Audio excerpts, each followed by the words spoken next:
Hello, y'all. How's it going?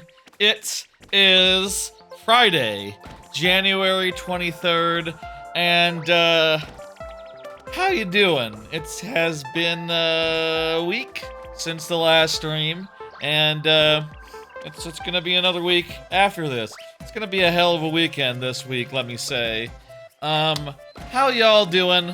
Let me say, this is viewer levels, where we're gonna play a bunch of Mario Maker 2 viewer levels from the folks at home. That's y'all. That's y'all. Y'all are the folks at home.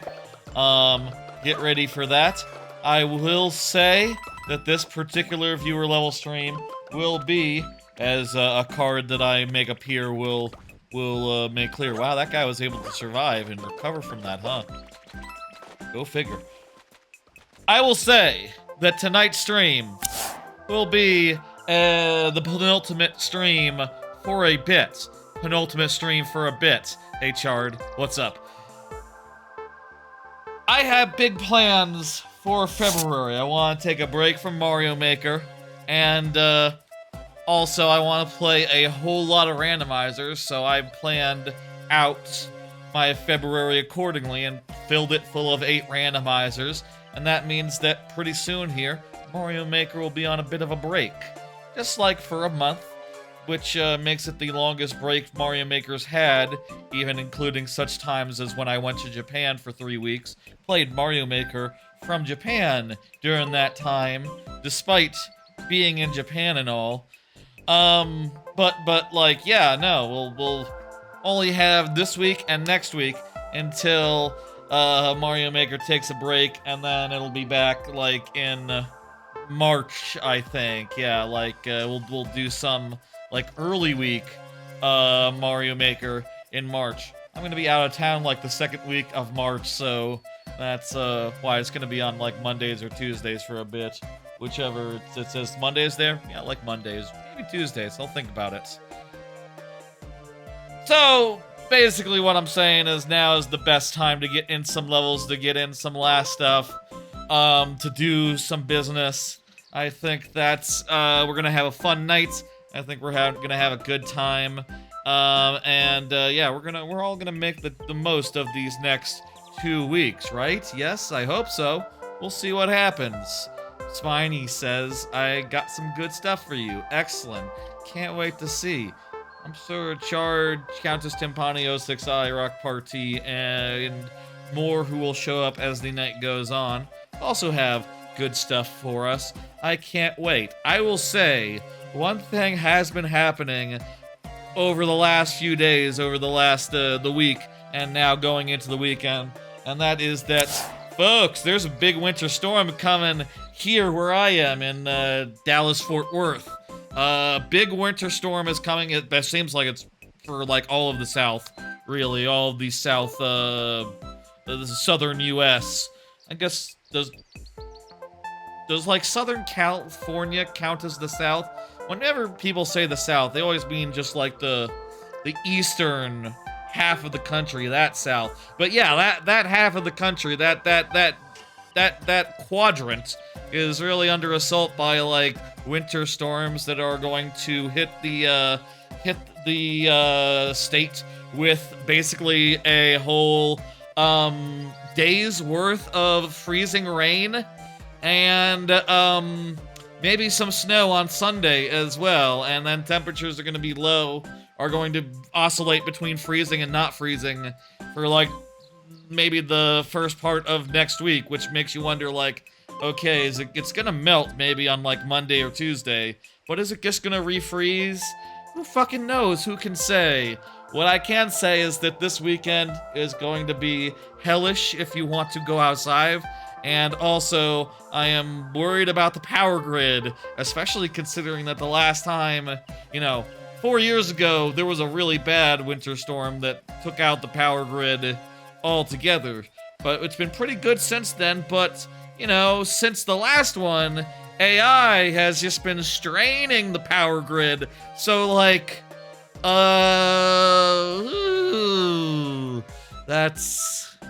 I'm scared. I am very scared. I'm very concerned. I got my blanket ready to snuggle up under as situations worsen. It's not that cold right now in my apartment. I have it pretty decent. I like it a little cold, honestly, so this is a good temperature for me, but I'm ready to snuggle up and to like hopefully be able to watch some stuff. I'm also ready as far as food goes for being trapped in the apartment and all that. Yeah, we are not ready. We're never truly ready for snow or ice. And also keep in mind, for folk that are up north, it's mostly ice. And that means that it's gonna be hard to like melt and harder to drive on than like snow even would be. So it's like, yeah, it's not gonna be it's not a good situation. It's a bunch of ice storms, essentially, looks like. Not good. We'll talk about that a little bit more as we get into this. There's stuff I want to talk about that's a little less frightening, but suffice it to say that there are concerns. I am concerned, I am scared, but also I am ready to have a good time. I am ready to have a nice night. I'm ready to play some Mario Maker. Does my couch look darker than usual? All the lights are on, same as always, so just my imagination, I imagine. I think that's just my imagination, must be. Anyway, let's, that's not right. Anyway. No clue how much snow the snowstorm northeast is dropping. Heard 8 to 12. I guess that's where you are, Chard. Yeah, everyone's getting some weather right now. Woo. There are also some really big, large protests going on. More power to them. Hopefully, things are turning, or are gonna change for the better. Anyway! Ice is, there's multiple kinds of ice that are that are bad right now. Yeah, really, there's other stuff going on involving ice. Belgium, you had a lot of snow over there as well, which is rare. It's more of a climate thing. It's, you know, storms of the century will be happening a lot more frequently since, the environment. It's all fucked up. That's what the scientists say, I believe. It's all fucked up. That's, that sums it up real nice and good. Unstable, perhaps, maybe they would use, they'd probably say fucked up, right? Right? Howdy, Catwheel. Let's get into it. That's enough, talking about the weather, for now anyway. Let's get into the viewer levels proper. Let me explain how this works for those who are new or who otherwise need a reminder. This is viewer levels. I'm gonna play the viewer levels in a first come, first serve manner. And, play viewer levels, first come, first serve. If you're here when your level comes up, it, when you're here, when your level comes up, it'll be, it'll be 12 minutes plus 5 last tries if that's not enough. If you are not here, I will still play the level, but I will do so in very nearly but not quite sudden death, which will mean 2 tries, refreshing at checkpoints. That is my way to prioritize the people who are here, which is important, while also playing more levels, which I think is fun. The first level of tonight comes from 06I, who was the first to submit, and is plenty present, I'm sure. 06I, you want to say hi in the chat? You can do what you want. I feel like... Let me adjust this this light. There we go. That's a little bit more of a lit up couch situation. I adjust the light off to my side a little bit. Does that look good? I think it looks good. Let's play the level! You hate it when streamers stay on a level for hours? Oh yeah, I like, I'm not a fan of that as well. That's not how I like to do things. And I think that this, keeps us going and, provides some real interesting, whatever the fuck. This level seems familiar. Did we play this level like a few weeks ago or something? You can turn on comments for maps. Oh, this is one of yours, right? So you must have been making revisions on this. I think we must have played a earlier bit. Also, we can use comments for maps. Interesting to know. I hope that collecting those coins didn't just fuck up a feeble path or something. Oh, we can just climb.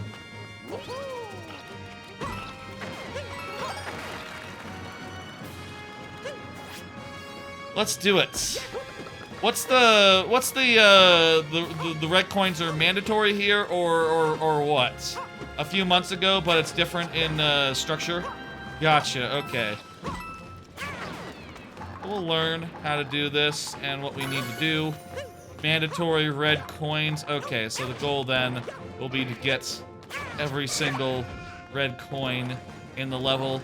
I saw you mention this on the Discord, 06i, that you put, like, drawings of how everything is structured. This, like, Silk Song, that kind of Fortress Gate label kind of reminds me of Silk Song. That, like, some of the inspiration there. That's cool. You've been submitting. You must make levels like a similar rate to I do, because like it's been a while since you got an original of yours in there into the queue. It's nice to see.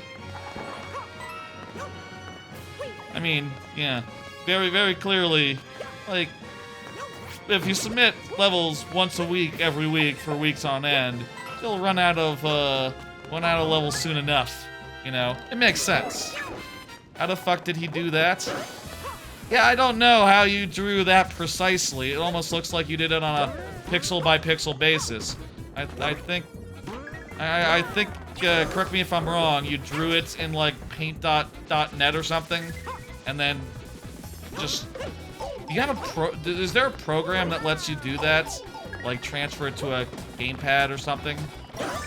Do you use, like, a virtual... Does the computer, like, control a controller or something, you know what I mean? I could see something like that working for that. Now we have a cannon. Oh, wow. Indeed. Did it on your phone and then controller in-game? Wow, very precise. Impressive.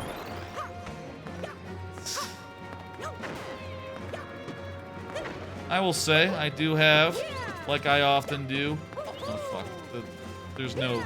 I can't just go get that power back, can I? I do have a good number of cards that I would like to show and discuss. I will do that as we go through the stream. I don't have a super duper large amount of them tonight, but there are things I want to discuss, things I've been up to media-wise, etc. And I will cover those things as I feel like it, as I desire, you know.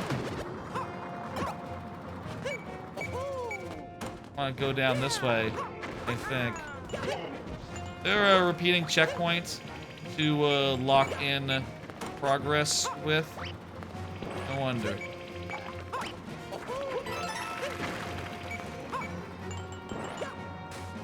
So anyway, yeah, we're gonna explore this level. We're gonna do it. I remember this level somewhat, but yeah, it's been too long. I remember, wasn't it? Didn't I? God, Jesus! That's not good. Was there a checkpoint? It was not a checkpoint.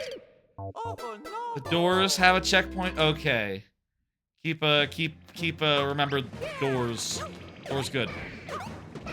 We'll lock it in next time. Any progress here. Shit. Next time. Would y'all like a card? Let's start talking about stuff. Let's start. Yeah, I do have a card. Do I have a card for the talking flower? Right, there were amiibos announced for, the Talking Flower amiibo. Does that talk, or... I don't think it's like the previous Talking Flower toy, or whatever. I think it's just an amiibo. I didn't put up cards for, oh, what, was there one that talks? In addition?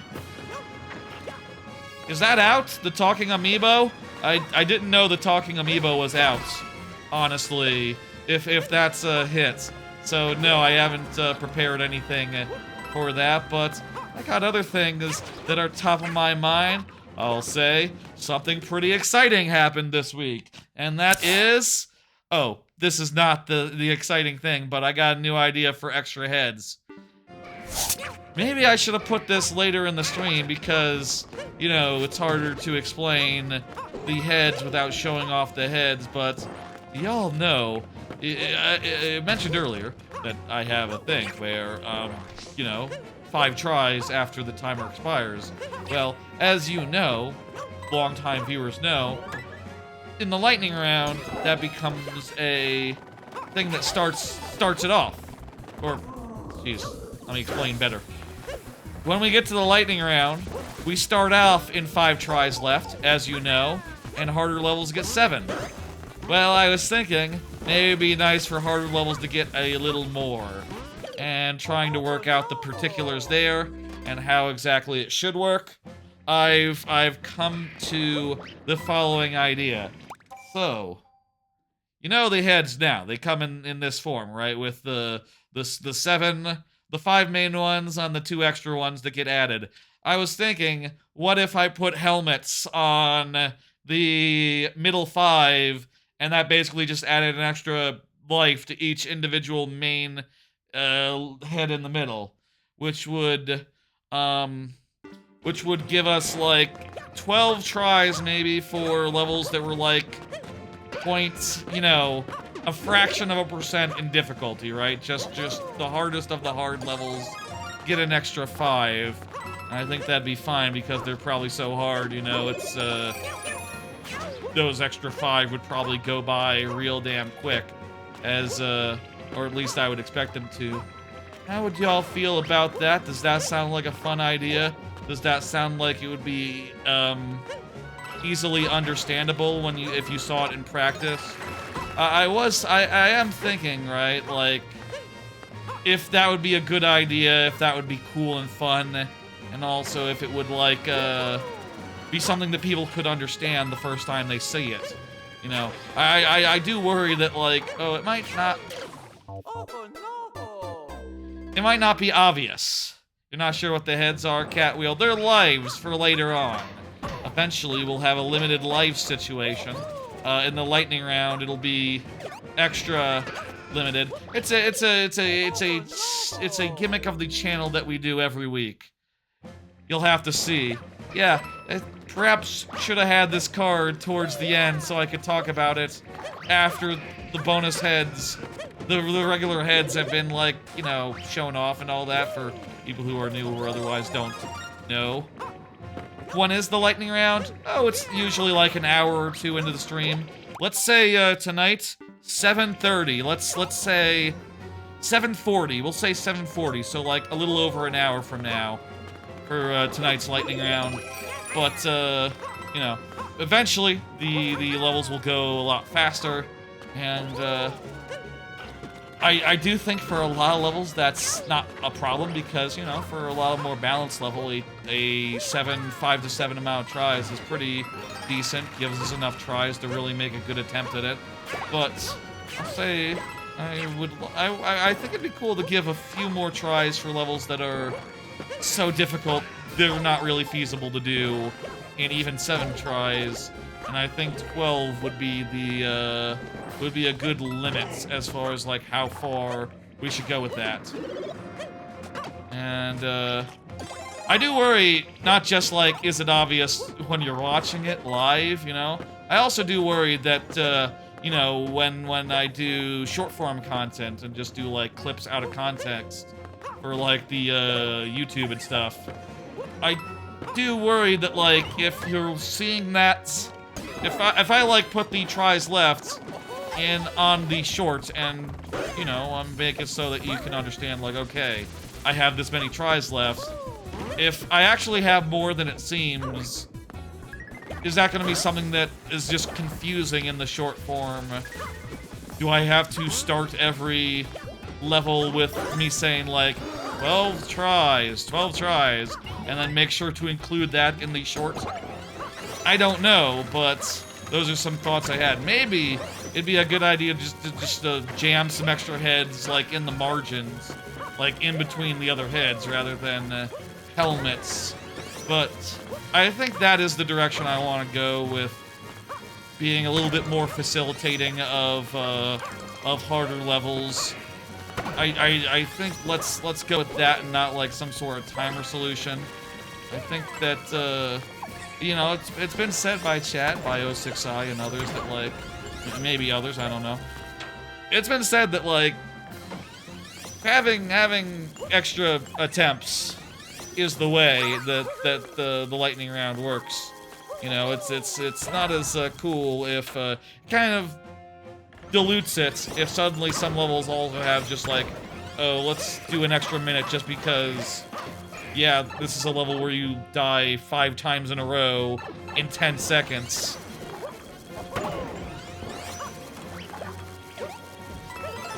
And also, like, with the rate at which you can do levels, like, try after try, honestly, wouldn't 5 extra tries add, like, a minute at the point where it does the thing?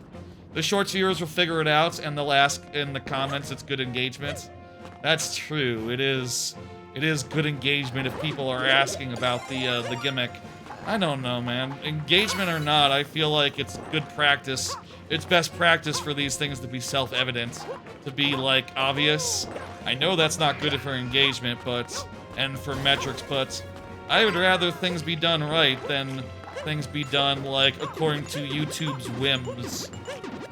You know, I have the way that I like it, and, I think I'm somewhat stubborn about that. Ah, shit, we're out of time. 5 tries left. Hey, this would have been the perfect time to explain what I was talking about. Imagine if those 5 heads had extra hats on them. Would that be obvious? Maybe the first time you saw one lose a hat, you'd go, oh, I get it. And that'd be the most obvious thing in the world, actually. Maybe I don't have to worry. Anyway, I'll say I just had the idea, and I would like to put it together within the month that I have before the next stream of Mario Maker, you know. Next week will be the last one for a month, so I'll put that together at some point in the following month while I'm focused on, mostly on randomizer stuff. It's the funny noises the popping noise from DKC, that is important. Though I was thinking, maybe the helmets could have a different noise.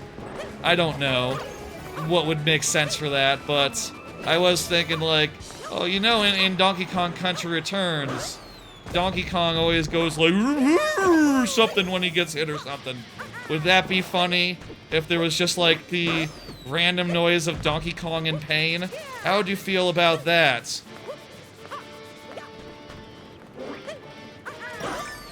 Also, while we're talking about, like, dumb ideas, insofar as, like, what things could be done with sound effects and stuff, what if, like, when I finished a level and I died and didn't finish it, what if there was, like, Mamma Mia sound effect, you know, like Mario being sad, game over sound. That would have made sense to put in, like, a year ago, 2 years ago, honestly, and then it could have a different sound for completion. What would be the sound for completion? I guess there's already plenty of Mario victory sounds that are perfectly well established. Do Koopa shells make good noises? They go like conk, kind of like a conk conk sound. By the way, for 5 last tries in this case, let me explain how it works in principle. If we lose, if we go by a checkpoint, that refreshes that refreshes our heads, but we have to lock in new progress for it to actually do the thing. So we have to, like, find a red coin in this level in particular. We can't just get one. We can't just get a refresh for free. In other words, I think we've done all the overworld ones, right? Because there's one last in the overworld that is based on the door. So we now have to find 5 in the subworld here. Let's do it.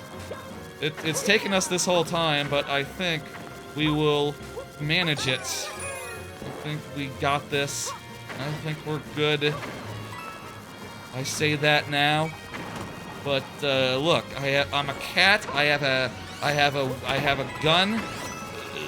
Things could not be going better. I don't have a gun anymore, but I'm still a cat. Things could be going better, but they're still going pretty damn good. Here, I think this way?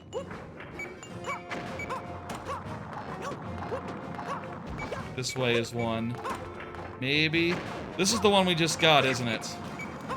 So let's see. I think there's another one over this way? Looks like there's the image says that there's 2 over there. 2 keys over here in lower docks, but I don't see the other one.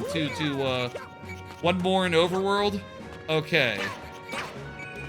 Thanks for keeping count, 06I.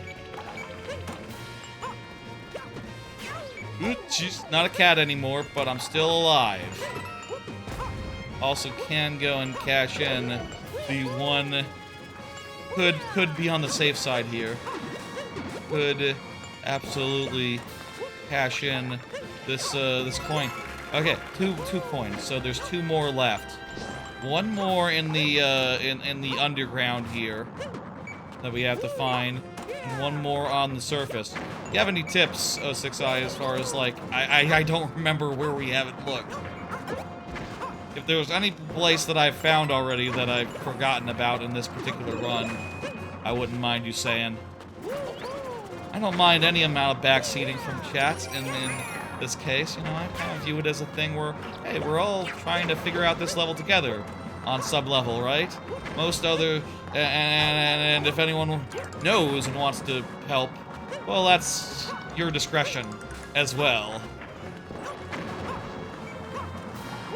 That's how I view it, anyway. Overworld can give a hint. It's hidden near a pipe, near lava. Interesting. I'm small now, and I would really like to lock in my progress, so I'm gonna lock in my progress, how about? Yes, yes. Hey, Red Bouncer, how you doing? Yeah, I better say progress. Indeed, indeed. And I'm gonna leave that flag, as is.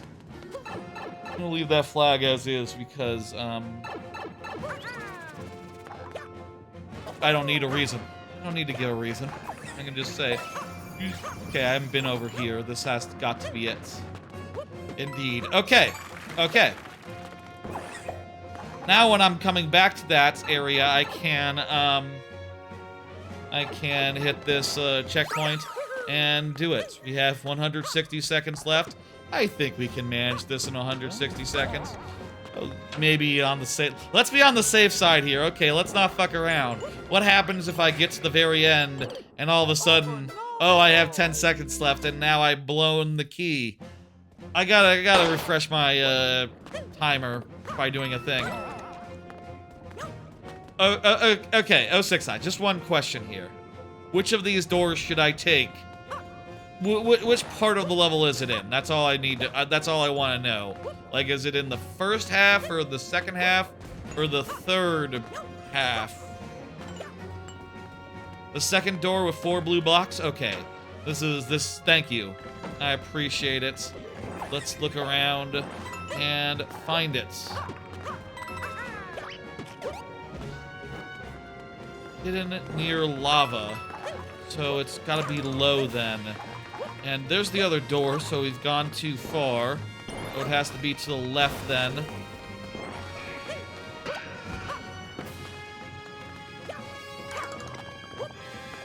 There's another pipe.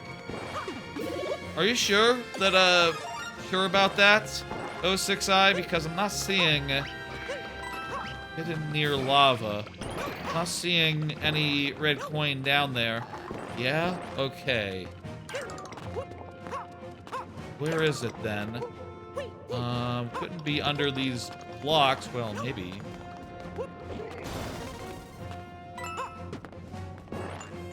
Oh, wait, no, it's, you access it through the overlord.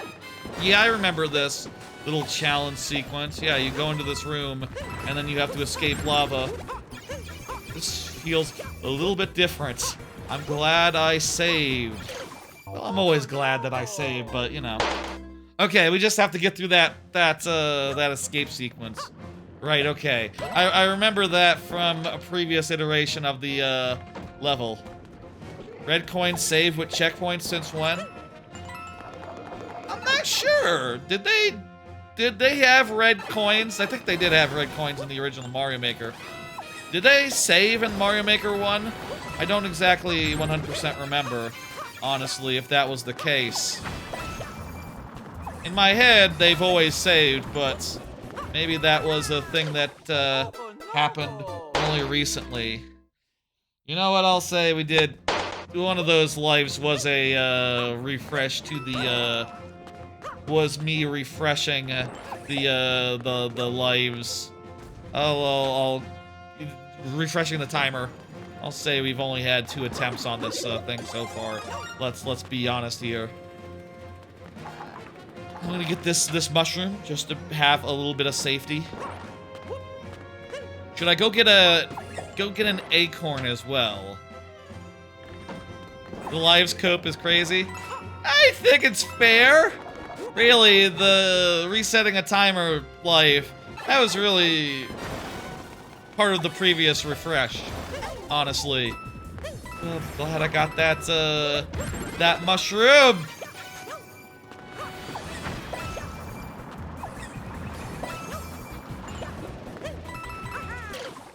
Eee, timer tight. They'll probably run out of lives anyway. Maybe. We'll see what happens. I wonder if, like, Acorn... I wonder if Cat Mario is what I was talking about earlier. I wonder if Cat Mario would be more of a liability. That's possible. But maybe it could allow me to cheat a little bit and, like, get alternate solutions open to me.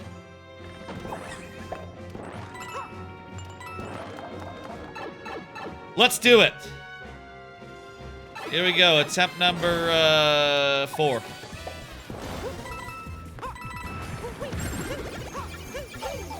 Fuck me.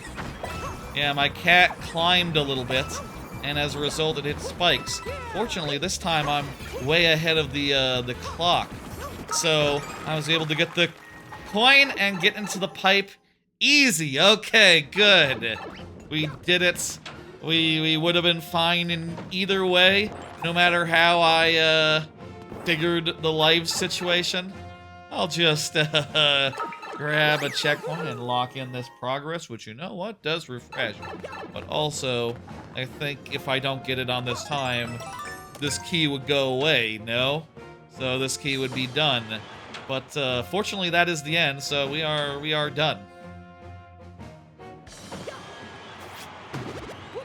The cat carried.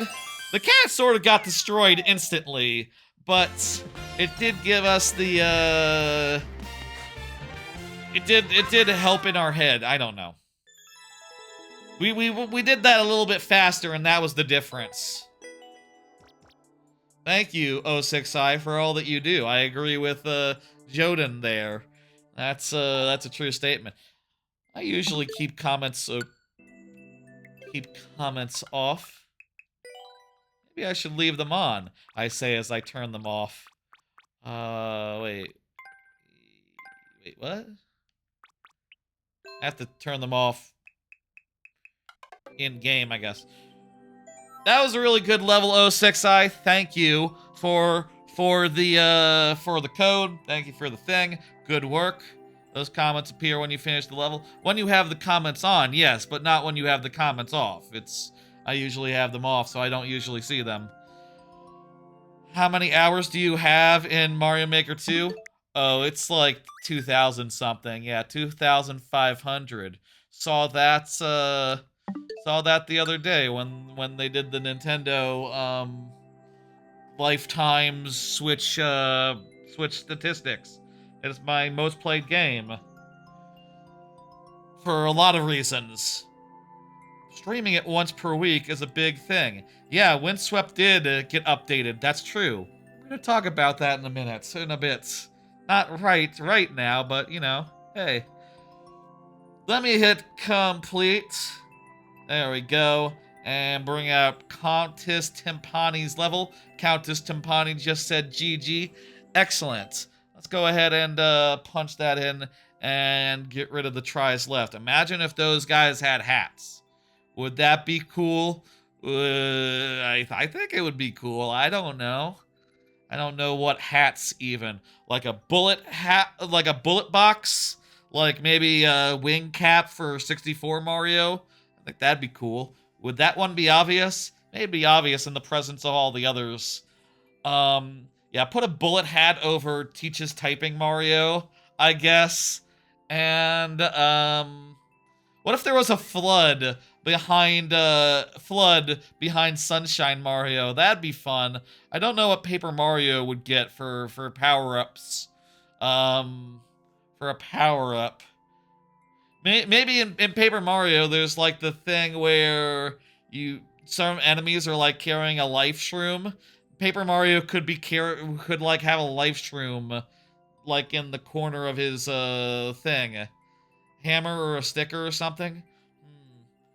How did it look when characters were carrying life shrooms in TTYD? Maybe something like that. I don't know. I have some ideas. We'll see those come to fruition eventually. Put a spiny helmet on new Super Mario Brothers and done. We'll maybe put a spiny helmet on him. I don't know. It doesn't. Paper Mario could have a spiny helmet. That's fine.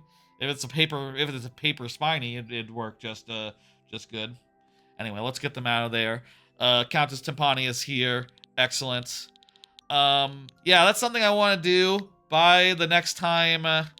By like a month from now, we'll see that come through soon enough, and I think that'll be fun for giving more lives to the hardest of the hard. I do feel like it can be somewhat disheartening. You know, I'll say it can be disheartening, I'm sure, to go through the whole queue and then, you know, your level's really hard. It comes and goes before you know it.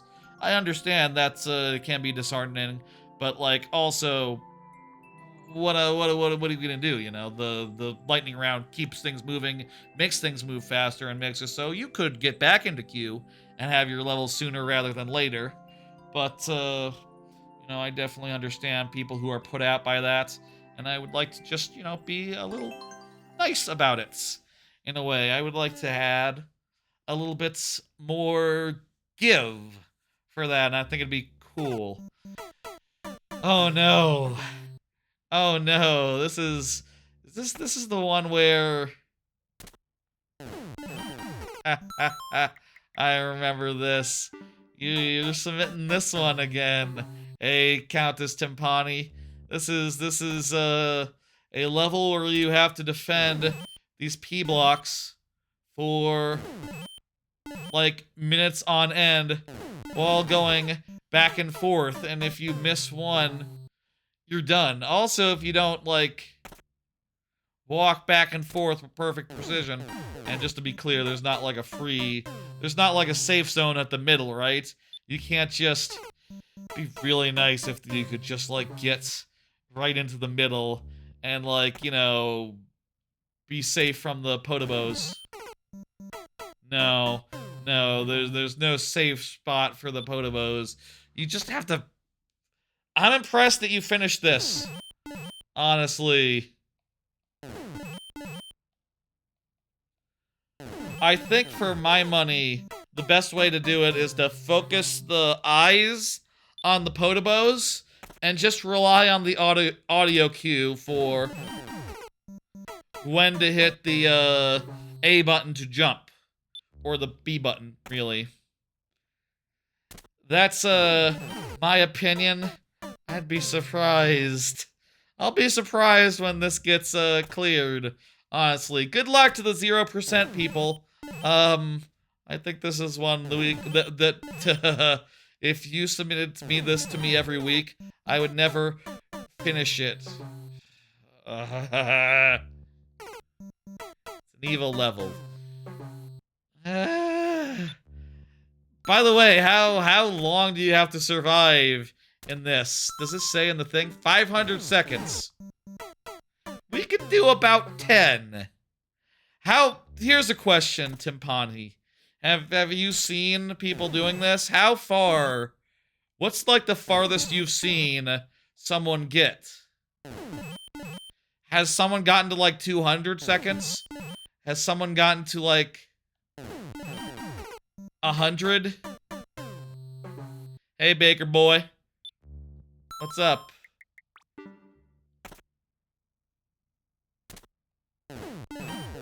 What's the limits here?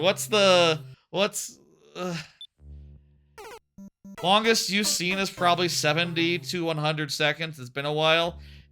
Damn, and that's like a fifth of how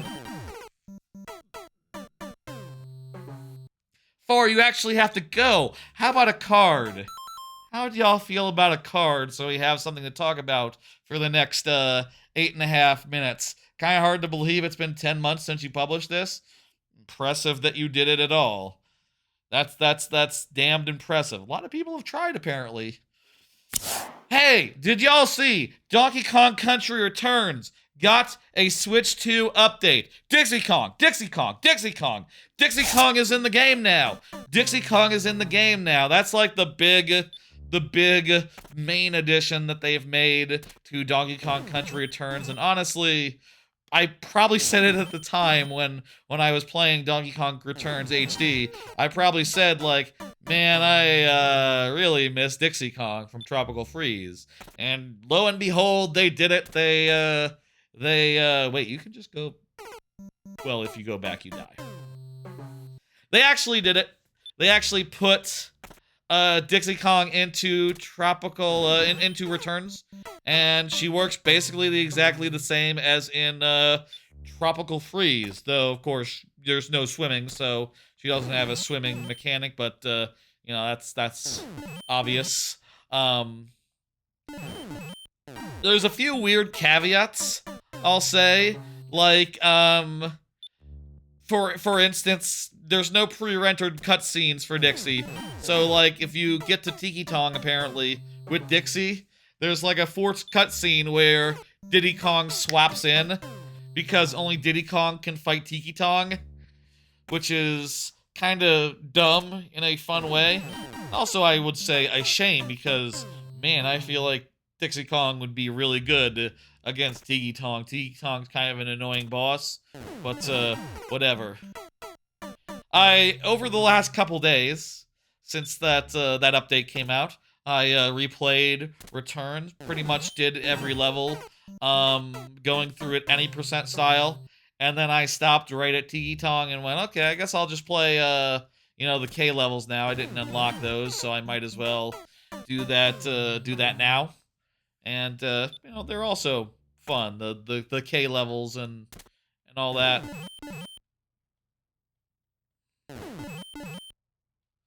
I'll say Dixie Kong adds a lot to Returns, opens up a lot of options that previously didn't exist. There's some pretty amazing shortcuts and things of that nature that are possible now that you can use her and her Tropical Freeze ability, which, by the way, I'll say if you don't know, Dixie Kong in Tropical Freeze basically lets you do a double jump, basically lets you go upwards. Diddy Kong lets you hover at a set height, the height that you're previously at, whereas Dixie Kong lets you, like, go upwards. as part of that second jump, which doesn't let you go as far, but does oftentimes is the difference between making a shortcut and not, clearing a gap and not, which is really cool. Like, hey, now you can skip the whole background section in the first level of DKCR for the first time ever.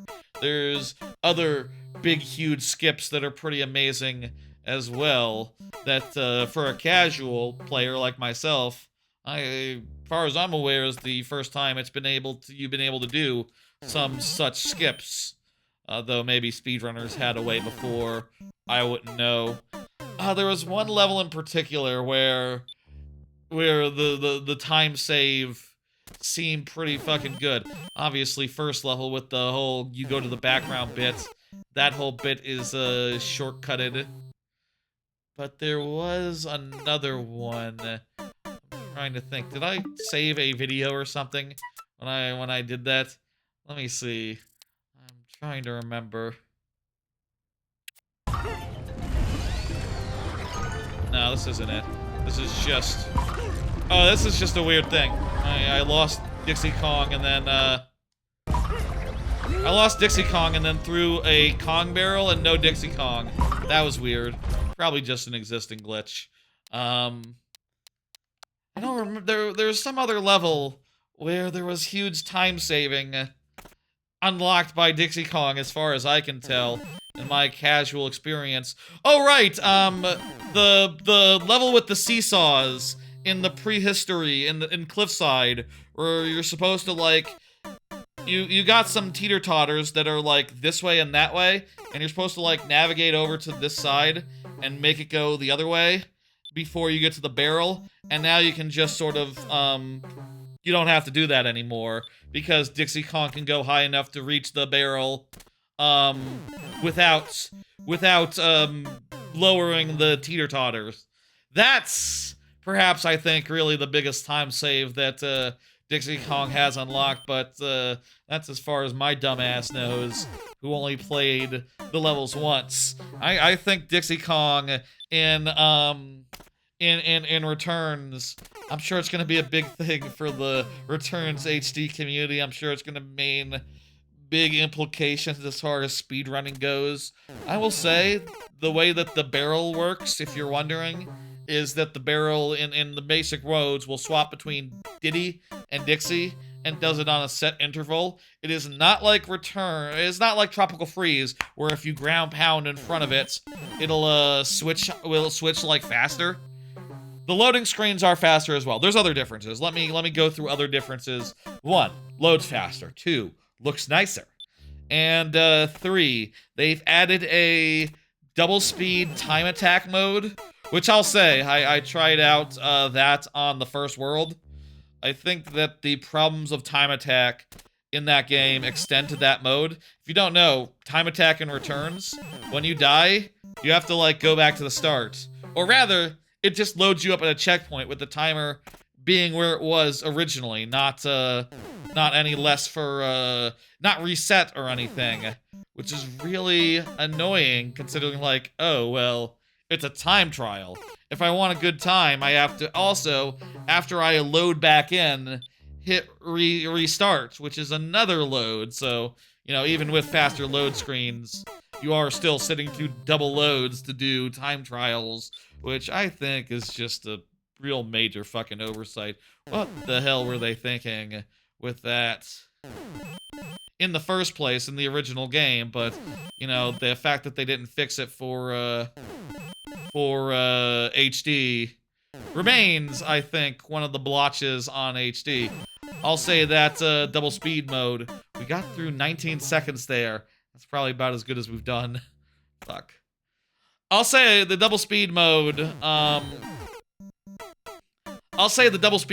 think is awkward. I think that Returns does not feel good at double speed, and also there's some weird stuff, specifically when it comes to mashing on the Y and X button to, like, do the ground pounding.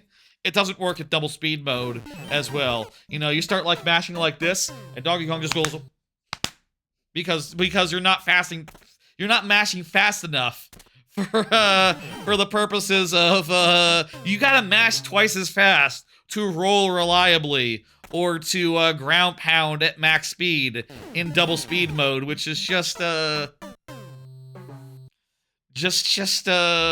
on arrival is how I would describe that mode as. And also, of course, the part where the time trial is broken affects that mode as well, because it's basically another time trial mode. Unfortunate, but it's cool you tried something, I'll say that.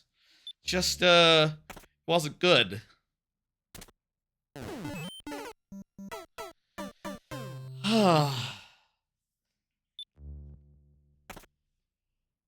Timer is up, and timer, get up our 5 lives. Let's go. Faster load times in Dixie Kong. Those are the big 2 main improvements. I will say Returns HD is a lot more, 5 tries left, by the way. Returns HD, is it needed for 100% completion? I don't know. I might be a case where, like, doing it regular style is, like, 100%, and then doing the time trials might be 200%, and maybe that would make 300% if you did the 2x speed mode. I would advise not worrying about it and playing as much of the game as you want to. I'll say, Returns HD is a much more appealing package now that it has Dixie Kong, because she rules and is great and all that, and it's now meaningfully different from 3DS, in addition to looking nicer as well. But I would also say that the issues with Returns still remain. Like, I still hate how a lot of levels, especially towards the end, don't have Kong barrels after checkpoints. That is just really goddamn annoying to me. Like, what are they doing? Why didn't they do that? Some really egregious stuff there, especially considering, like, the final boss literally doesn't give you a Diddy Kong unless you restart the level entirely and go through the dumbass, like, auto-scroll rocket barrel ride section, which is difficult, and I don't like to play.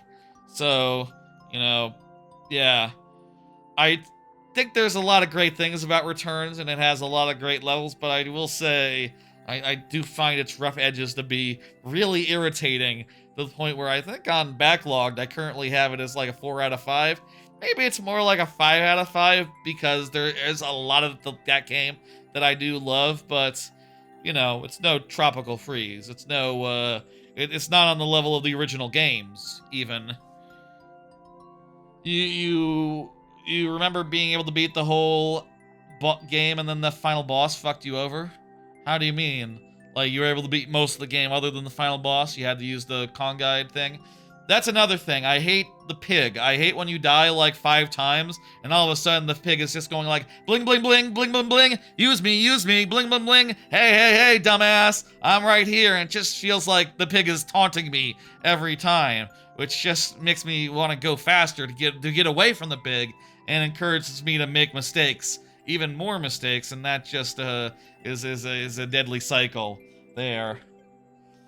Thank you, Countess Timpani. Let me go ahead and hit lost on that and bring up the next level, which will be another long one, I suspect, because it's Rock Party who is up. Should you buy Tropical Freeze or Returned HD on Switch 1? You never played Tropical Freeze? Oh my god. That is... the question that I imagined is interesting, and also the question that it is obvious. Yes, you should buy Tropical Freeze. Tropical Freeze is one of the best Donkey Kong games. I'd probably put it as number 3 right now, behind Bonanza and Donkey Kong Country 2, but it is really fucking good, and way better than Returns. As far as, like, which is better as far as their HD versions go, comparing Funky with Dixie Kong as far as editions go, that's a tough one. I would say that Funky Kong is a better Kong to play as far as like that goes as compared to Dixie Kong, but I would also say that Dixie Kong makes more of a difference as an addition to the game, because Diddy Kong just is a little lacking compared to compared to like what Tropical Freeze started with. Dixie Kong, Diddy Kong, and Cranky Kong.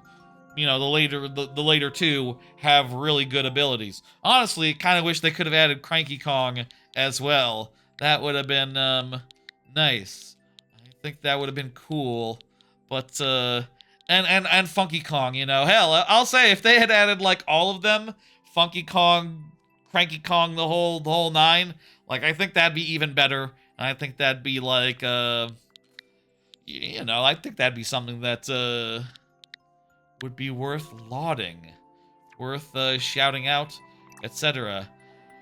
Rock Party, you want me to continue working on Hisses and Honey? Let's do it. I am putting a 12-minute clock on the timer.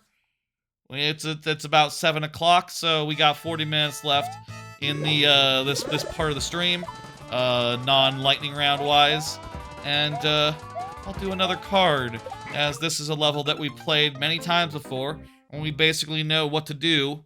So there's you know, not that much to talk about as far as this level goes, other than I know how to do every part. I think I need to speed up a little bit on the later parts, and we've almost gotten out of this sub room. We've almost got out of this second screen here with our lives. We just have to do it, and do it fast, and not lose our cape. Hang on. Oh, Jesus. And I get the impression that we're not going fast enough. We got to the thing on time this time, but like, if the thwomp moves based on when you get to it, and if you get to it late, the lava slows it down so that you don't get into the pipe before the lava claims you, which is a problem. So yeah, it's looking like I don't know if like anyone has seen the. I assume there's like a clear vid of this somewhere. Do we need to go faster? Is there something we need to speed up? What can we speed up? The flights, maybe. We could probably. The flight is probably.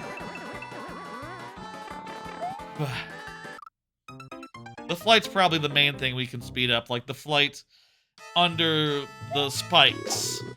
But I don't know. I feel like we're going at it pretty fast. How about another card? Don't get the fire flower. Yeah. I jump over that usually. No. Shout out to Dixie Kong. This year should be the year of Dixie Kong. Yes. I saw Dixie Kong in DKCR and I said, man, I think it's gonna be a good year for Dixie Kong. Let's just say, I see no reason for this to be Dixie Kong's only appearance in 2026. You know, let's hope for, and I think Nintendo should aim for, a good amount of Dixie Kong appearances. Like, how many Dixie Kong appearances can there be in this calendar year? Let's look. Let's think. She's not in Mario Tennis yet, right? DLC for that, easy.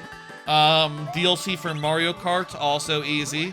If the Smash cycle starts up, I think she would be a great contender, a great candidate for inclusion. Yes. Are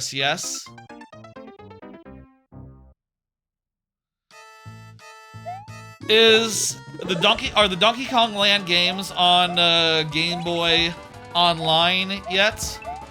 If they're not, actually I think they are, aren't they?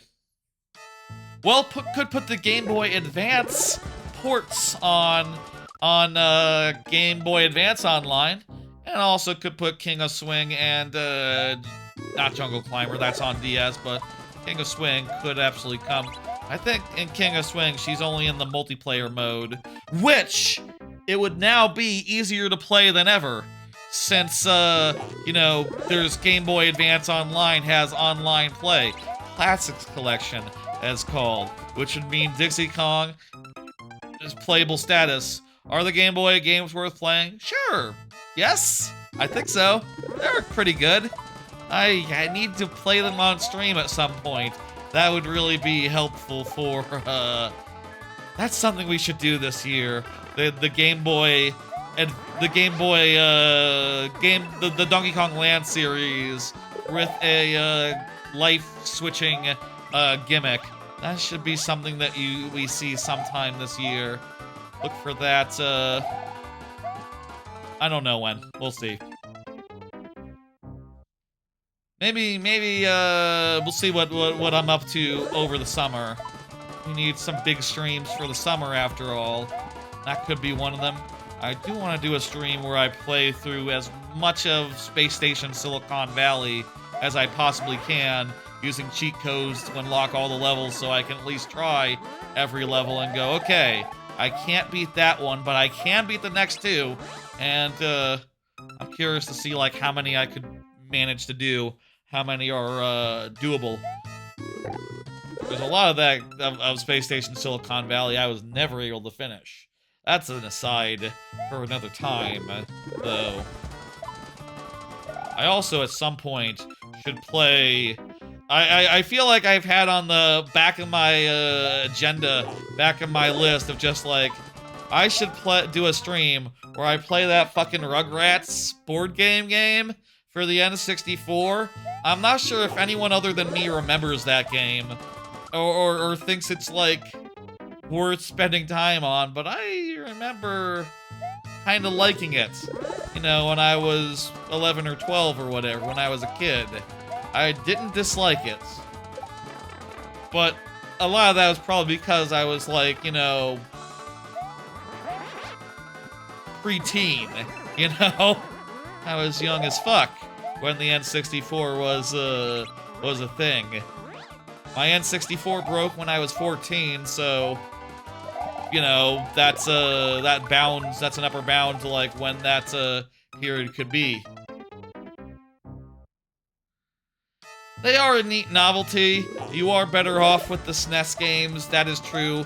But they are original games with original level designs, and in some cases, aesthetics and everything. In the case of the first one especially.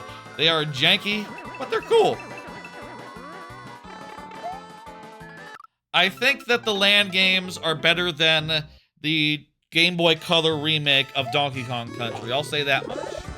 I'll say it's better than that, and I would also put them above the GBA remakes as far as, like, solidness goes. They're solid. They're increasingly solid. The third one is the most solid, and the first one is the most original, but also the most jank. I wonder if 2D Donkey Kong Country is possible for a return, or just like, yeah, no, we were doing the 3D one this whole time. Probably don't count on anything like that. I suppose it is possible. You know, Silk Song's getting an update. Maybe there could be additional updates for Bonanza. You think there could be like a multiplayer mode in Bonanza or something? Maybe like playing as the other Kongs or something? I feel like, you know, they've been doing a bunch of, like, trophies and stuff. A bunch of, like, collectibles. Where, like, oh, we put in, the Jungle Beat Kongs. And we put in, like, here's Lanky Kong. And here's Chunky. And here's, you know, they're putting in just, like, more and more obscure Kongs into, the game. And obviously this doesn't have anything to do with, Dixie Kong. Because she's already in there, but... In Bonanza. But, I do wonder... Funky Kong has yet to make an appearance, and he's, like, probably one of the top 5 Kongs, so... it would really make sense for Funky Kong to show up. I wonder what the delay is there with, him, and it makes me think, like, oh, maybe there's DLC with Funky Kong. I don't know what Funky Kong mode... what mode Funky Kong could host. But, I could see Funky Kong having a cool, thing. What would I want for Bonanza? I would want like I would kind of want like an obstacle course racing mode. You know, like the speed rush the speed rush levels in Astrobot, the speedrun levels in Astrobots. I think do that and have Funky Kong be the host and have him be like, hey, here's your best time, here's your friend's times, whatever. Have like a time attack mode and a bunch of like linear time attack levels to work on. Would that be cool, or would that get you know, you would have to with destruction and all.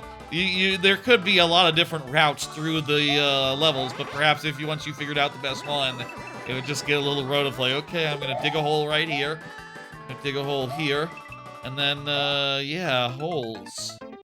Hey Maxima, how you doing? Maxima, thank you for the level.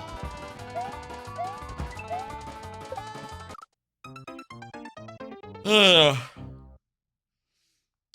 Emerald Rush challenges. I didn't play enough of Emerald Rush. I probably should have played more of that, but didn't end up going the distance with it. Honestly, I do think that something more of a time attack mode would be more my speed than necessarily like just like the random chaos of that mode, which does probably suit Bonanza better, honestly, truth be told, but I think I'd rather see something a little more time trial-y. I don't know. I think that'd be nice, you know, you got a non-linear challenge mode and you get a linear challenge mode as well. You don't see a good reason to get a Switch 2 at this moment? Donkey Kong Bonanza is the answer to that. Donkey Kong Bonanza is absolutely the main reason to get a Switch 2 at this juncture. Shout out to Dixie Kong. I think she has a bright year in front of her. I can't wait to see all the things that she's in. I can't wait to see everything that she's in. It's the year of Dixie Kong. It's probably not really, but I would like it to be. I'm hoping this is just the first of many Dixie Kong things that happen this year. I have hopes high. I mean, there's still a lot of games that still could get the DLC, you know, the Switch 2 DLC updates. Perhaps in some of these other ones, Dixie Kong could make an appearance. There's gotta be some other games. Tropical Freeze could use there's a lot of games that could use an HD update. You don't think Bonanza looked fun? Oh, it's fantastic. Bonanza is fucking great. It was my game of the year last year. 5 tries left. Let's do it. This is it. Let's have at it. Dixie Kong. Dixie Kong. Dixie Kong. It's the year of Dixie Kong.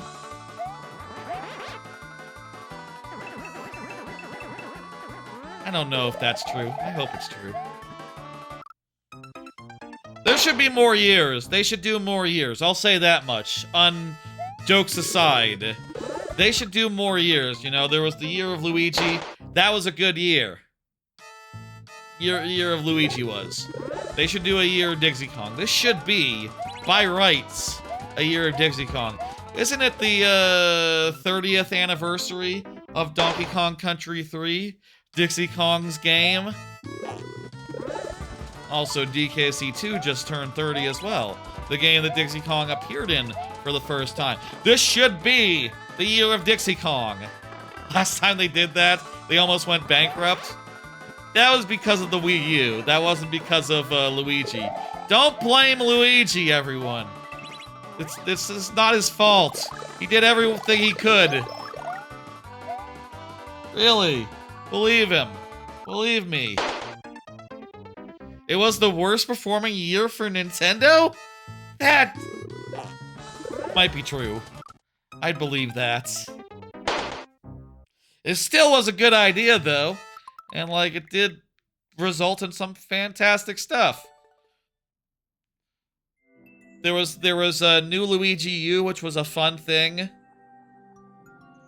Was Luigi's Mansion 2 that year? Luigi's Mansion 2, I guess that makes sense. It wasn't as good as Luigi's Mansion 1. 3D World as well. I guess that counts as Luigi. A lot of Mario games have Luigi in them, so that can count towards a year of Luigi. Is that it? Was that all that Luigi's year had? Must have been a fourth thing. I'll say they had secret Luigis. I'll say then Dixie Kong is on her way to having a year. I think if the threshold for it is 3 games, yeah, Dixie Kong could clear that. No problem.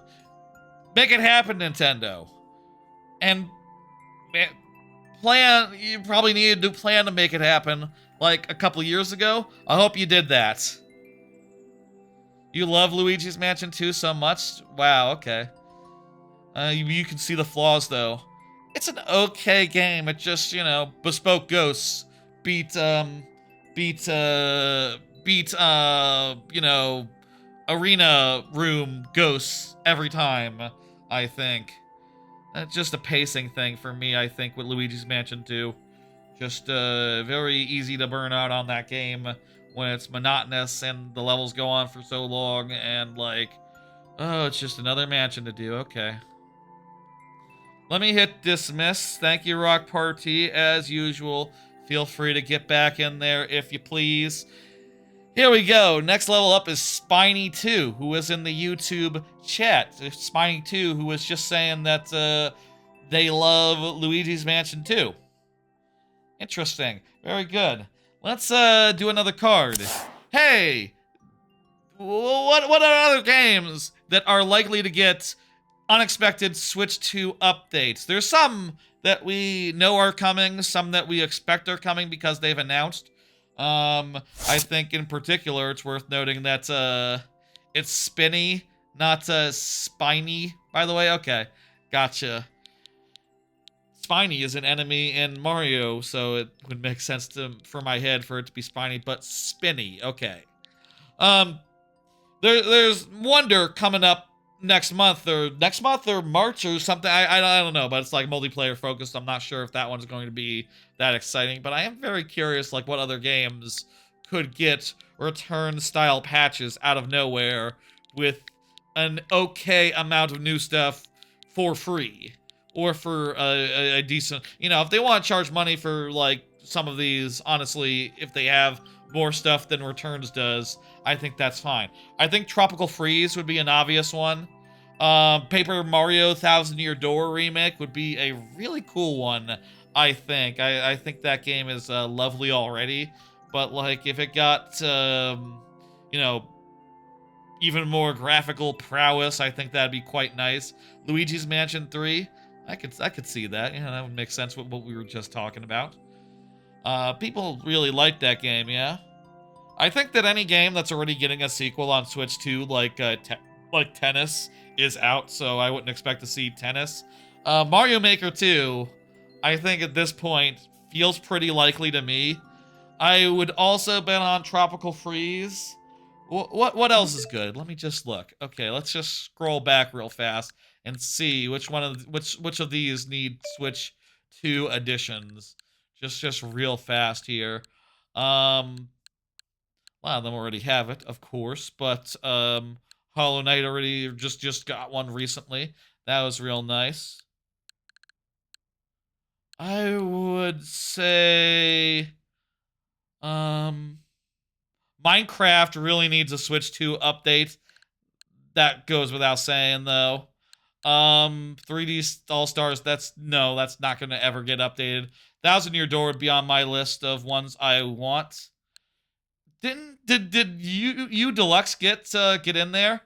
Hey, Custom Cocoa, go feel free to get a troll level in there. Yeah, it's cool. Go ahead, go wild. I think Deluxe would make sense for Switch 2 updates. They did Breath of the Wild and Tears of the Kingdom both. Thank you for the Twitch follow, Custom Cocoa. Thank you. They did both of those already, yeah? Did they do Bowser's Fury?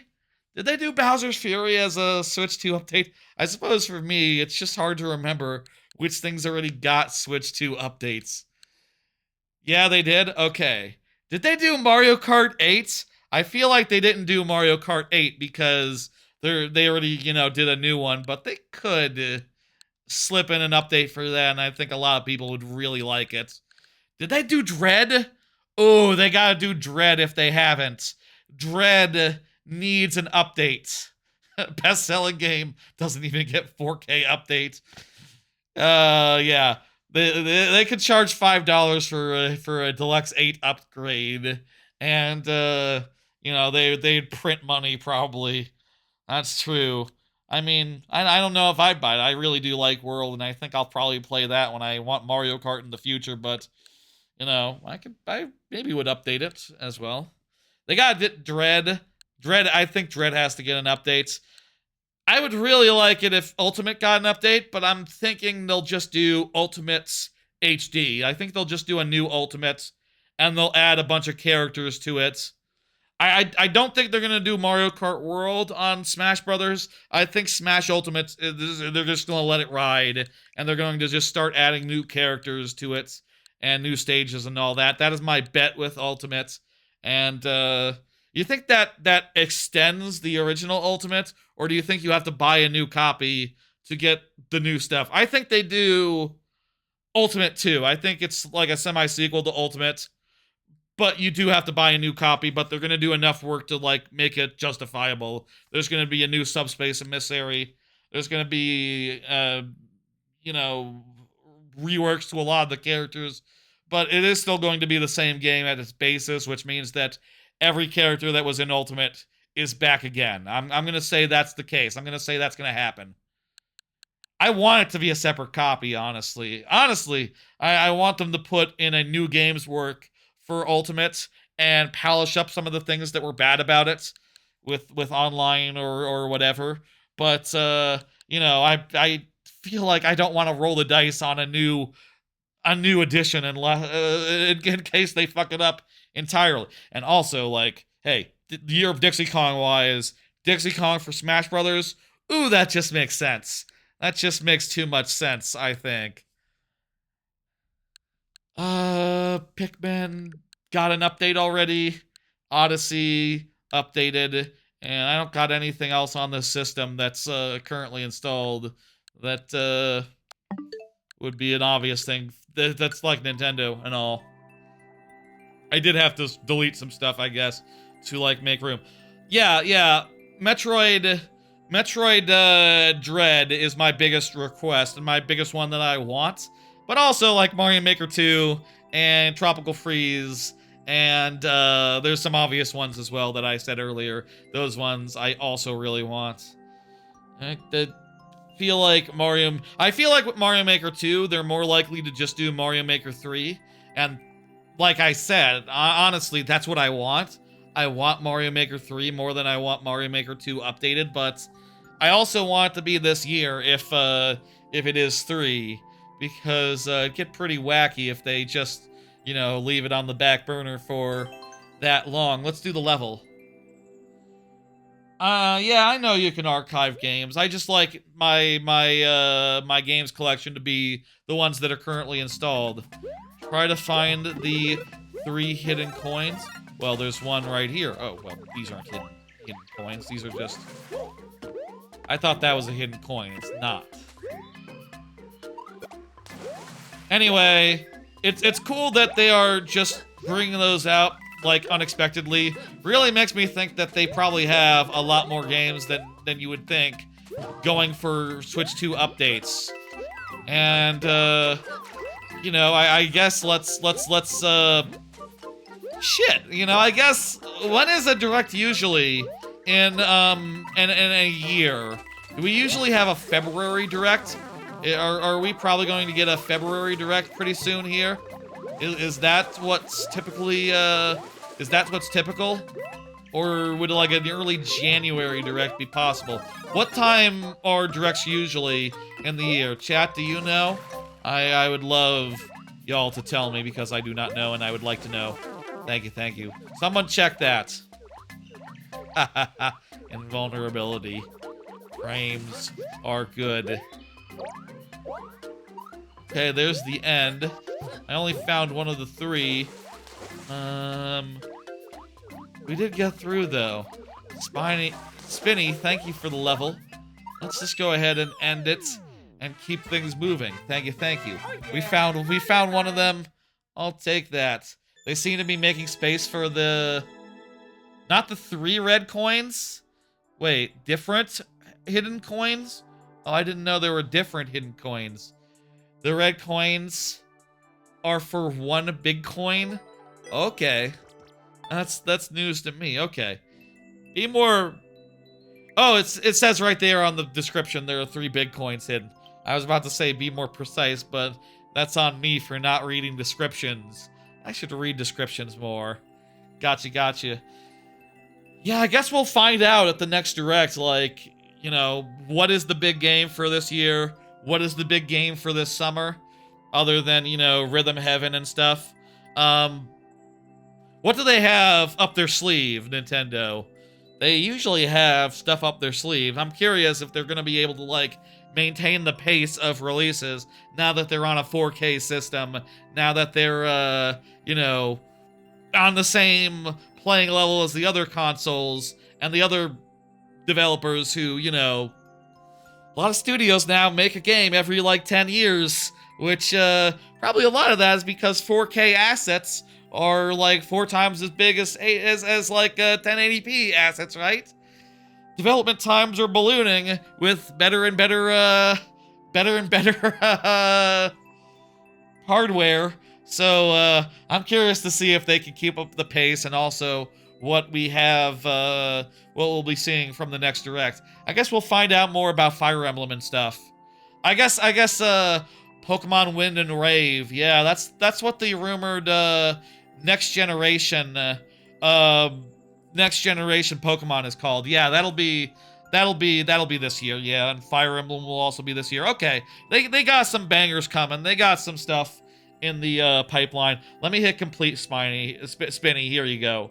There you go. Chard is up next, and Chard just said, reading descriptions is definitely a habit. We should all do more, XD.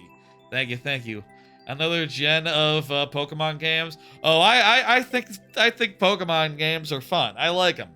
I really did love, honestly, I love them all. I love the new ones. I think that's, I think with the newer generations, they've gotten more open-ended, and I feel like that's just really great for making it so that your Pokemon team is giving you more options to fill out your Pokemon team in a way that feels uniquely you. You know, previously in the original games, you could find, like, you're going through the same areas every time, and there's often just like, okay, there's like 2 water types right now. That's a bad example. There's probably like 4 water types you can get.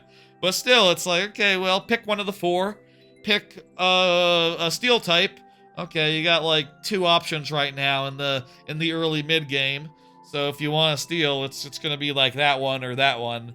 Pick, you know, you don't have that many options. Whereas, with the newer ones, it's like, oh, there's like dozens of steel types at any time. There's dozens of fire types, etc. I like them a lot. Rock Party, you were big into the last couple as well, right? I don't go for the DLC. The DLC just doesn't, like, revitalize it for me, but I like it when the base games come out. I didn't care for Arceus, or I don't care for the Legends brand, honestly. I just like the main ones. They switch the movies around too much? The moves around too much. I don't really think about that too much because I don't go back and forth between the old ones. Good night, Spinny. Have a good one. Let me go ahead and do another card. It was nice watching stream. You're a really chill guy. Thank you, Spinny. I appreciate it. You have a good one. Have a good night and stay safe and all that. Even if you're not facing any sort of winter crisis. Even for those not facing some sort of winter crisis, please stay safe out there in the world, in general. Tough times, tough times. Here's another card. I very nearly finished Big Hops. Big Hops, if you don't know, is a 3D platformer with a focus on like there's a bunch of like you know how in Bonanza you get to throw the nuts sometimes and they make like big paths appear. Big Hops is sort of a game with like dozens of those, and also you can store them in your backpack and use them later on.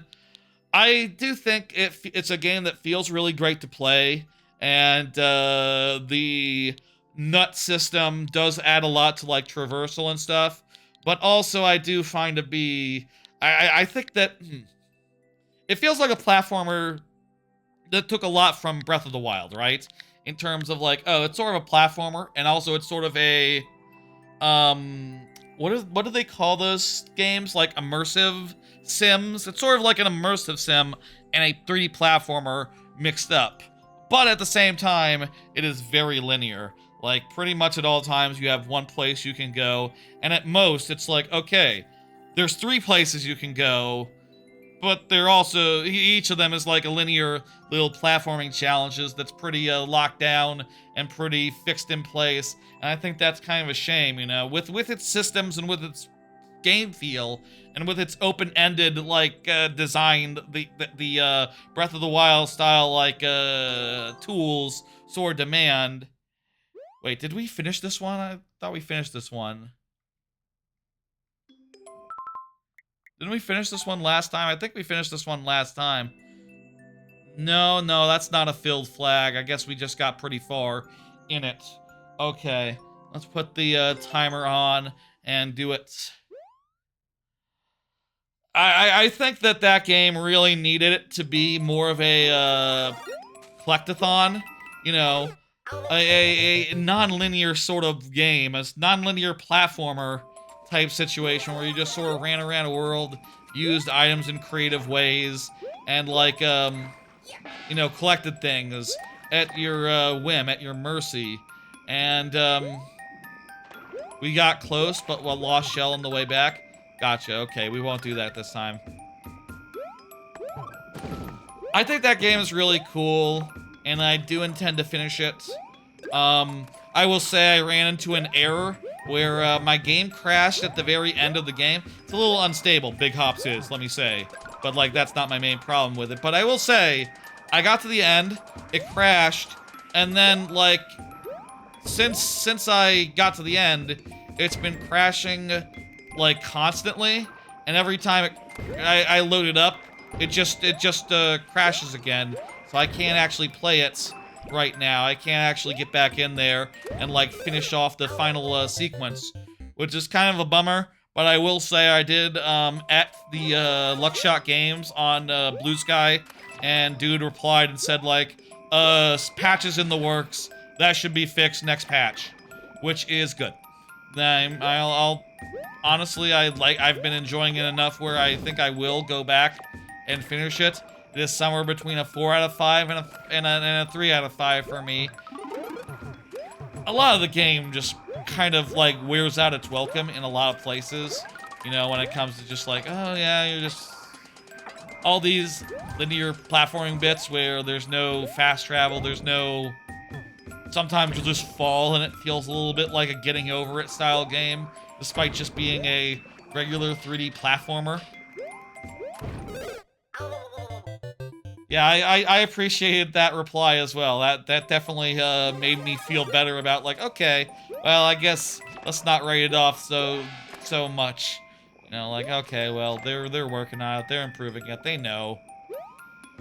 But I feel like a lot of the problems with it are just like fundamental and just, oh, well, they didn't make quite the game I would want.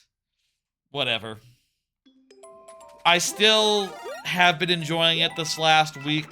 This last 2 weeks, and I would definitely say, you know, I think in the Discord the other day after I had that crashing issue happen, I was like, okay, 3 out of 5 then.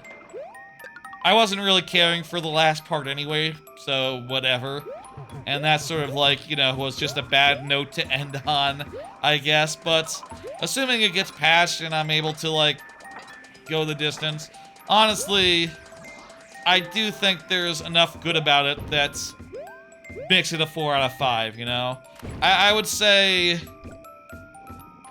you know, at a 3 out of 5, I guess I am ranking it the same as I ranked Yooka-Replayly. And I do think I liked it more than Yooka-Replayly, I'll say that much. But where Yooka-Replayly has a good structure and just like mid-level design and mid like game design and stuff,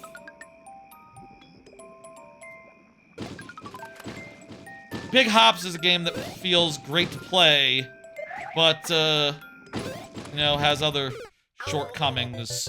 You know, it's just mid-level design and just pacing is like its fundamental foible, and just I guess you could probably just play it a little bit at a time. Also, way too much story in Big Hops. I'll say, like, it almost feels like it wants to be a Psychonauts, or maybe at best, maybe like a Hat in Time, but it doesn't have the.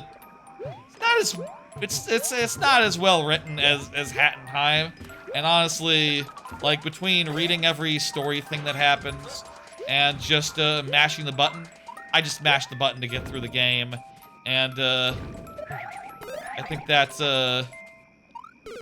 is a better way to do. Well,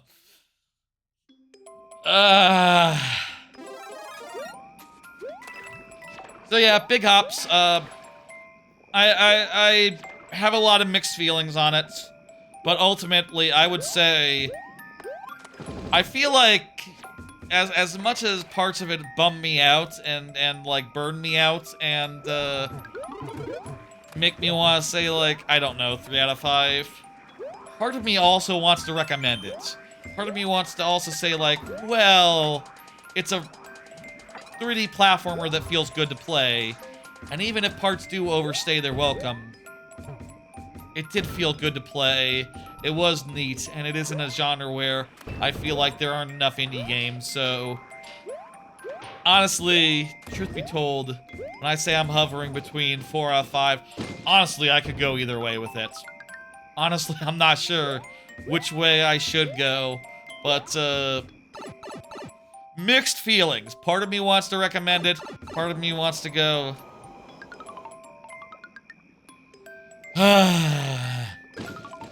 And this is all very obvious from that stream that I did where I played it for the first time.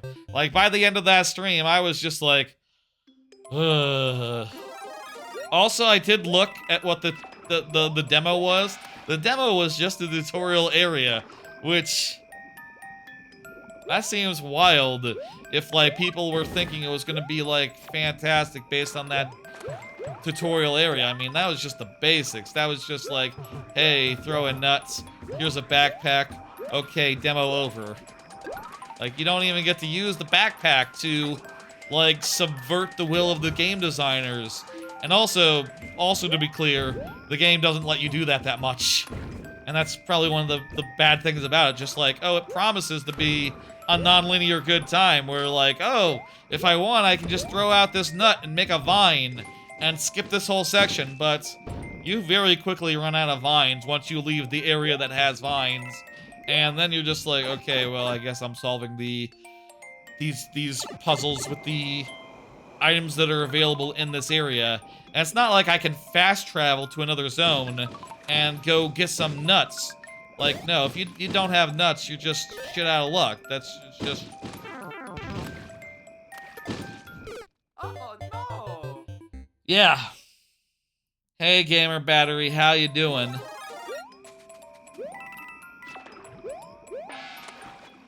I think I got another indie game to discuss.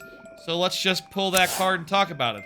That's right, I played a bit more. I played some more Windswept recently. I was looking at, I've been kind of bored a little bit. You know, once I finished going through returns, and also now that Big Hops is in a state of soft lock until there's a patch.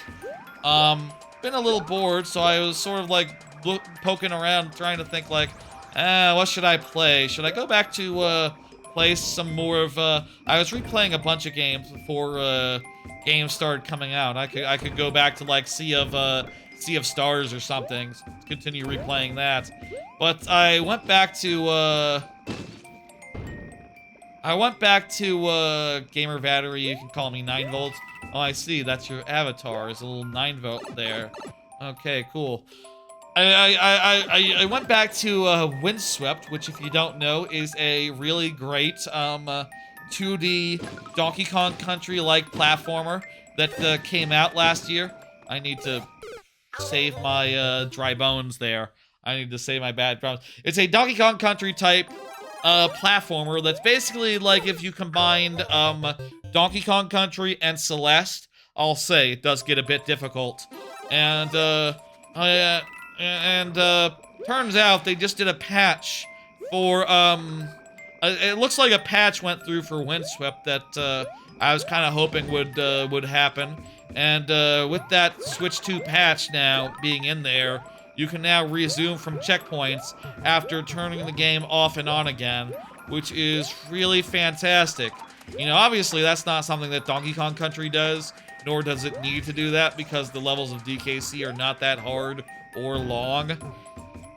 But Windswept gets a little difficult in its post-game, and in particular it has some levels that have I did the penultimate level a while ago before last year, and I thought about doing the last level, except the penultimate level took me like 5 hours to get through. It was hard as hell and had like 7 different parts to it.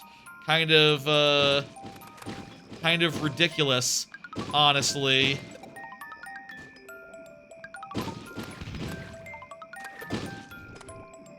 Whew. But turns out now you can resume from checkpoints, which means that you can resume from checkpoints, which means that you can... Now that you can resume from checkpoints, you can make a little bit of progress. Damn it, I lost the shell again.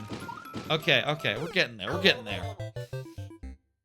Now that you can resume from checkpoints, you can just, like, make a little progress, get to a new checkpoint, and then turn off the game, and then come back. And I've started plugging away at the last level, now that that's possible. And I've gotten to the second... I believe I got into the second checkpoint. I do want to be careful about, like, collectibles while I'm at it. I want to make sure I'm not missing the cloud or whatever while I'm going through.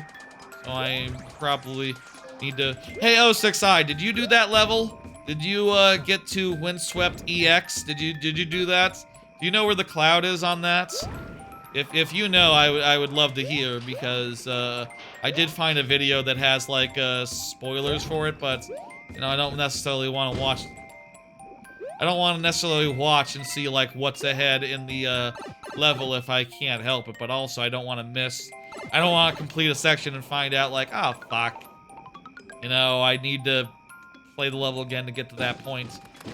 There are assists. I could just use the assist to get to like replay the level if I really need to, but that does feel a little bit unsporting, I guess.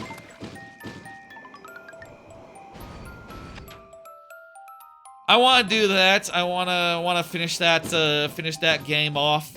Get it like, you know, as near to 100% as I can. And it's very, very difficult. And the fact now that you can maintain your progress across sessions.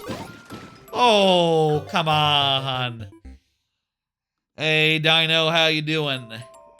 Dino or Din officially, I guess, could be either or. 5 tries left. And also, it is 7:42, which means that the lightning round will be upon us after I finish this level. Which is nice timing, considering we just finished talking about... 4 tries left. I think we just finished talking about the last game that I had listed as far as, like, games to talk about. Means we'll be on to some non-gaming topics for a bit. How long till you, Big Bad Brook? You're next! Hey, how's that? You're up next, Big Bad Brook. Fantastic. Well, we'll know when you're up will know that you're good for it when you come up in 4 tries. I think Windswept is great. It was on my top 10 list last year, and I will say, if you like Donkey Kong style games, Donkey Kong Country style games, it's a really good one. I will say it gets pretty difficult, so maybe also have a taste for things like Celeste and, you know, Super Meat Boy, stuff like that gets pretty precise and demanding. But, hey, if you like Donkey Kong Country, Meat Boy, and Celeste, like, yeah, Windswept is fucking great. And it's like catnip for me. It's like, you know, kind of game that feels like it was made for me. You know what I mean? You ever have that with games? Where it's like, oh, I don't know this is going to be that successful, but I'm gonna be all over it. Do you get anything for getting all the coins and clouds? The clouds help you get to a later part of the game. The coins, I believe that the coins do unlock, like, the last 2 levels. I think that is, part of it. The bonus tokens. They're definitely, like, some of the later parts of Windswept are gated by those particular collectibles.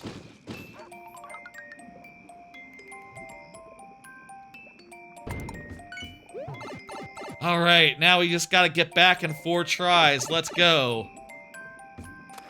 You do recommend using the 15 minutes to complete your World 1?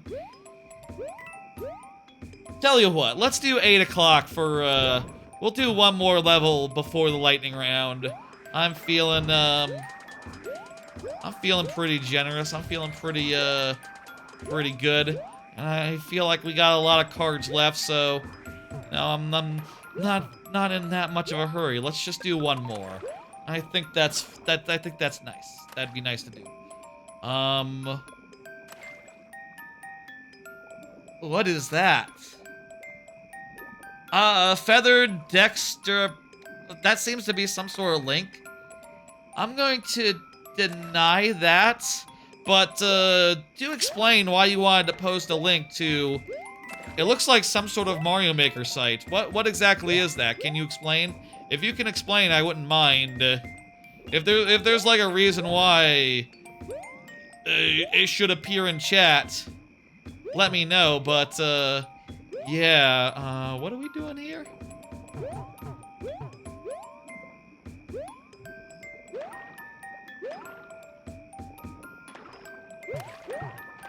Okay, what is the play here?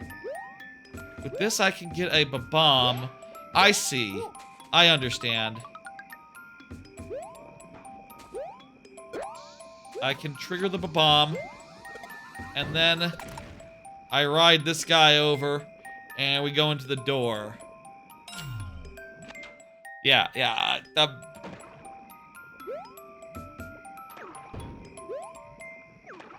Okay. We can get them on the way back. Uh-oh.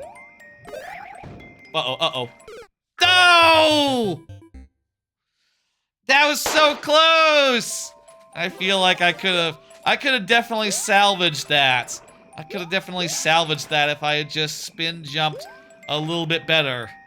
Ooh, you could have just stood on it. I could have waited as well. Maybe I got a little impatient. I could have waited for the thwomps to be on the way back, rather than getting them on the way too. That's, ooh.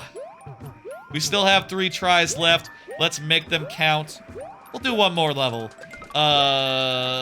Outside of the lightning round. We had some long levels this time in the, in the first segment here. And, you know, they definitely, like, took up a bunch of time. We'll be going to lightning round soon enough, so we will have limited attempts, but, oh.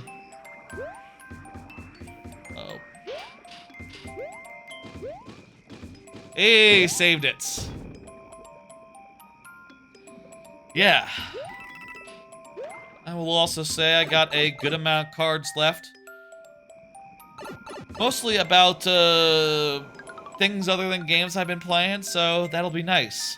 Have I been playing anything else recently? Not really. No, I think we basically mentioned everything. I've booted up like Mario Kart a little bit. I've been playing Fortnite still. That all that is you know, pretty much same as before, same as always. I don't really have a retro game I'm playing right now, but I wouldn't mind like doing yes.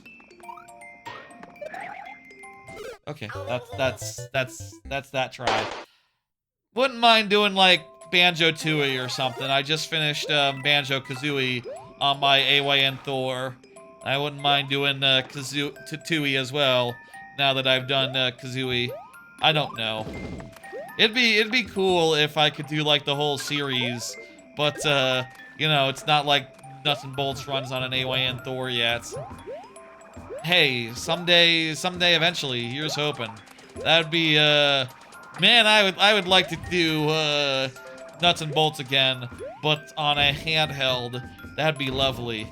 Any game where I've already played it on stream in full is nice to do on the handheld because, well, I've already done it. I don't need to save it for the stream because it's already been on stream. Oh, I guess I'm going to be doing Tooie Randomizer next month, so I guess maybe don't just replay Tooie right now. That's redundant. If we're talking like saving it for the stream, that'd be a good I don't need to like freshen up for that. I played Tooie enough times where I know it well enough. I should know this level well enough and should know that you don't. Okay. That was the pop. The pop was for that, when I lost the thing. I just popped it, right? Last try. We're so close. We're so close here.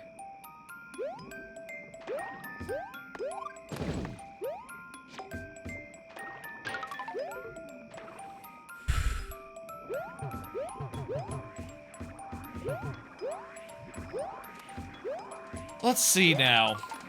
Yeah, that's pretty much all I've been playing. I haven't been playing much on my AYN Thor recently. I can still save this. No, I can't. Haven't played much on my AYN Thor recently. Probably should find something to play handheld style. That'd be cool and good. Also been thinking about, still in the middle of Link Between Worlds, but haven't been feeling like going back to that recently. Been busy with other stuff. Maybe I should go back and finish that. That'd probably be the next thing that I should have on my list to play. Thank you, Chard. We'll get it soon. That level, definitely its days are numbered, but not this time. Not this time. Maybe we'll get it later tonight if you want to put it back in there. Should you resubmit that for the lightning round or give a different course? Do whatever you want.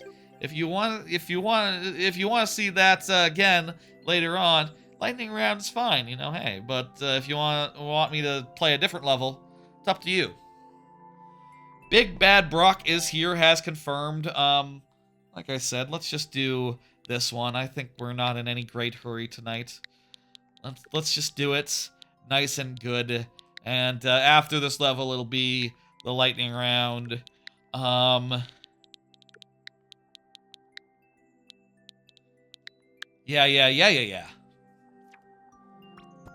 What are y'all playing right now? Are there any games about to come out? I did see that one, Mio, Memories in Orbit. I watched gameplay of it.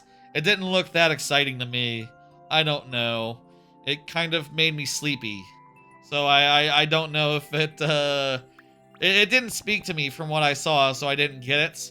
I'm curious if, like, I haven't seen anyone talking about it, so I assume that just, like, no one's gotten it, and it's not that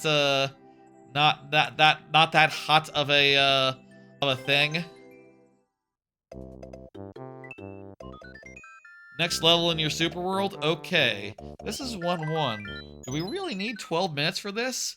You're really liking it after the first 3 hours? Okay. How would you compare it to like? How would you compare it to like Silk Song? Obviously, probably not as good as Silk Song, but I'm getting the feeling this one does not need to be in. This one probably would have been fine in the lightning round. Hang on. Well, regardless, this is 1-1, but with mandatory Fire Flower,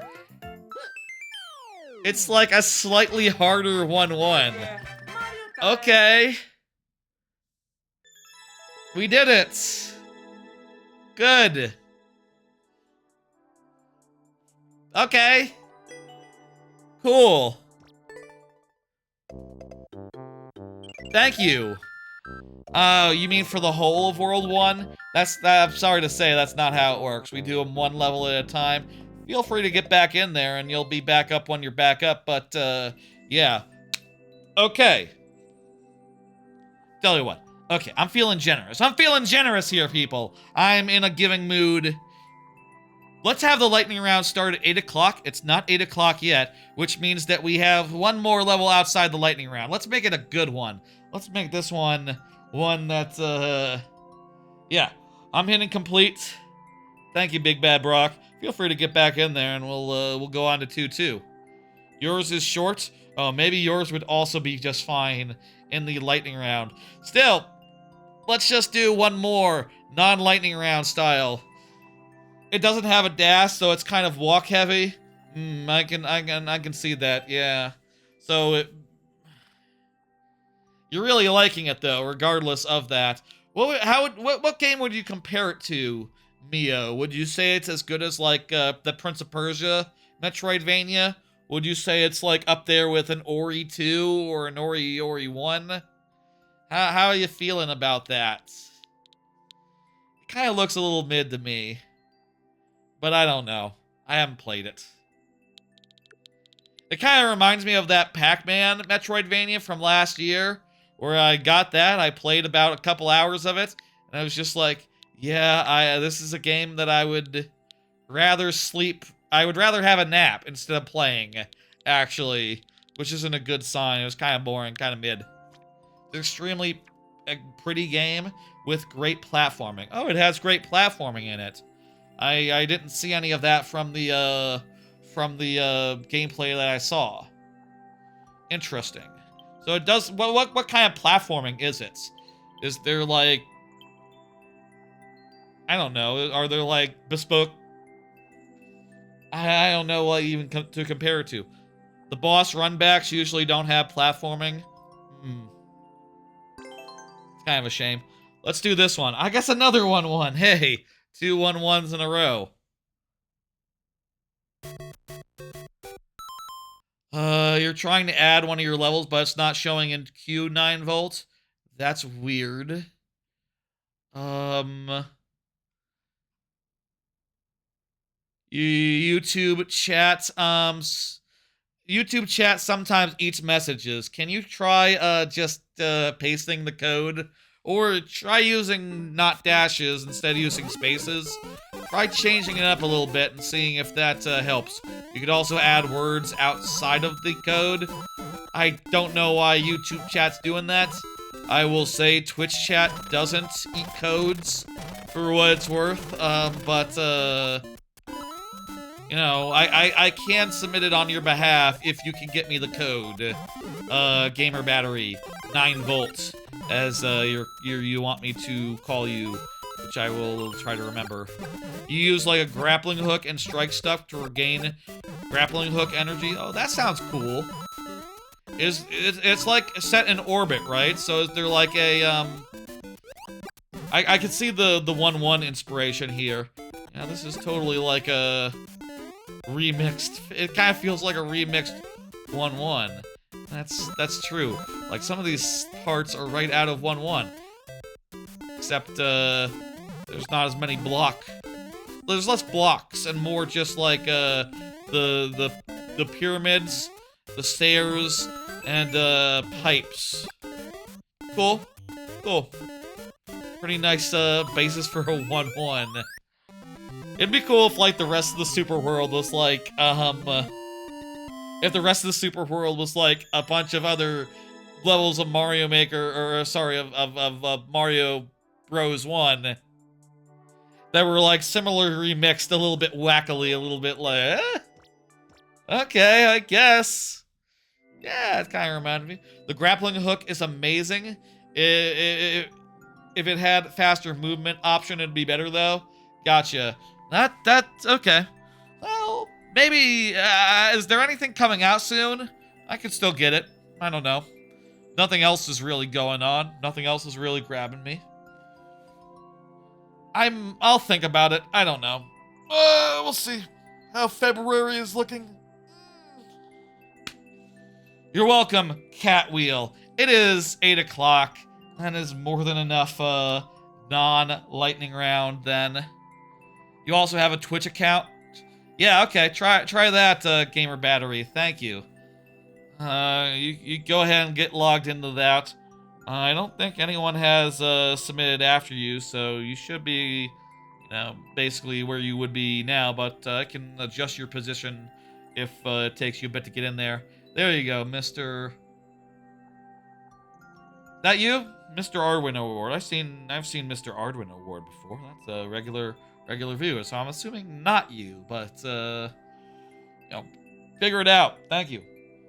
I wonder if it's a case where the code accidentally has like a slur or something in it. You can try posting the maker code as well. That's a good alternative. If your level code isn't working, maybe try the maker code or vice versa. Your profile code, in other words.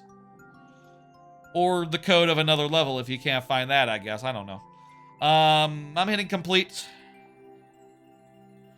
Next up is the red bouncer. Though enemies are a bit weird, they aren't that interesting in Memories of in Orbit. Interesting. I say, you just said they're not interested. I said interesting. That's, okay. It sounds like it's kind of like a 4 out of 5 is what I'm hearing.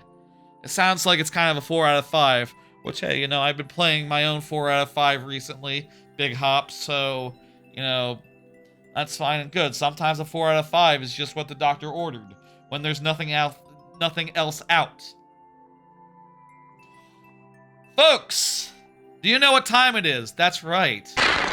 It is time for the lightning round. During the lightning round, we will have 5 tries to beat each level that comes our way, 5 tries refreshing at checkpoints, and 7 tries under the following circumstances. 1, the first level of the night whose viewer is up, whose submitter is available, is here. 2, clear rates under 4%. 3, super worlds. Those are the 3 conditions that get us the extra 2 lives. I will say, I mentioned earlier, I'm thinking about adding extra heads, extra lives for levels of like, I don't know, 0.4% or lower, let's say. Let's say 10%, 10%, levels that are 10 times harder than the other threshold for 7 lives. Maybe we do 12 instead in the near future, but that's gonna be like a March thing. I think I'm gonna get that working in a few weeks. I'm gonna work on that in the near future. Not a thing for tonight, not a thing for next week, but for the near future, that is how it will work. If you're not here, it'll work the same as it previously did. We'll get sudden death, and we'll only have 2 tries refreshing at checkpoints. Currently, Red Bouncer has not said anything, and let me put that in chat so that Red Bouncer can confirm and say if they're here. Red Bouncer, do confirm your level is up. I will punch it in now, and yeah, I love the lightning round. I do. I love it. It's my favorite time of the stream. It is really fun to just keep on moving from level to level.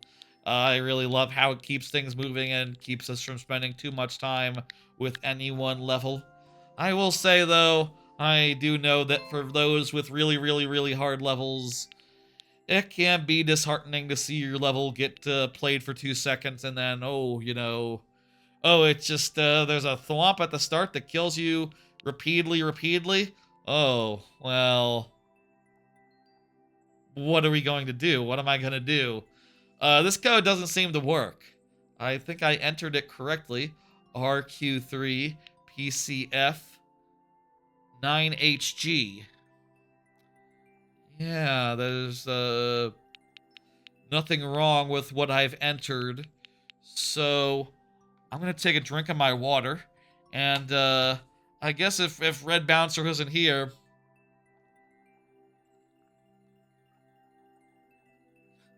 we can't. It doesn't resolve to a working code. I should have a button that I can press to alert the person whose level it is, hey, your code doesn't work. But instead I'll type it. Hey, at the Red Bouncer, your code doesn't work. Please correct. Okay. Confirm, confirm, confirm, confirm. Yes, yes, yes, yes. Okay, I've looked at it enough times. I'm pretty sure I've typed it exactly. It does not work, so let's just go ahead and I'm going to pull up the next person behind them, Countess Timpani. And, Red Bouncer, I'll give you until the next level to correct your code. In the meantime, it is Timpani's time. Timpani, you know what to do. You know to say something. And then we'll, play the level accordingly. Oh, I could use more sleep. In general, but also tonight, ideally. I don't know what it's gonna be like tonight with all the winter storm coming in, but suffice to say, I'm worried. Ooh. This has a really low clear rate, so I'll say we know that Timpani confirms we'll be going up to 7 tries. I'll also say that from here on out we can just start a level. Oh yeah, this is one of those other 500 seconds.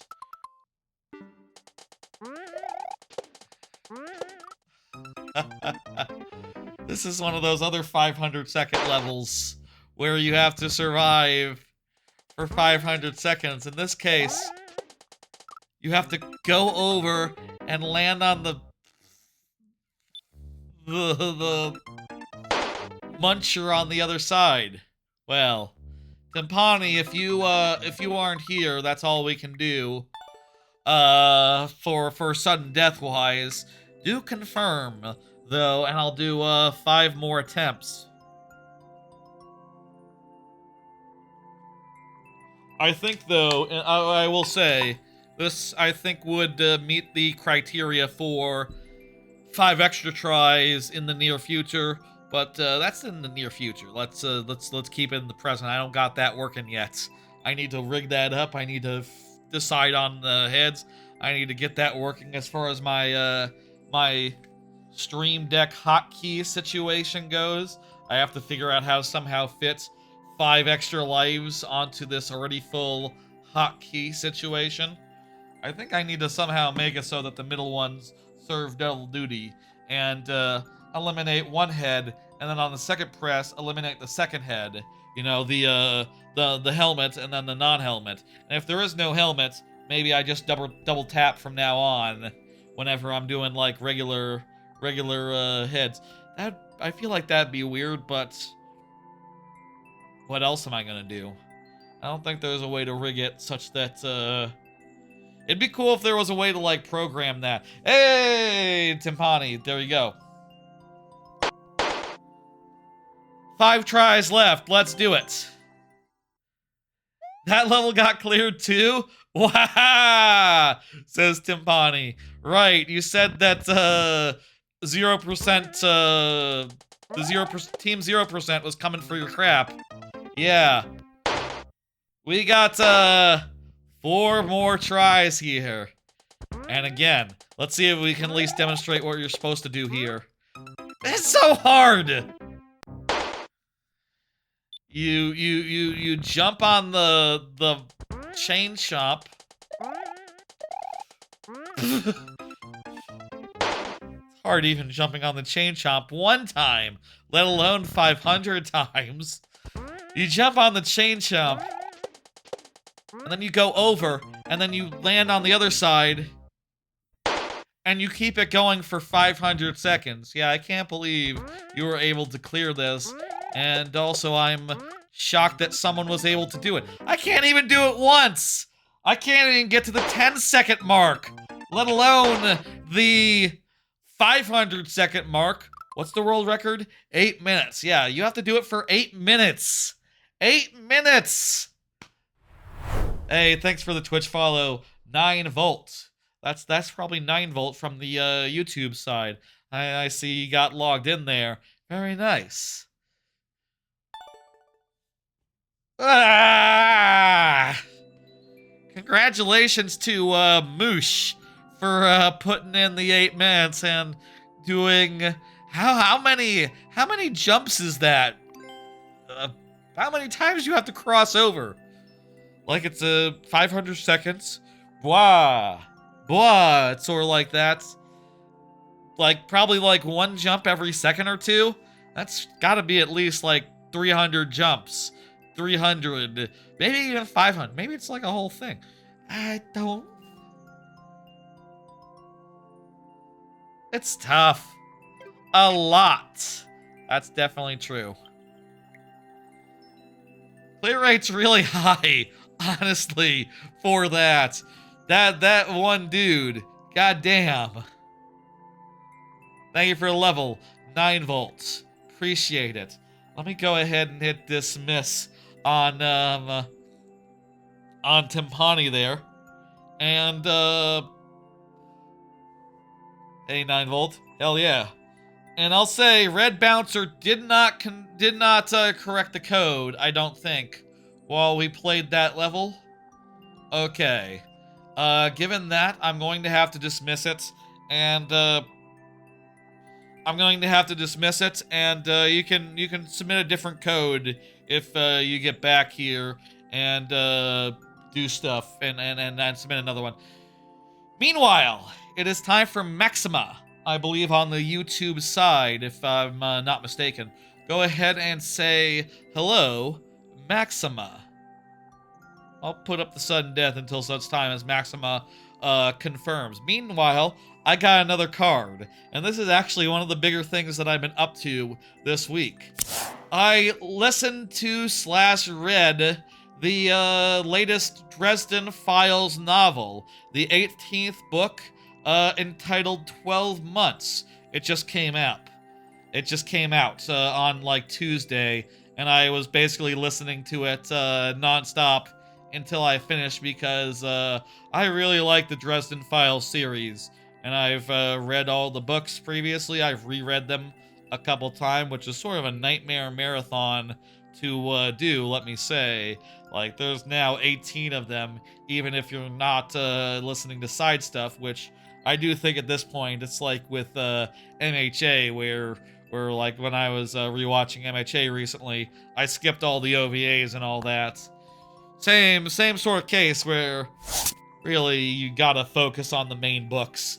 If you don't know, Dresden Files is sort of a urban supernatural thing about a wizard who is also a private investigator, and basically every book has him like trying to, most books other than the last 3 have him trying to unravel a paranormal mystery, a paranormal whodunit that typically has like tons and tons of like intertwining threads that's really interesting and neat and fun to unravel and see build up over the course of a book. And also, generally, you know, once he does figure out who done it, he has to throw down and fight them in a big, long battle scene, which is really good and fun as well. And also, there's usually a big middle that's also a really exciting battle scene in the middle. And I'll say they haven't quite been that for a bit. After, like, for the last 2 books, the previous 2 books were sort of like a 2-parter, where the first book was just basically just all mystery, no big action finale.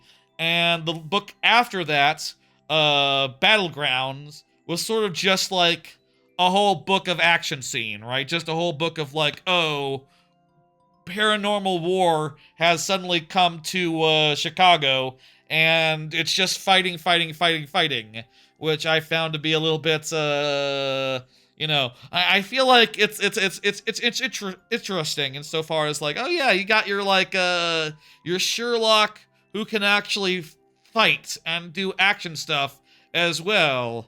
And it's like, oh, that's a great formula, and it leads to some great stuff where the mystery is balanced well with the action finale. But then you have two books where it's like, okay, this one's all mystery, and this one's all finale. They were originally supposed to be just one book, but then they got too big for their britches and then became two books. And as a result, like, oh yeah, you just got one that has all mystery, no action, and one that's literally like if Sherlock Holmes just picked up a machine gun and was shipped out to World War II, which is like, okay, well, it's important to the plot, I'm sure, going forward that this happened. And this new book is also weird insofar as just like, yeah, it's just like set over 12 months, which is different from all the other books that tend to be set over like the course of a week tops. But it's like set over 12 months. It involves like just going beat by beat as far as like his recovery from the whole situation. The city recovering from the battles of the last book. And you know, it's good stuff, but also it doesn't have the same sort of like structure as like the most of the other books. And I'll say I'm really looking forward to the next book, considering it will have probably that structure back of just like introduce a paranormal aspect that's pretty specific, and then spend a lot of time like noodling with like, okay, what exactly is going to be? Well, how exactly going to be? You know, it's good stuff to happen, and it's cool to be like, okay, this is the next 12 months. I feel like this book originally started as like a side thing, as like a short story, as like side content, but then just grew so big, it's like, oh crap, it's 16 hours unto its own. It kind of feels like 16 hours of epilogue, but also it is like the kind of epilogue where if My Hero Academia had 16 hours of epilogue, I would eat that right up, you know? It's like, okay, well, this isn't the action stuff that I crave, but like, man, I do love these characters, and I want to know what happens next in their lives, and where the various plot threads are going. Like, okay, this is a good installment. I do like it more than the last two, on the whole, I would say, but I do think I like it less than all the other books that have a real great defined structure. I don't see Maxima, so we'll do Sudden Death. Let's do, let me see. Florida Raceway? Sure, okay. Koopa car. That's unusual. That's interesting. Below 4% clear rate, so if Maxima were to show up, we would have we would have 7 tries. Oh, I see. We need to get some things. I'll say, part of me does think that, like, Dresden Files is a little bit hard to recommend just insofar as, like, yeah, you know, it's a series that's been running for, like, 20 years. It's, long as hell. Okay. Well, I don't know if we're going the right way. I don't know where we're supposed to be going. I don't know if we're in the right, area. Feels like there's an obvious path, and it feels like we've fallen off it for the most part. Well, checkpoint's gotta be a good sign, right? I'm gonna take the checkpoint as a good sign. I'll say, I feel like, I will say, for those of you who might be interested in Dresden Files, like, you know, going through it for the first time or whatever, I'll say I do think it is a series that gets better as it goes, but I wouldn't recommend necessarily skipping the first book just because it's probably the worst one other than the last 3. But oh, I need a thing. You think I have to kill Meowser? guess let's try to kill Meowser.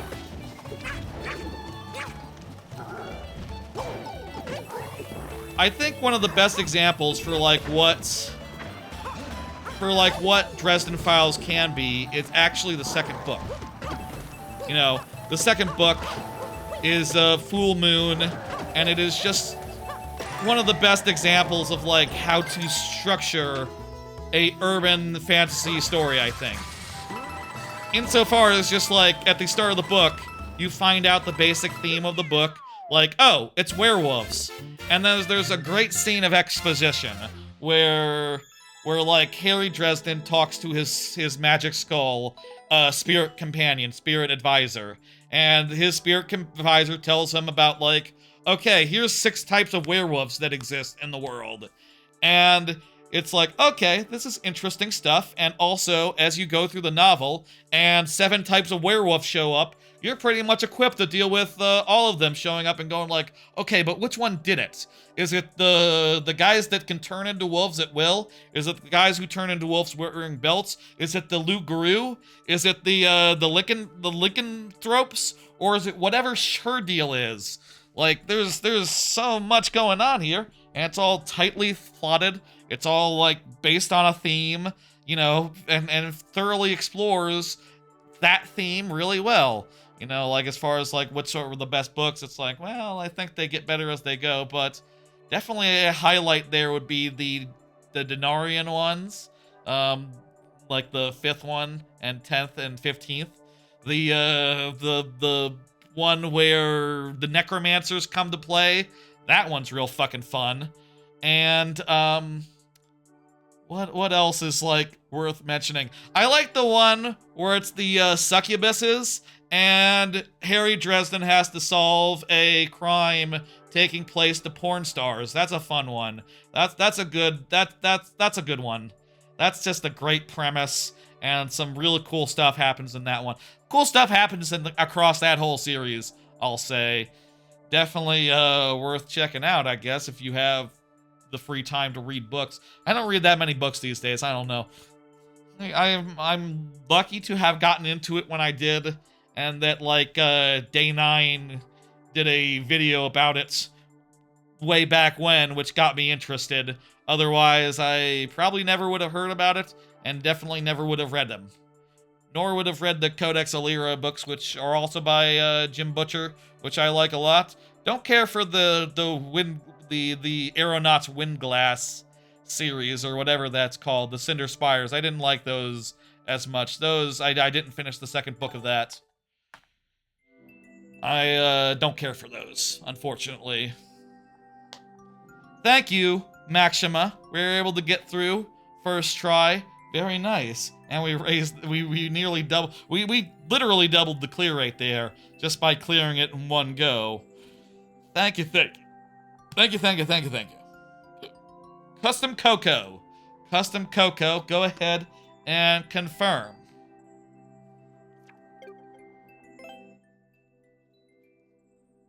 I'll say rereading that book definitely like gets me in the mood to read more books.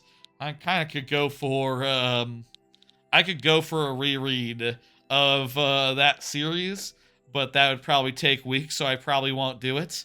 I could go for a reread of like Codex Alera, which would also take weeks, that's only 6 books, so that would take less time. I'm still probably not going to do it. I don't know. I don't read that much recently. I don't read that often. Maybe I should read more. I don't know. Or listen to audiobooks more. Either way. It takes time to read, but you know, I don't listen to podcasts as much as I once did, so I have plenty of time, like on commutes and stuff, which I just try to fill up by searching for like YouTube videos that will cover my commute properly, which is hard and impractical in so many ways. I should probably get back into like audiobooks and like maybe not consume them so voraciously such that they consume, you know, that I just like get home and listen to them until nighttime. You know, I got through a 16-hour book in 2 days. How do you think that happens? But maybe that'd be good to have as just like, oh, listen to this when I want to. It is, I had the Audible thing, right? And Audible, I feel like every time I want a Dresden Files book, it's been a couple years. So Audible is just like, hey, I'll give you a free trial. And it's just like, oh, you're basically giving me a free book? Well, I probably want the Kindle version anyway, so I will give you some money, ultimately, so I can, like, read it in addition to, like, listening to it. But, I don't know. I'm saying that. That seems like a slippery slope. I'll say that I think even if I were to read more, I probably would either A, reread stuff that I've read before that I already have on audiobook, or B, I just buy it outright because I like to own things. And I'm not necessarily interested in reading so much that I need a subscription. I don't even know there are that many good books that would appeal to me. Are there books out there that you think I would read and that would really just get me, like, hooked? I mean, I'll say, like, when I reread Dresden Files, I feel hooked as fuck. But, like,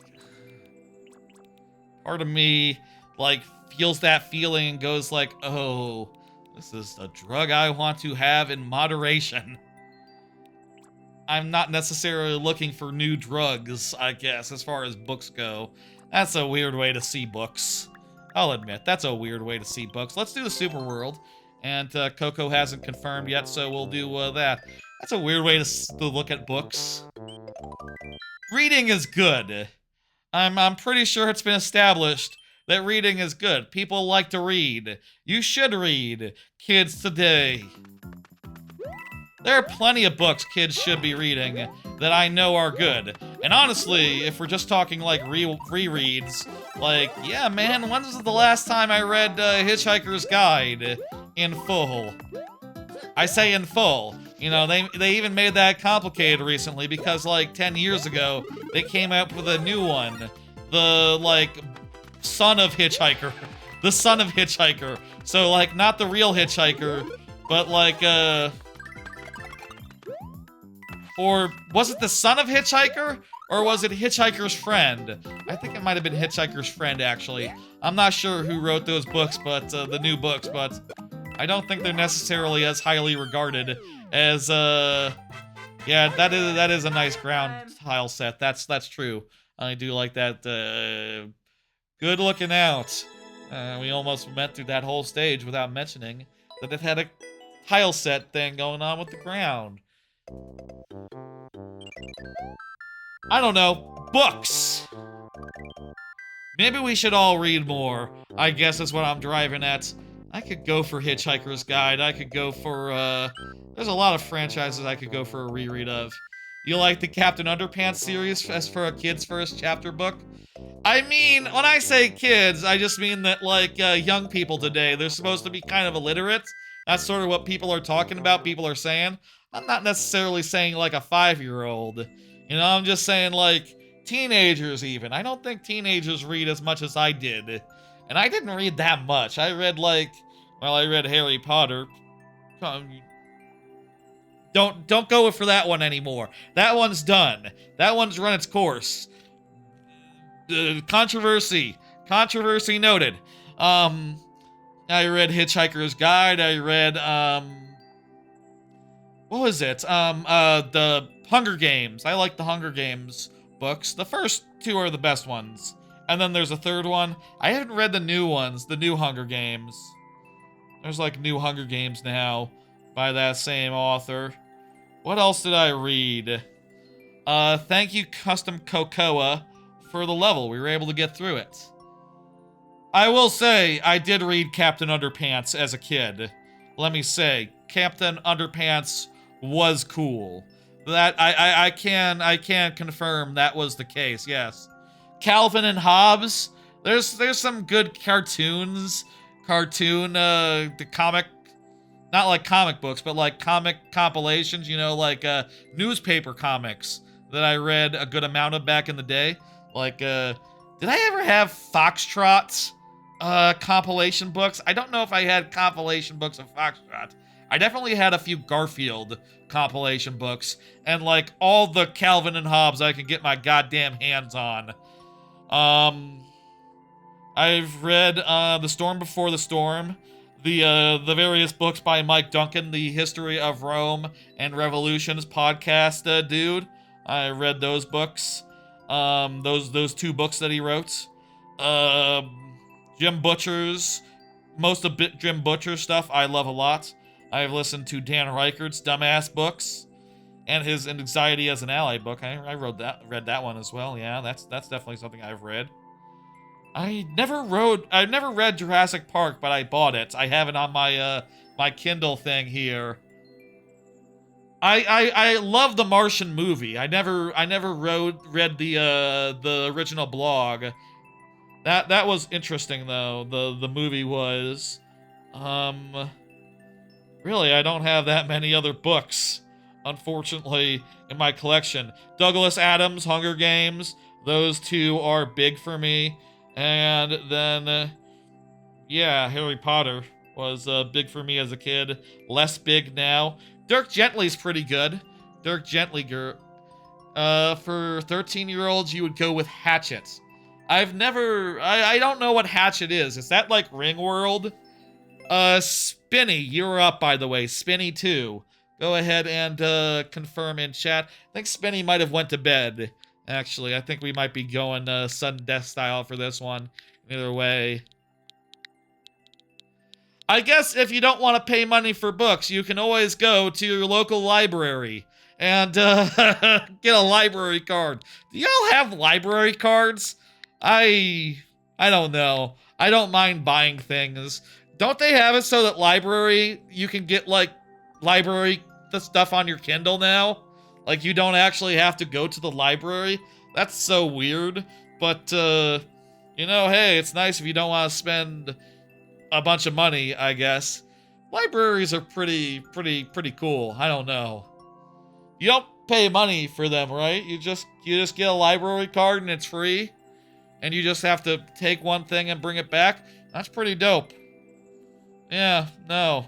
I've heard it said before that libraries are so, you know, anti-capitalist that if they didn't exist, they would be illegal, basically. They have a lot of useful stuff. I've heard they had DVDs and movies and stuff as well, where, like, same deal, you know, they're free. Are they free? That doesn't, my service-rattled brain is just like, no, I use all sorts of premium services that aren't free.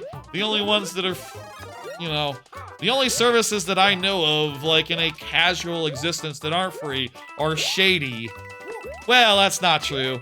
Like, YouTube is kind of free, other than ads, I guess. Twitch is, in a large part, free. Wikipedia is free, dependent on donations.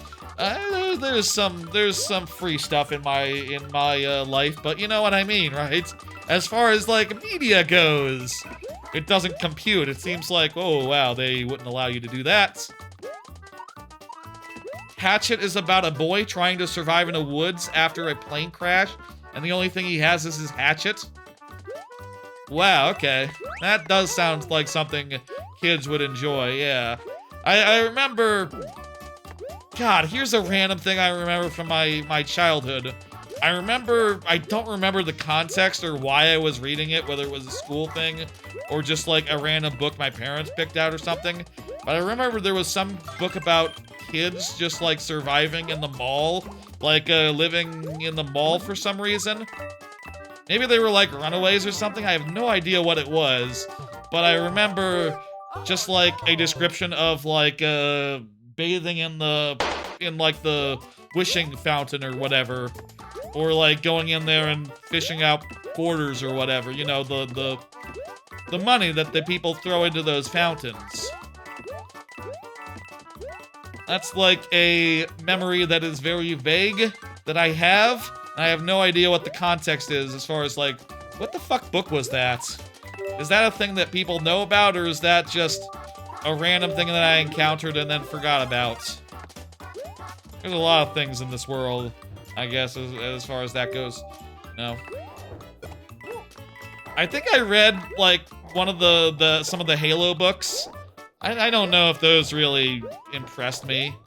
They're all right, I guess. Nothing special. What's like y'all's favorite book? I had to say, I'd probably go for like, yeah, Hitchhiker's Guide is up there. Dresden Files, probably just for me, like has a lot of my top contenders. Dresden Files is a book series for adults, by the way, or at least people who are sufficiently mature. Like I said, the porn shoot is like the defending the actors of a porn shoot from like mysterious curses is one of the books. You know, that's a thing. That's you gotta understand what porn is, I guess. A little bit of naughty business. But it's cool. It's cool naughty business. I'll also say, like, politically, I feel like in the early books of Dresden Files, he's a little bit not quite on the right foot there, but also, you know, oh yeah, I get it. You wrote it when you were in college. You weren't quite all the way like as, and for lack of a better word, woke as you were eventually, enlightened as you were eventually. But he gets there and it's fine. You can just get through that stuff. There's some stuff that's a little bit misogynist, maybe, about like books 1 or 2, and a little bit, and just so far as like some of the early parts of Dresden Files has him saying like, oh, I like to treat ladies like ladies. I open doors for them and be a nice dude. And it's like, yeah, that's a weird thing to say aggressively, actually. But I can see a college student writing that and thinking like, oh, this is so bold. And then like 5 years later going like, man, like, cool it on that. Okay, let's cool jets here. Some jets needed to be cooled, but what are you gonna do? You liked reading manga? I don't really read manga that much myself. I just prefer to let it to get adapted into anime, but that is an option as well. And as I understand it, manga is a lot cooler and better than Western comic books are these days. I never did Western comic books either. You know, I'm not newspaper comics and web comics, two different things. I did do web comics and still do a handful of them. I realized I forgot to read El Guna Shy for a couple months a few weeks ago and went, oh shit, I guess I'll catch up with that then. That's a webcomic that I've read for 20 years and still continue to read, but would hesitate to recommend because it would be 20 years to catch up on, and it started off pretty rough. But, you know, yeah. Thank you for level Spinny. We got through. This has been a fun tangent about reading. I should be more curious about books, I think. I think I should be more curious about books. If you got books you think I'd like, you think I'd love, feel free to say so in comments or in chat, etc. Let's go ahead and hit complete. And bring up the next. It's Rock Part T. Rock Part T. I think we should all read more, even those of us who can read. We should all maybe read more. I think it's what I'm realizing as I talk about this. I might reread Hitchhiker's Guide or Dresden Files, or I'm kind of in the mood for. I could go for any of this stuff. Does listen to a stream count as an audiobook? Why wouldn't it, I guess? Audiobooks are such a weird thing because, yeah, it is basically not that different from reading. Though I do find when listening to an audiobook, the feeling of like, okay, actually, let me pull up the book and just read as the audio is going on so I can actually, like, internalize it a little more. And if I get lost or confused, I can just look back and go like, what was going on? What were you saying? Oh, okay, I see. Reading audiobooks are kind of a weird edge case. It's kind of hard to describe, like, are you reading when you reread a book through an audiobook? Whatever. I probably don't have time to just sit down and be like, But also, probably it'd be faster than just listening to it in ears, so if ever I'm just listening to the audiobook, then I should switch to just reading it. Just reading it, I guess. I don't know. Visual novels are also cool. For visual novels, I was about to be done with this whole reading tangent, but let's continue the reading tangent, everyone. Reading is good. More options to read. What about visual novels? Yes. For visual novels, I really like the, Rock Party is here, so we have, 7 lives, and let me, randomize that. Let's go. You always spam through visual novels? I have not read enough visual novels, I'll say. Probably, really. I like Higurashi. I like Umineko, which is by the same creator as Higurashi. I will say, by the way, if you're aware that Higurashi is also an anime, I will say that the visual novel is the best way to experience those stories. I did a visual patch to make them look like the PS3 version, rather than the MS Paint original art, but some people would say that the original art is what you should go with that. A visual novel is like a game. You know, like in fighting games sometimes where you get a story mode where you're reading text in between fights? A visual novel is just the story. It's just pure story, sometimes asking you to make decisions. Oftentimes, they are also romantic in nature. I will say, I really did enjoy and love the hell out of Katawa Shoujo, like 10 years ago. Y'all know that? That's the visual novel from a bunch of, like, guys who met over 4chan. It was based on, like, an idea someone just posted to 4chan one day, and they all decided to do it together as a group. It's, I think, really good, actually. Katawa Shoujo is like a dating sim about handicapped, disabled girls, where it handles, I'll say, you know, the concept and such might make you worry. I'll say they do handle it with a good amount of deftness, you know, good amount of care for the stuff. Also, oftentimes with visual novels, sexual content. Oftentimes there's sex scenes. And yes, Katawa Shoujo does have those, yeah. And they're pretty good too. Yeah. I can picture them in my head even today, 10 years later. I haven't reread that in a bit. I wouldn't mind rereading it again, honestly. Part of me feels like, you know, I don't know, like, how socially accepted it is to talk about Katawa Shoujo. I feel like, that's a sort of thing where it's like, well, I read it when I was in college. And now that I am 30-something, it's like, well, you know, it is, they do, you know, maybe more than most visual novels, like, make sure to just lay on hard, like, everyone's turning 18 before the sex scene happens. Don't worry. Everything's cool. Everything's above boards. They make that very explicit, but still, it is odd as a 36-year-old this year, 35-year-old currently. It's not May yet. It does feel a bit strange to go back to that now, 10 years later. I don't know. But I've read a few visual novels, not that many though. Honestly, maybe I could go for more. Voices and good art is what visual novels have. Yes, that's true. Anyway, there's a lot of stuff you could read. There's a lot of stuff you could read out there. We ran out of lives for that level there. Rock Party, do you want to do a refresh now or a refresh later?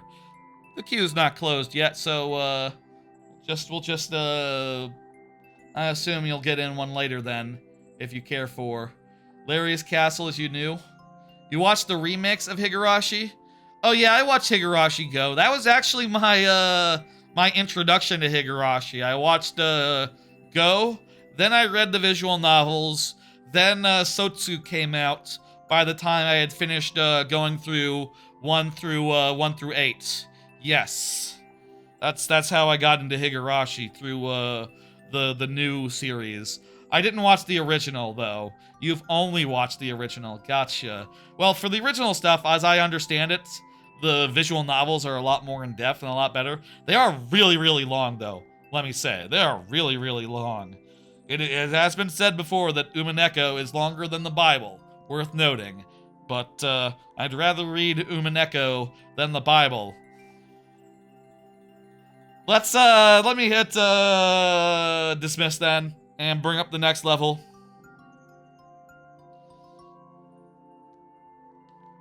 Pardon me, going into the stream was definitely thinking like, a good title for this stream is It's the Year of Dixie Kong, but probably we should have some title based around that extra long reading tangent. Literacy is a big issue these days, and perhaps we all should be thinking about it more acutely and more like, you know, as far as like what things could we be reading, what things could we be doing, and honestly, I mean, I don't know. Does audiobooks count as literacy? Do audiobooks count towards literacy? I don't know. But we could all be fitting in more books, at least via audiobooks, maybe during commutes and other slow parts of the day. Let's be literate, says Shard. Yeah, totally. I mostly read through audiobooks nowadays, so I'm not sure how that counts towards literacy, but I will say, Katawa Shoujo and Umineko and Higurashi, those definitely count towards literacy. If you can get I'm not gonna say it.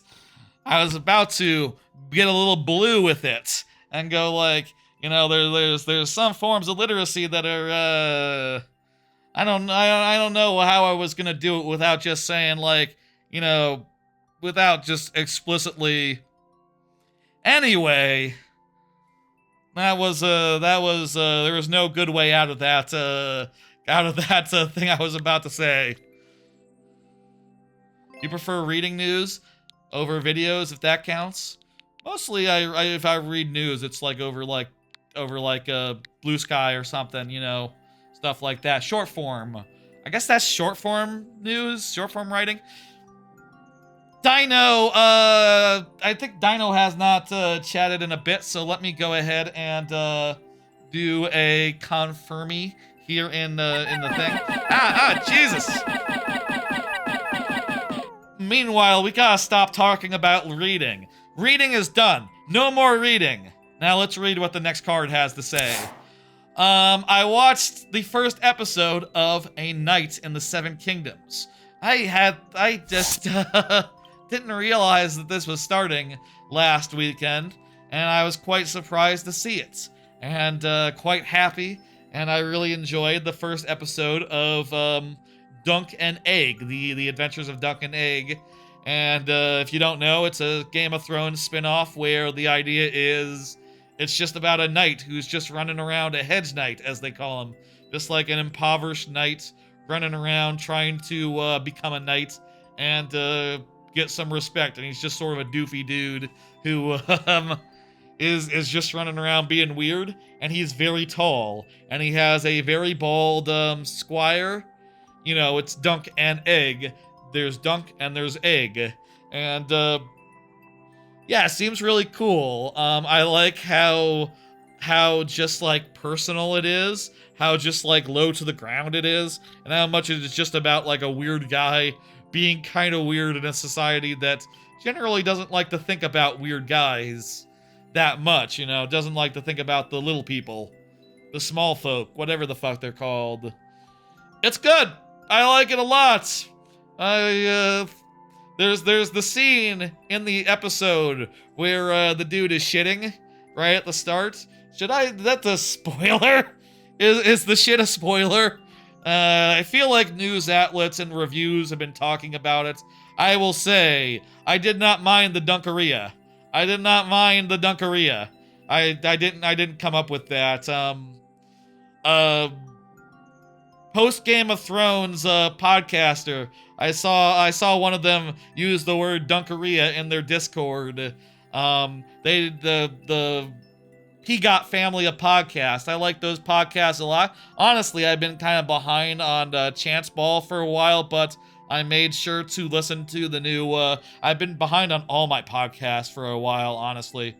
But I made sure to listen to the new, the new episode about the new episode about this episode. Really enjoyed having, some stuff to listen to them talk about that's hot and recent, and then they're very funny. By the way, if you ever are looking for a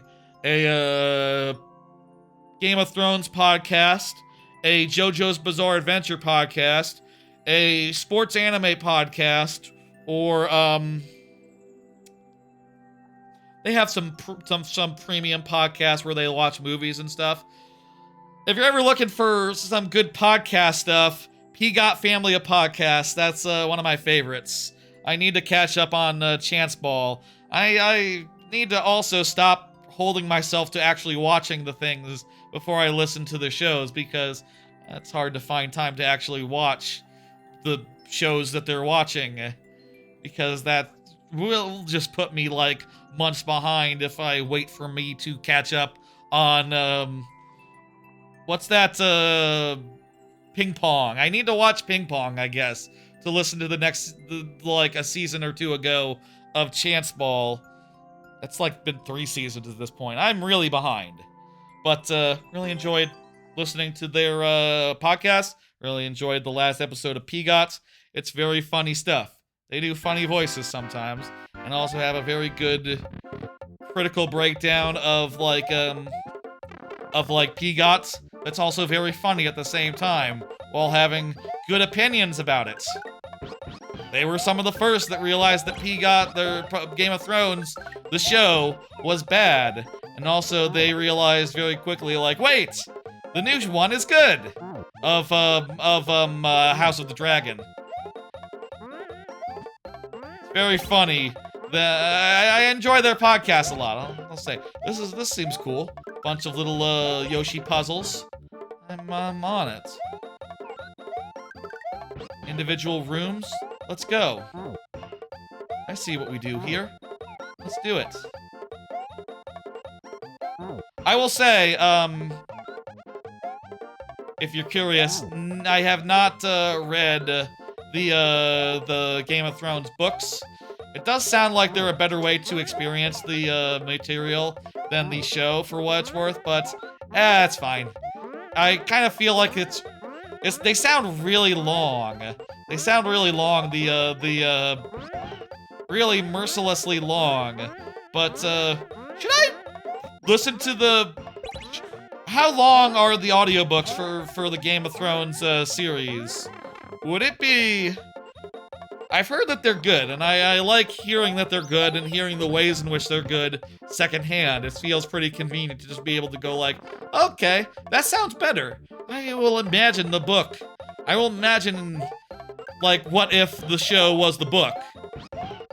But maybe instead I could just read the book, and then I could just enjoy the book as it is. I'll say, if they ever did, like, a read-along, they should do a read-along at some point. I don't know if that's ever in their plans, or if that's just, like, too much of a to-do. But, like, if they did a read-along, I would totally read along with them, and, you know, consume the content that way. I think that would motivate... That'd be, like, the thing that would motivate me to, read those books, I think. I recommend PGOT. I recommend PGOT. I recommend Chance Ball. I recommend that whole, the 5 grams of iron, the Full Metal Alchemist watch podcast that they did between Chance Ball and Yori Yori Boys. I like Yori Yori Boys as well. They do good stuff, and I give them $5 a month on Patreon because I like their crap. Shout out to PGOT Family of Podcasts.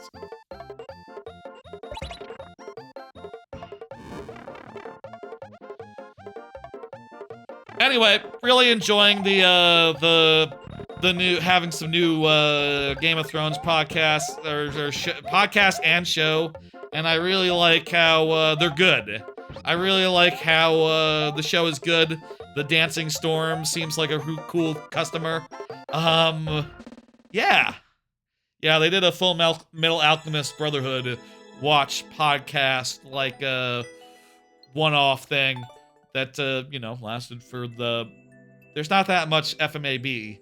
So once you're done with it, the podcast is over. And what are you gonna do? I guess they'll also be back with Yori Yori Boys once Steel Ball Run starts. I'm excited about that too.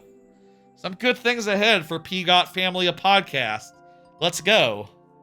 Recommend them. Recommend them highly.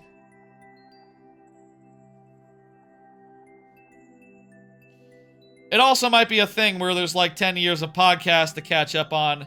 That's like a huge ask, I guess. Yeah, it's fine. Listen to what you want. I don't know. Thank you, Dino. We finished. Chard is up next, and you know what? Chard was the one who just said Full Metal Alchemist mentioned. So we got whole nine. We got everything we need. Oh, I think FMAB. Wait, it has a short OVA series? I don't remember that. I remember there being like a movie or something that was like, okay. I don't think I've watched the movie and OVAs and whatnot as much as I've watched like the whole, 50, line of 50. Like, I've never gone into like the side content or the extra stuff, etc. I think I've seen the movie. The one where they go to a city that's like connected by a rail or something. It's not as good as the main series, but it was alright. I think I watched that once. Is that the OVA series you're thinking of, Chard? Anyway, in other media news, I watched the first episode of Fallout Season 2.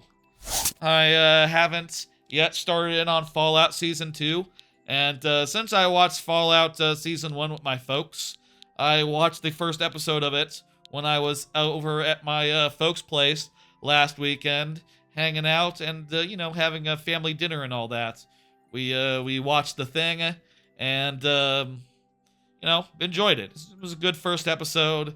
It's going in interesting directions. I liked seeing Novak, I guess. I don't have that much to say about Fallout. There's like 5-minute mini episodes. Oh, it's like that kind of OVA? Okay. I feel like the short spin-offs are less interesting. Except I did really like Umiyan, so maybe I should be more open to those short, side episode spin-off things that animes do sometimes. I generally just ignore them. It seems good. I'm looking forward to seeing New Vegas, and I hope to find out if, like, canonically, if House is still if House,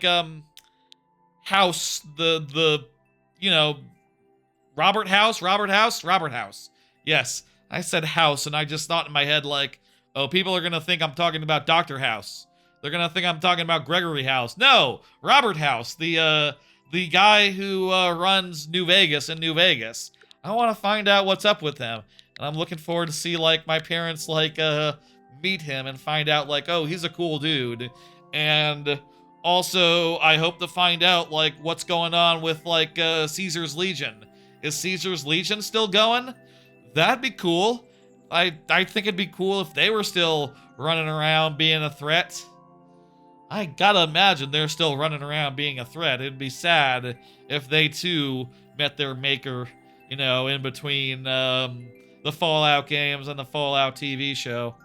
I'll say certain things about the Fallout TV show do depress me to a certain degree, like how much they pull back on how much New Vegas pushed forward. Like, New Vegas did some great things to be like, okay, listen, society is sort of rebuilding itself. The California Republic is over here doing stuff. They have, like, big nation-state alternatives, like Caesar's Legion, and House is kind of in the middle as, like, a nation-state unto himself. This isn't just the wasteland. This is a place where recovery is happening, and war is forming around that. Isn't that interesting?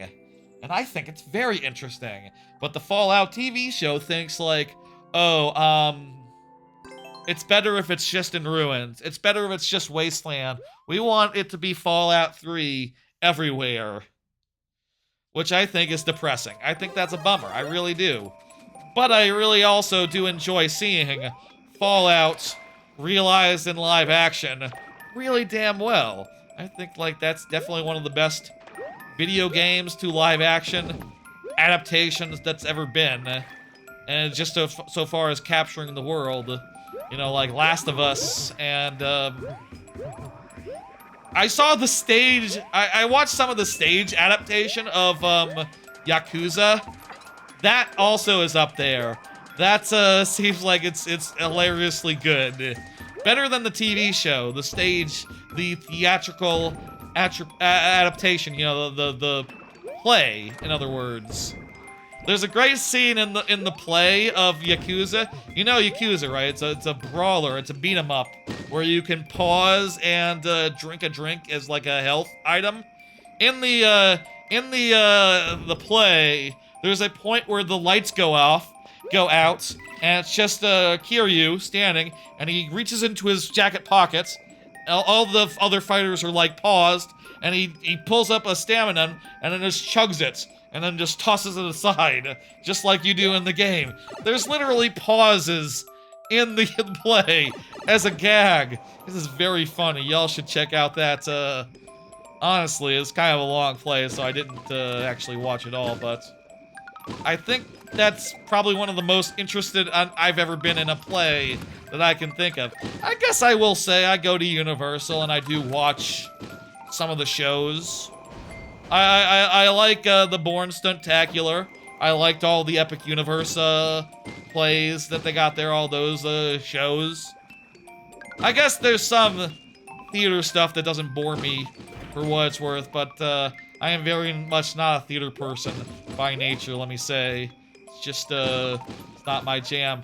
I really love the Norm Macdonald, if you don't know, Norm Macdonald's a comedian who has appeared on many a late-night talk show. That's kind of the thing he's known for most, is just being a really great talk show guest. And there's a real great, appearance that he did on, like, Letterman, or whatever, where he was, like, talking about how much he doesn't like the theater. And, it's just the funniest shit. It starts with him saying, like, you know, like, I went to my ma made me take me to the theater, and I don't know if you've been to the theater before. Oh my god, it's awful. And Letterman just starts, like, giggling and laughing as he starts, like, describing in just how miserable of an experience the theater is, and that is just very funny to me. Y'all should check out that bit, that Norm Macdonald talk show appearance. You should check out all of Norm Macdonald's talk show appearances, but that one in especially kickboxing, pump friction, and the theater is the name of that YouTube video. It's quite good. Let's do it. This time, for sure. We will, what? Okay, that was a little bit disorienting, but it's fine. The flagpole was right there. We didn't even have to deal with those with those little thwomps, provided we went up on the return trip. Cool, good. Also, it was first try this time. We should have done that like an hour ago when we were playing this level earlier. That would have been done. You'll try to find it after the stream. I'll say I love Norm Macdonald. I love all his funny bits. I love how he had an old-timey way of speaking. All his weird little things that he said. Very funny to me. Very funny to me. Very somewhat influential as well, I guess. I don't know. As far as like how he tells a story, I like it a lot. Anyway, let's let me hit complete. Should you throw in one more level? Yeah, do what you want. It's cool. It's good. I'll say we have 7 levels in the queue. How many cards do I have right now remaining? Shit, man. We've been really going through these cards at a slow pace. We haven't even gotten to the, Winter Storm stuff yet. I think that's next. I think talking about the Winter Storm is, next in the lineup. But we got, maybe like, 9, 10, 12 cards left. We got a bunch of cards left, so we can really keep going at least until the end of, let's say until the end of, like, Winter Storm stuff. Maybe we'll cut off the queue, then. Big Bad Brock, I guess, is next. Big Bad Brock, go ahead and, confirm for me? This is the next one, right? We just finished Shard, and I did put it up, do the whole thing. Big Bad Brock in the YouTube chat, go ahead and confirm. Meanwhile, let me pull another card, and, hey, it's time to start talking about that Winter Storm. It's about to come. I am, getting worried about it. This one looks bad. Yeah, I watched, some of that dude on YouTube who's, like, the big weather dude. Yeah, I heard, they were talking about him on Giant Bomb's dump truck, about him being really the big dude, and I've seen some of his videos before in the case of previous big storm events. But like, there's that one guy who does the weather report videos on YouTube that gets like millions of views. Watched a little of his content on this whole storm situation, and it does sound really bad. As far as like my immediate area goes, DFW, North DFW.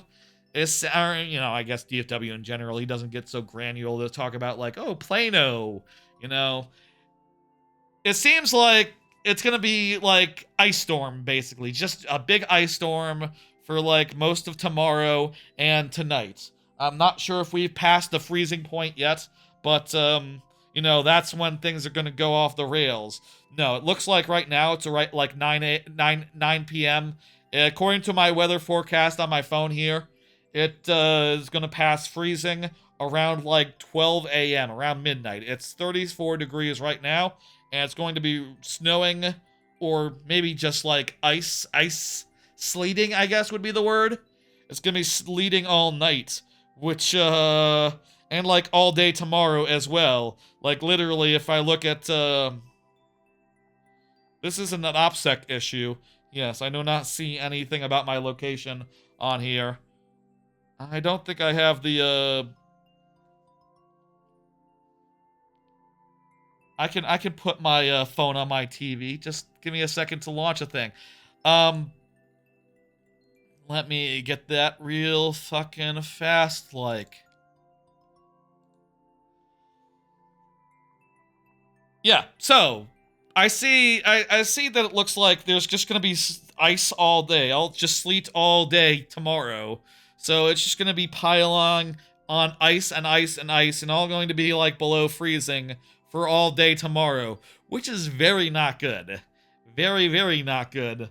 Let me show you. I can pull up my phone now, and here we go. It does not say where I am in Plano, fortunately, and that's good. You don't need to know. But what it says here, I hope this isn't an OPSEC issue. It's not specific enough where you'd be able to pinpoint where in Plano I am, what road, etc. But basically, like, look at this. From, like, sun up to sundown tomorrow, it's just constant snow. And constant snow into Sunday. Basically, it's going to snow until Sunday morning. From, like, now to Sunday morning, nonstop. Well, like, from midnight to Sunday morning, nonstop. Insane. Very concerning, especially when you look and you see, like, temperature-wise, on a day-to-day basis. It's not going over freezing tomorrow. It's not going over freezing on Sunday. It's not going over freezing on Monday. It's only passing it on Tuesday, and even then, the lows are still freezing. So we're going to have some cases where some of that ice thaws, and then it's going to remelt, and that, or refreeze. And that's going to be just continuing to be a concern until such time as it gets regularly high enough to melt it entirely, which I'm not sure it's going to be able to do Tuesday. Maybe Tuesday. maybe Wednesday. But like, honestly, that's the start of it, you know? That's just the start of concern. Because the other thing that's concerning is that like a year ago, there was, or like 4 years ago, there was a, drive safe. Ha ha ha. Let me tell you something, Shard. We don't drive in that sort of weather. That sort of weather, we wait for it to go away. We wait for it to melt. We stay indoors until such time as it melts. I will say I went to the store and I stocked up on food, as did we all. As did we all last couple days. I stocked up on things that would not go bad if, like, power outages happened, because that's the other thing. 4 years ago, there was a week-long week of ice and snow where it didn't go away for a whole entire week. And also, the power was out for like most of that week. It was a nightmare. And like, I think a lot of Texans remember that. And it's sort of a big trauma for us. Just like, oh my God, is it happening again? Is it happening again? Are we going to have power tomorrow? Are we going to have power on Sunday? Are we going to have power on Monday? I will say, I had no streams planned for any of those days previously, because honestly, I would like to have a break before, a little bit of a break. Usually, previously, when I was doing playthroughs, I would usually take a week off from a playthrough after finishing a playthrough. But I haven't done like a full like playthrough week in, week out for a while, so, you know, it just kind of made sense to keep on going week in, week out. But I'm gonna say it's kind of lucky that I didn't have any plans for this weekend, because man, it might be fucked. Man, we might not have power, and man, I am scared. Because, like, yeah, no, it's gonna be fucked up. Randomizer month coming up. No snowstorms for randomizer month, I hope. I want all these plans to go off without a hitch. You need to stock up on gas tomorrow for your generator, just in case. I'll say, I do want a generator or a battery once I get a house. I want to get something like that. I want to make sure that I can, I want to make sure in the future, like, once I have a house, I'm insured against any sort of power out situation, and I will always have heat and power and be able to, you know, be comfortable at night. That week without power, and I was hit pretty badly by it. I had, like, no power for, like, 4 or 5 days. It was horrible. It was terrible. It was like, oh my God. Some people got lucky. Some people had power that whole week. I think my parents had power that whole week, but I was just shit out of luck. I had to walk to Targets in the snow across the sleet, and probably slipped and fell on my ass while I was doing it. It was not a good time. Oh my God. And I am, for one, worried that that's going to happen again. But, let's put on sudden death and let's do this. We'll see. I am scared. I am ready. I am prepared to stay indoors for the next, you know, up until such time as, power is, the snow goes away. I'll probably be working from home from Monday, if, assuming that, you know, cases are better. I worked from home today, because I didn't want to go out in the rain or whatever, even if it's not freezing. I feel like even today conditions are not going to be great. People are going to be, you know, trying to do some last minute prep and things of that nature. You don't fuck around with snow here in Dallas. You stock up, and DFW. You stock up and you huddle down. You just you know, you hunker down for like a week and wait for it to go away. And also, you go outside for a second and go, ooh, pretty snow, I'll take some pictures. And then you go inside and go like, okay, that's enough. I picked a good day, by the way. Let me say, I'm being sarcastic here. I picked a bad day to forget my, my knit hats. I left my knit hat at my sister's, house last weekend. I was, visiting. My, nephew turned, 2. We were doing a birthday party for him, and I gave him a little toy wheelbarrow, which I think he will quite enjoy. He likes pulling around a wagon, so I reason he'll like pulling around a wheelbarrow as well, or pushing around a wheelbarrow. Sort of like the opposite of a wagon. It'll be neat to him, I think. Thank you, Big Bad Brock. I appreciate it. Yeah, Mario time. I am concerned. I am all ready to go. I am, I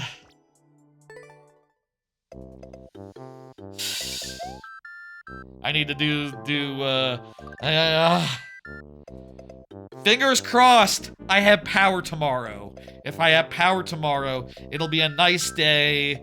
I'll look outside and I'll enjoy the beautiful snow or ice or whatever it is, the snowstorm.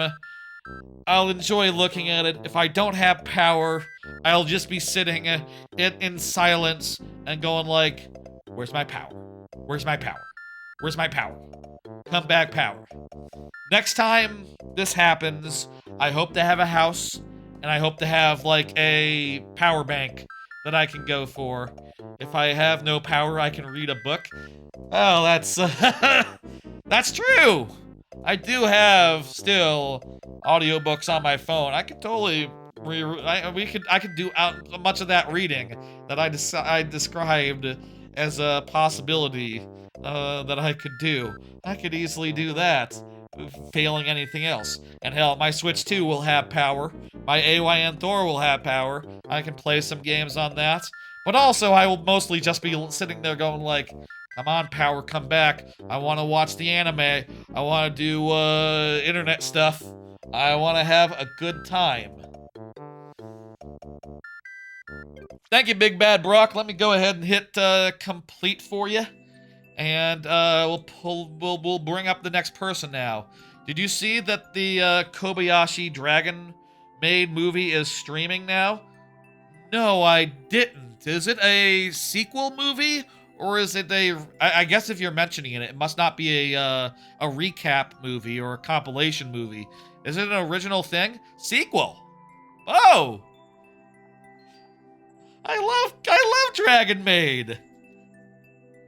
Remind me tomorrow, if there's power, watch Kobayashi Dragon Maid movie. Okay, shit, I gotta watch that. Is it on Crunchyroll? What's it on?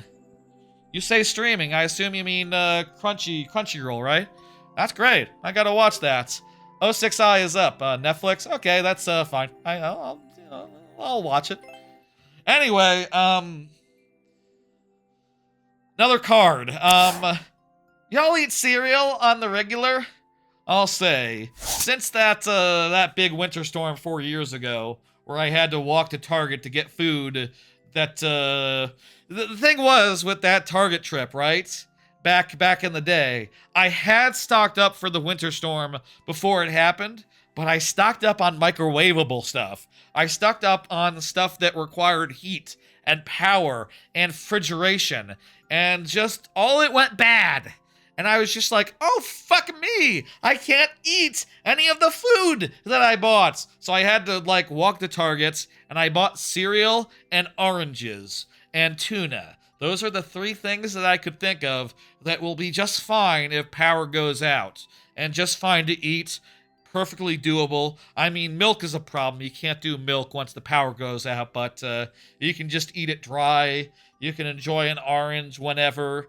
And the tuna, it's, you just put in some mayo and mix it around. And maybe you can't have, like, a tuna sandwich, like the cheese and you can't toast the bagels for that, like I would like to typically. But you can make a perfectly good tuna sandwich without, man, I could go for a tuna sandwich. I think I'll have a tuna sandwich tomorrow. But, if you have a way to heat water, I don't have a way to heat water, no. I think my stovetop is induction, and all my appliances are electric. I don't think I have, like, a gas line in this apartment for, like, alternate power supply, or in previous apartments, neither. We, purely induction here.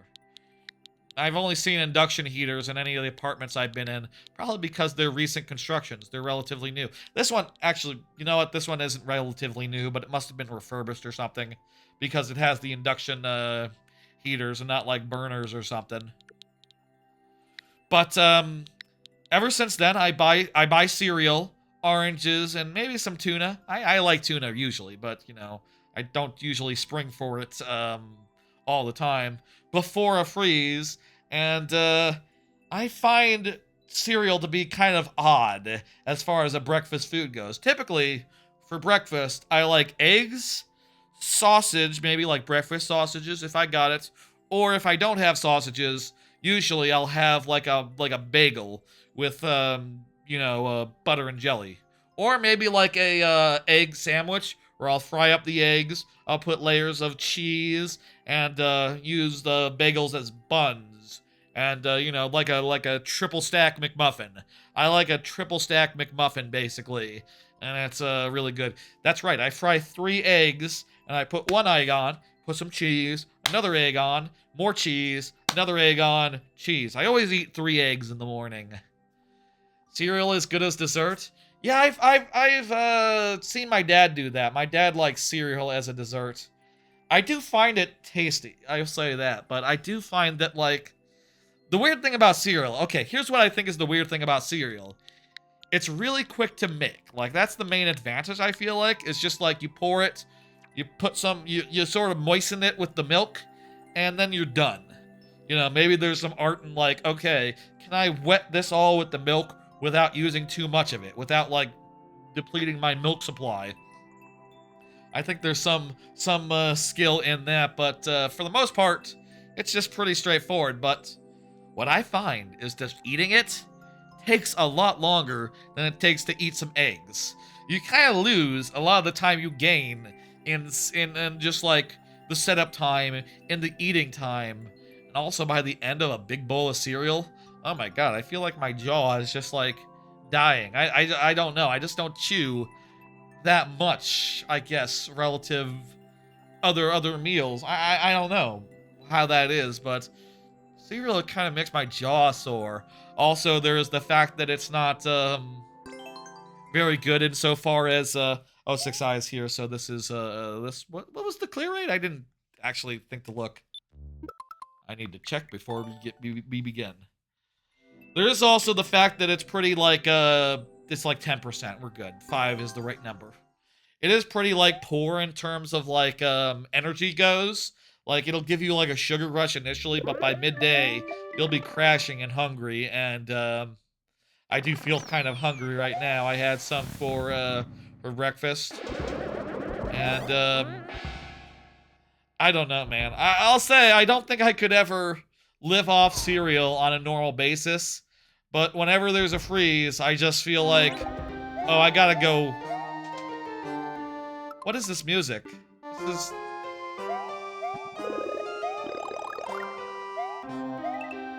I've heard it before. It's very familiar. Yoshi's Island? I think this is Yoshi's Island, if I'm not mistaken, right? This is like the dungeon music from Yoshi's Island. Very nice. I like this this soundtrack. Where's the key though? I guess maybe we go back to the left after this.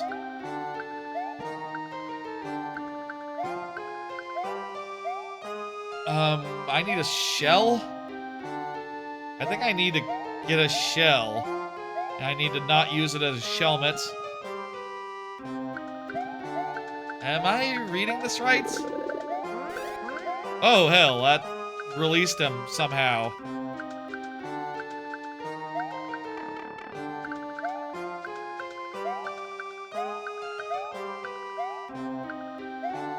I could do the on-off again.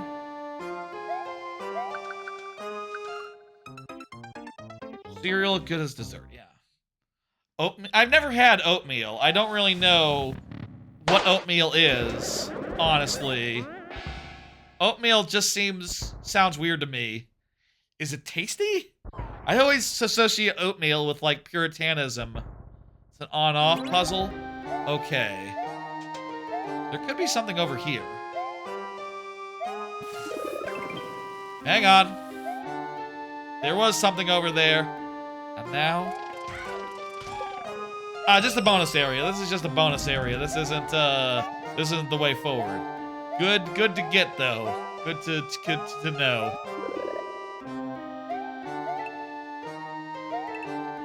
I'd like to get a shell.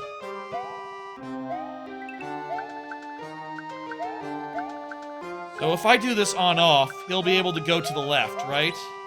That thing will be able to go to the side, and he'll be able to come over here. I see. And now that he's there, I'll be able to get that thing extended, and now I can come back and do this. With that, I can come over here, and yeah. Oatmeal is a lot more like cereal? Huh. Honestly, didn't know that much about it. Honestly, don't know that much about it. That's interesting. Is it interesting? It's fuck. Oh, well, I can get another one. Also, that's great because I could use more health. Do I need to get that guy over here and like get him to come? I think I need an on-off. I need to reverse the on-off so that the guy can come over to here. But then what? Because there's another on-off here, and it can't go any farther. I can use an on-off to activate that, but in so doing, I use up my shell, and then I'll have to escort it back. Like, that only gets me one...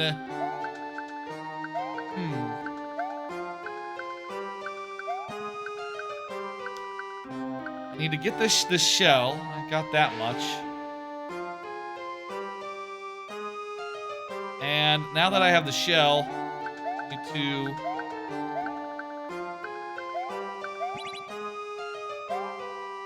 take this back this way. And...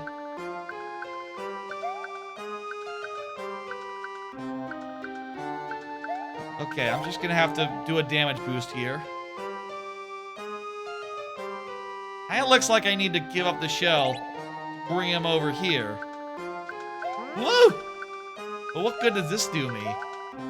Getting over here without a shell... oh, wait a minute.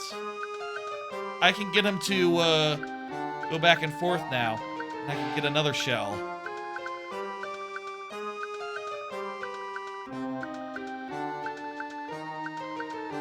Beautiful. Okay, okay. There we go. We got it. Now we just need to go to the door. Okay. I do think cereal is tasty. I will say that. Of course. It's just sugar. It's just sugar in a bowl. I like the taste of it a good deal, let me say. My favorite cereals? Well, I like to get something with like some marshmallows. I like something a little fruity. I see that they started selling like Fruit Loops with marshmallows, and also Fruity Pebbles with marshmallows. That's way better than before, where you just had to be like, okay, checkpoint. Where you just had to be like, okay, you know, okay, I like marshmallows, but like these Lucky Charms, you know, other than the marshmallows, it's quite shit. You know, it's just a bunch of whatever the hell the little tan bits are. You know what I mean? The little tan bits. I don't even know how to describe them. They're not very appetizing. The unlucky charms, as it were. Is this the boss music from Yoshi's Island? Oh my god. This is great. This is a really fucking fantastic boss. Wow. I need to make sure I'm not going to be hit by a thing. Also, I am in control of how the platform moves. It's based on where I am located, left, right wise. Very cool. It's a great little boss, and I could have beaten him there. And it's done. Sick. Wait, is there gonna be a final boss? Nah, that's it. Very good. In the original, he like, in the Yoshi's Island, he like became really big and in the background. You can't do that in Mario Maker. It's not, technically feasible. I'm not a big fan of the unlucky charms, but I like the Fruity Pebbles with that's way better if you can get the marshmallows in a cereal that has, like, good cereal bits other than that. Why wouldn't you want it that way? I like Frosted Flakes. I wish I could get Frosted Flakes with marshmallows. That would be a thing I would buy. I also really miss Blueberry Morning. Y'all remember Blueberry Morning? I really liked Blueberry Morning. I think that's like the healthiest cereal that I previously ate. I for this winter storm, I bought 2 boxes of cereal. One of Fruity Pebbles with marshmallows, and 2 a like blueberry thing from the Blueberry people that isn't as good as Blueberry Morning. It's like the Blueberry Morning you have at home, basically. It's the Blueberry Morning we still have, and it kind of sucks. It's kind of just like, it's just flakes and blueberries. None of the crunchy bits that the original cereal had. Too bad, too bad. Very good, 06i. Let me go ahead and hit complete. And, yeah, that was a very cool boss. Yeah. Mr. Darwin Award. You are up. Mr. Darwin Award. Anyway, I'm gonna eat some weird stuff over the course of the next few days. Well, depending on whether or not we have power or not.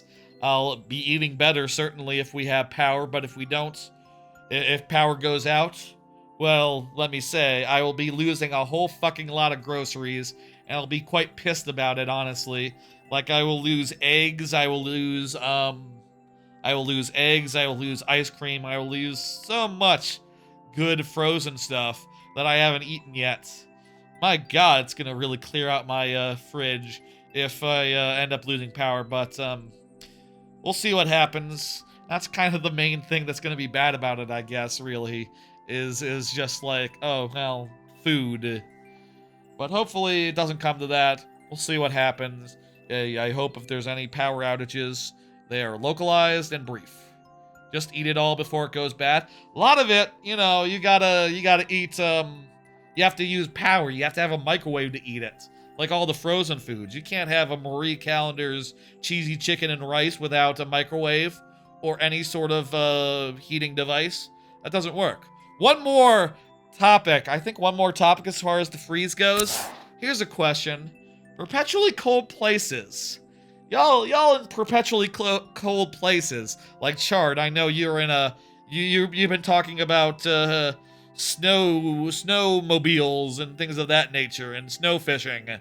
Y'all just like perpetually have your faucets dripping?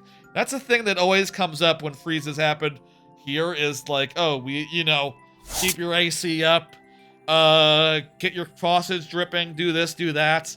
And it seems like a real weird thing that has to be done with pipes to keep them from bursting. Makes me wonder, seriously, y'all in like cold areas, do you just drip all the time? Or only when it's below 20 degrees? 20 degrees Fahrenheit? Maybe part of it is like maybe y'all's pipes are better designed for to tolerate cold. I wouldn't be surprised if like y'all's pipes are just better at cold. I also kind of wouldn't be surprised if like, well, keep in mind most people just live in places where snow is occasional during the snowy season, but it's not like Animal Crossing. It's not like a constant cold. It's not like constantly super duper cold. Some people, don't even drip, but you have to. Gotcha. So maybe it depends on like the quality of the plumbing. Maybe it depends on like whether or not it's like too code. Maybe like certain apartment complexes, their stuff is just more prone because they cheaped out at some point in the process. I mean, it makes sense when you're in Texas to cheap out on this stuff, though. I will say, like, if you're making an apartment now, just don't cheap out on it. We're gonna get more winter storms, It's going to continue being a problem. Also consider getting a battery backup for the whole site, you know, get a generator for like the your apartment building.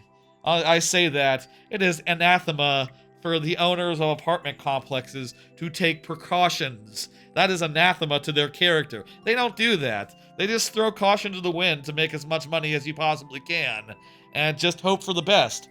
Hope that all the equipment that we have works perfectly good as is. No changes needed. No prevention needed. No thoughts. Head empty. Send a text to say everyone drip their fucking shit. Seriously. Everyone drip your fucking shit, okay?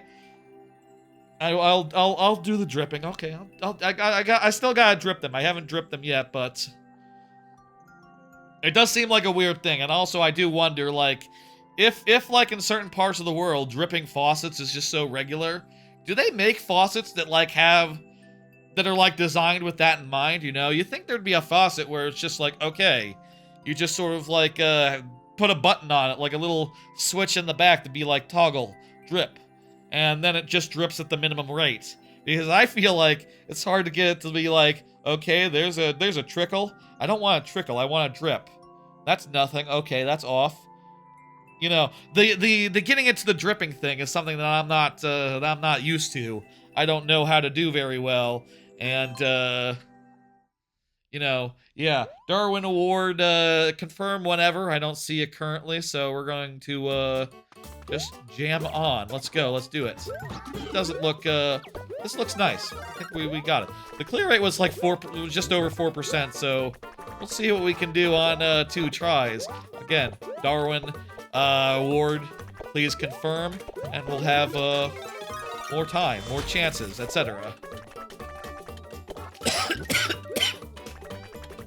You'd think a drip-friendly design would be a good idea. One of your newer faucets is a pain to drip.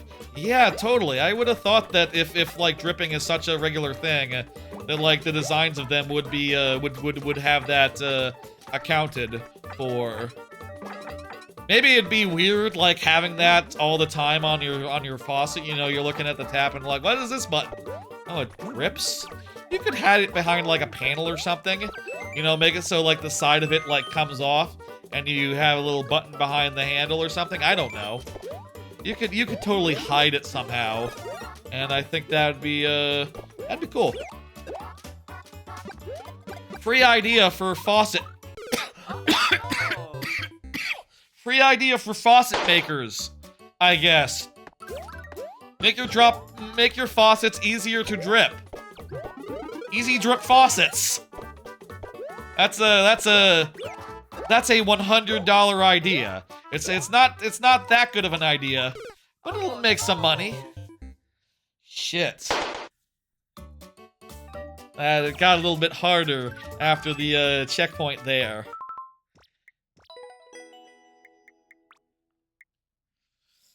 Thank you, Mr. Darwin Award.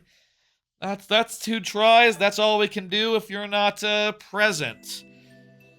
Thank you. Feel free to get back in there, and if you're around at any point in the future, in any part of the remainder of this stream. I'll say I think we have like 6 cards left, 7 cards left at this point. We got 6 levels left though, so let's keep going. I think let's get through the news, and once we get through the news, we'll close down the this is like news block now. We're in news block. 4 more cards, 4 more levels, and then we'll look to close the queue and wrap up. How does that sound? Does that sound good? 9 Volt, you are up. 9 Volt. I do believe you 9 Volt chatted in the last couple minutes. I think 9 Volt's good for it. You say something, 9 Volt. Oh, 9 Volt just did the current, I think before the last level. 9 Volt has confirmed. Excellent. Perfect. Another card. Talk about some news. Did y'all hear? Fast and the Furious Hollywood Drift has been confirmed for Universal Studios Orlando's Rip Ride Rocket replacement. That's right. It's not Ghostbusters. It's not Ghostbusters. It's not Back to the Future. It is, in fact, Fast and the Furious, and what's more, it has the same name, albeit a different design, to the one that's about to open in Universal Hollywood.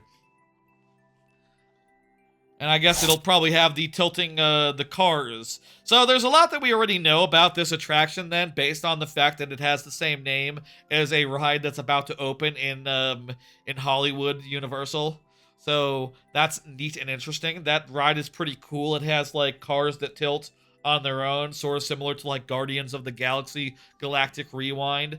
And that sounds really good. I think they also said like it'll have the tallest spike. It has a really tall spike that'll be taller than the lift hill was on the previous Rip Ride Rockets, which is nice to know and pretty cool. And I'm curious, like, what sort of layout it'll have, what sort of elements it'll have. I think it'll be a good ride.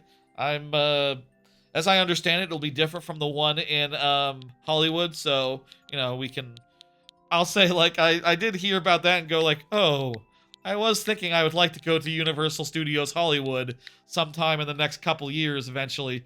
But if we're just going to have their one roller coaster that we don't have, or I say we don't have, Orlando doesn't have. I'm in Texas. I'm pretty far from Orlando, but I go there often to ride the roller coasters and stuff every few years or so. Then maybe I'll just stick to Orlando then, but it'll be different enough. I'll probably go eventually. But it's nice to know that we're going to get the same attraction. We're going to get a new Fast and Furious ride. And also, and by the way, 2027. 2027 is when that is scheduled to be done, which is really exciting considering, like, yeah, I'm probably not going to go to Universal this year. I'll go next year when they have a new ride. Perfect. And that just works out beautifully. That just works out perfectly. I'll go with my family. Probably. I think my mom will want to go to Epic Universe, and my sister too. And maybe the baby, I guess by next year, the baby will be 3. The nephew will be 3. He'll probably be like able to appreciate Epic Universe and how cool it is at that point. He won't be able to ride much, but he'll at least see like, oh, Mario, that's cool. He'll be a Universal kid for sure.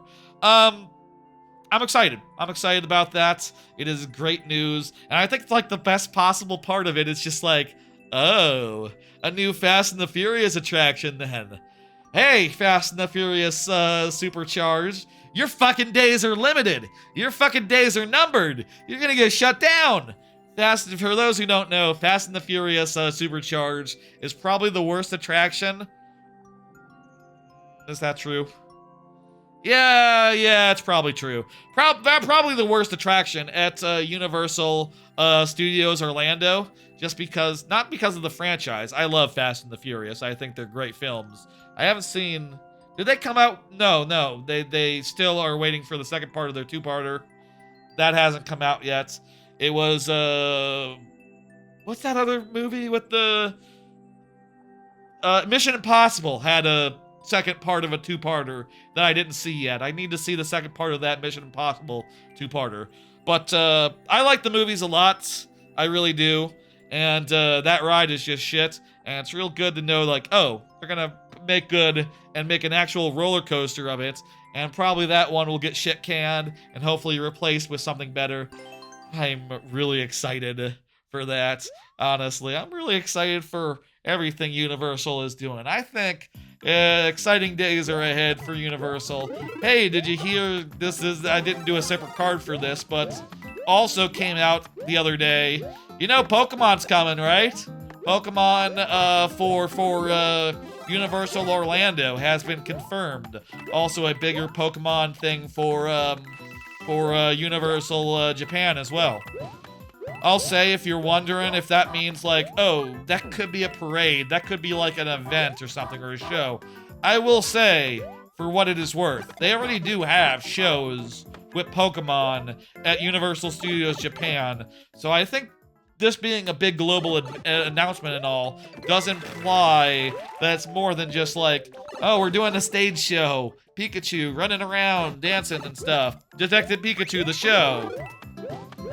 I'll say my pipe dream, the thing that I want to see from Pokemon at Universal, I think Pokemon Snap would print money.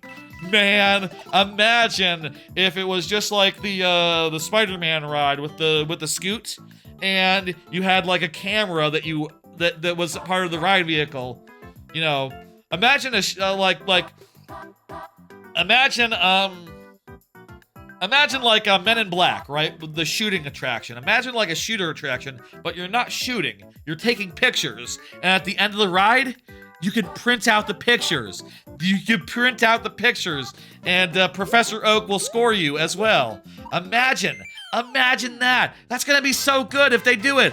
Please, Universal, have this idea. You gotta. It's gonna print money. It's gonna be so cool. I mean, it would be the same every time. It'd be like, you know, maybe it would be like partially VR. I guess I think they should do it like partially VR, where it's like, you know, they could change it up every time and have like multiple different levels you go through, depending on like RNG or something.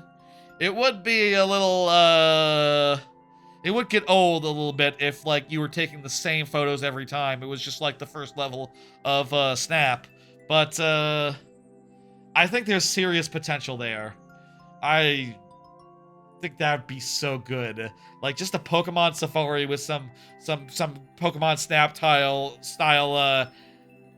you know, picture taking. That'd be so good. That's fun. That's fun level 9 Volty. Hope you didn't mind me talking about Universal through it. Sometimes that happens. Hope you don't mind. I'm hidden complete.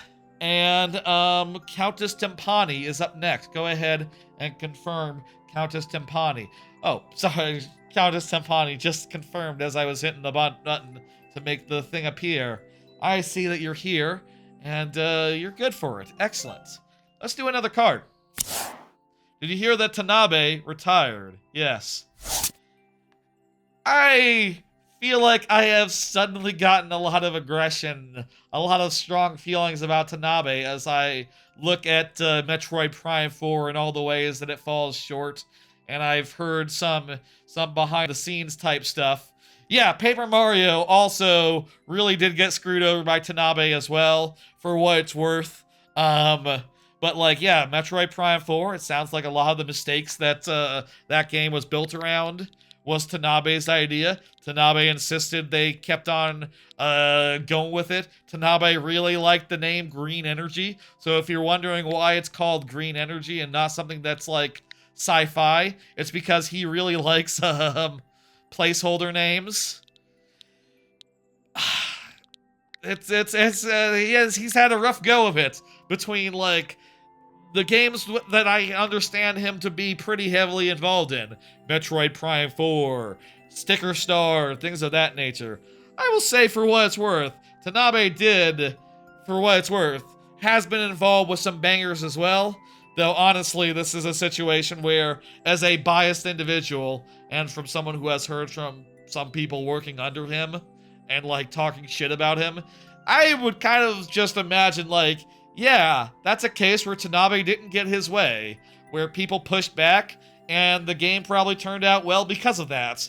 You know, they kept him at a distance, and kept him from you know, enough people who were, enough of the good ideas got in there, basically, is a lot of what will happen in some of these cases. Or maybe he just didn't have the same power. Or maybe it is a thing where he's just gotten worse over time.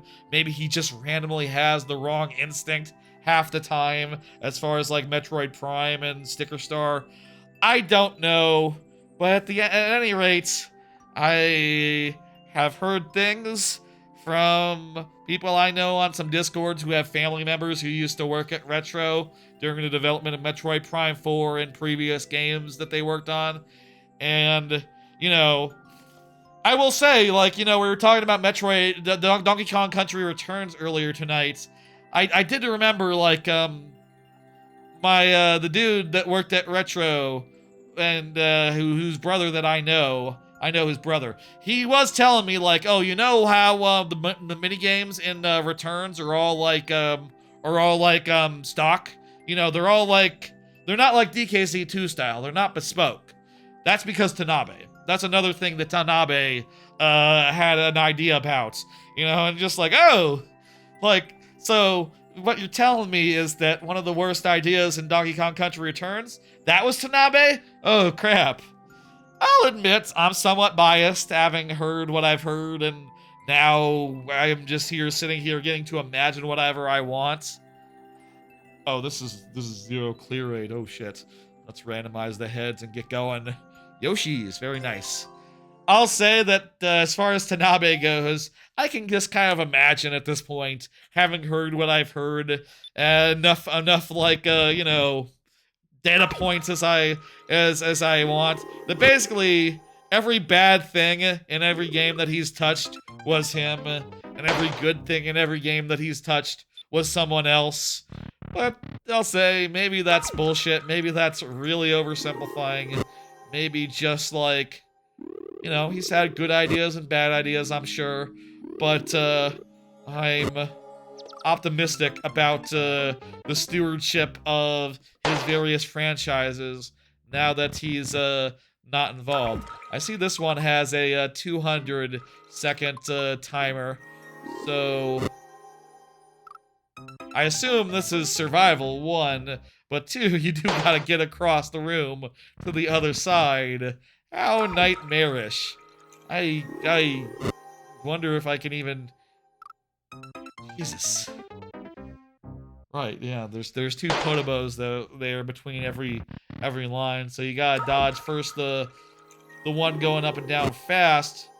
Also have to dodge the ones going down up and down slow. You only need to live for 100 seconds here? Gotcha, but you also need to get to the right side, so... suffice to say, it's hard.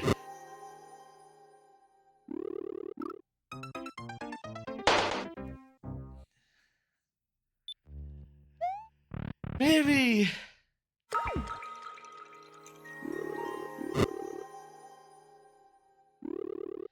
Anyway, oh, look at this. I made it like halfway across, and I died. And that's 7.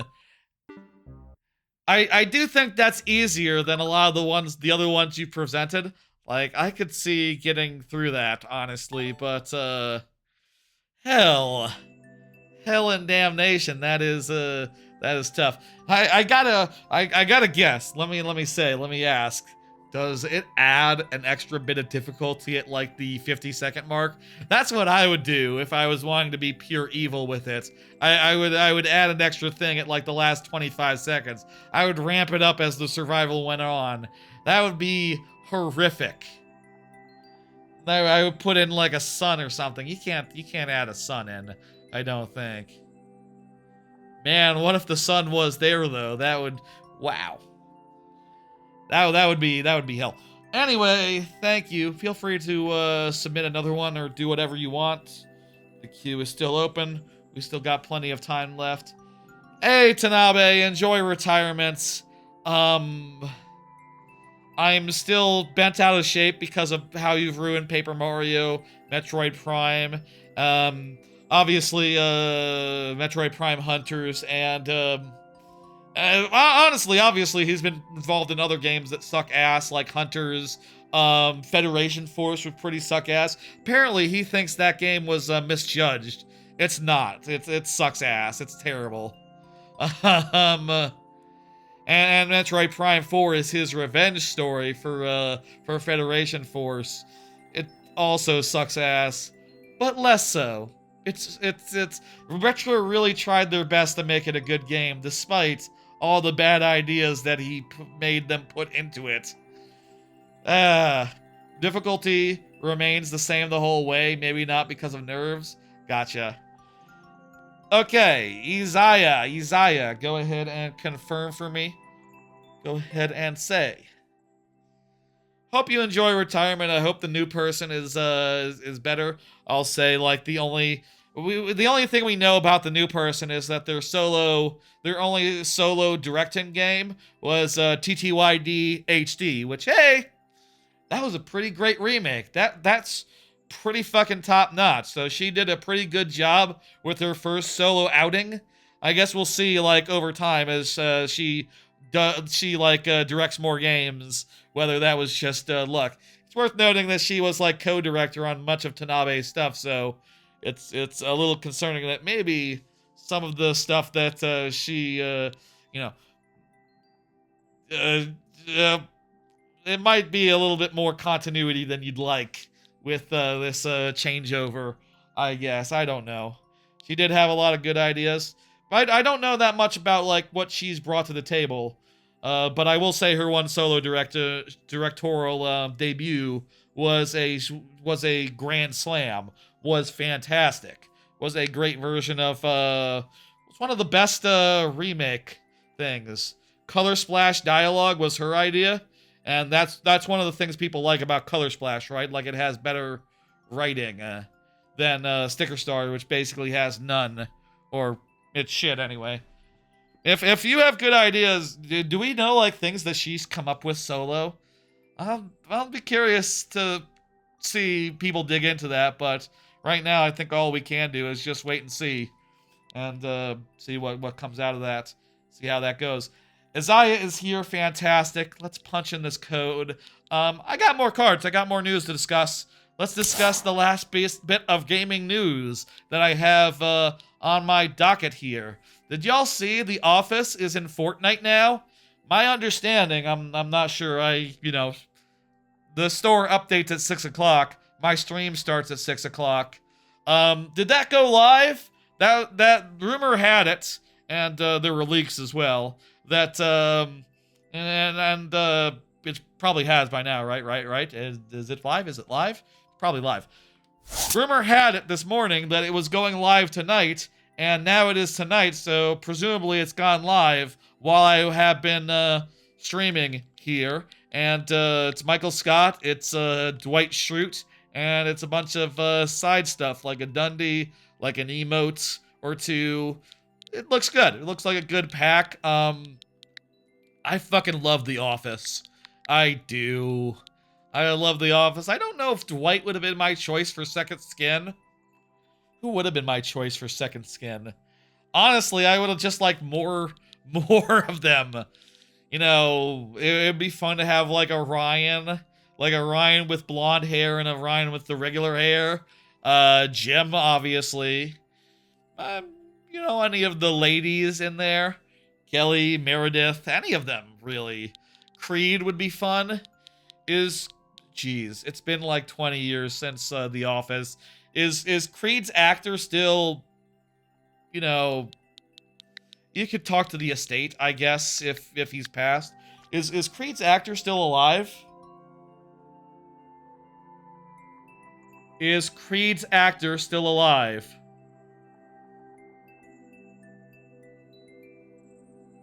Not Creed, the Office. Not Creed Rocky. Creed Office. Creed Branson is actually the name of the actor? He named himself. The character in the show is named after him. And he is still alive. Excellent. That's really cool. He's 82. God damn. Good for him. I hope he lives to be 100, like Jimmy, what the fuck was that president's name? Jimmy Carter. He should live to be 100, like Jimmy Carter. For Prime 3, she had the idea for Dark Samus stuff. Okay, Prime 3 is a cool game.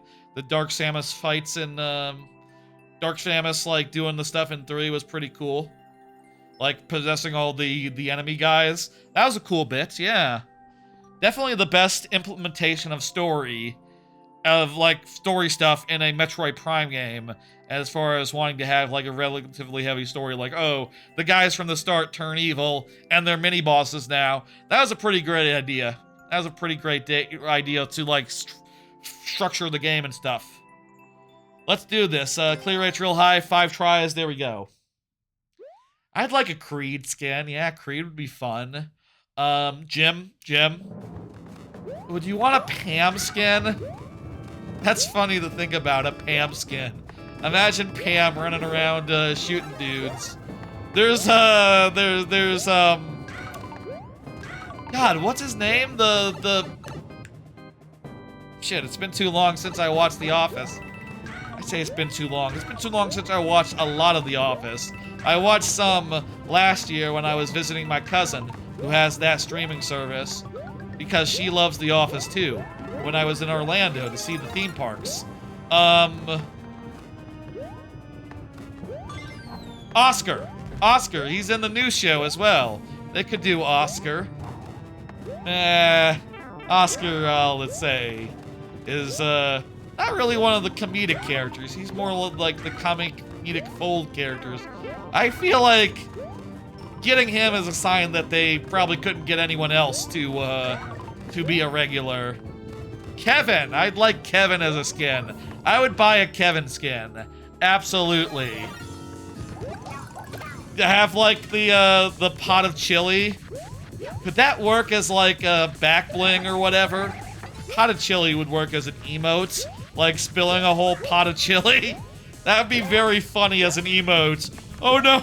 Oh no! Oh no! I don't know how the movement things work in Fortnite, but it'd be funny if you walked.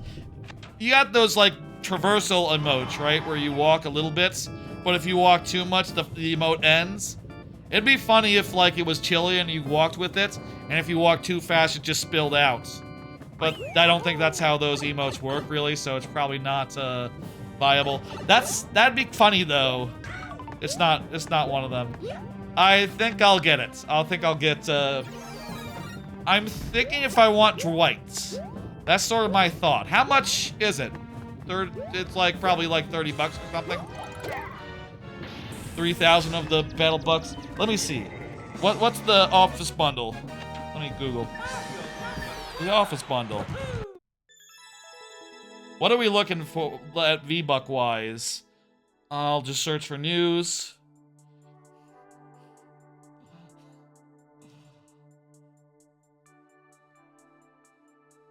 Don't miss MS Office Pro 2021 and Windows 11 Pro bundle for just $40. Well, that is a good deal, but I want to know, like, how much are they charging for the prices? Wait, bundle item and prices leaked? Let me see. Where does it say the prices? Okay, $1,500 each. That's to be expected. The bundle is a little bit more than both put together. I wouldn't mind having a Dundee. I do like it when you can have a melee weapon appropriate for the character you get the skin of. I do like to get. I would like a Dundee as a melee weapon to go with them, honestly. And the office chair bundle or glider doesn't look bad either. I don't know. Turns out I'm definitely a whale as far as this stuff goes. I see a character I like, part of me just goes like, ooh, I want that. Oh, I love The Office. I don't know if I'd do it for community. If they did like community skins, I wouldn't go for it. If they did Arrested Development, oh my god. If they did Arrested Development, I would be all over it. Oh my god, they gotta do Arrested Development. They gotta do Tobias Funke. And have it so you could do Blue Man Group Tobias Funke. Oh my god. They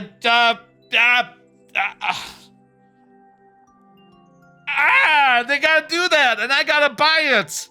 Oh my god. Thank you for the level. I'm hitting complete. Chard is up next. If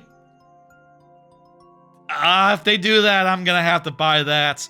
I will buy, you know what? You know, I love The Office, but I love even more Arrested Development. I'll say, I might just focus on, like, Michael Scott or something for, like, this Office set, on like a Dundee or something. I don't know. But, like, if they did the Arrested Development, I would have to have everything, I think. I don't think any of it could pass me by. I don't think I could, like, let any of it go in like good conscience, I would get them all. Well, okay, I wouldn't get anything that references season 4, 5, or if there's a 6th season. I just the original 3 seasons specifically. But like, I gotta imagine if they do it, it'll be about the original seasons that people love without regard. Blue Man group Tobias would be very funny. 1-2 with Thwomps? Ooh. We've seen so many 1-1s recently. 1-1 variants. I don't know how many 1-2 variants we've seen. This looks really neat. Let's do this. Was 5 tries enough? Let me check first. What else would they do for this is like 7%. We're good. Okay, here we go.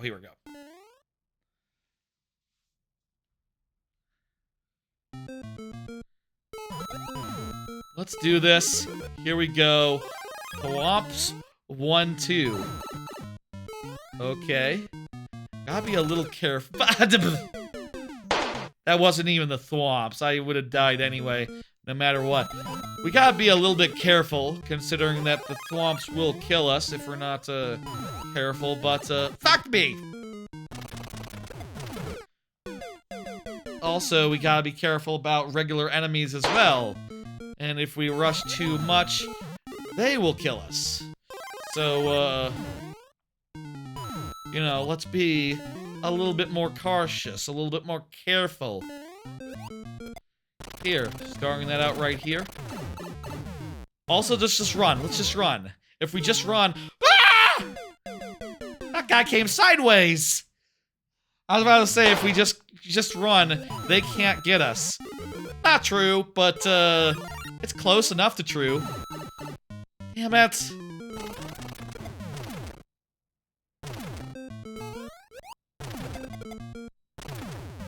Okay, let's be careful here. Let's be running fast here. Let's jump over this thing. Ah! I thought that was gonna go sideways. We got this. It's just 1-2. It's just 1-2. Last try. Carefully.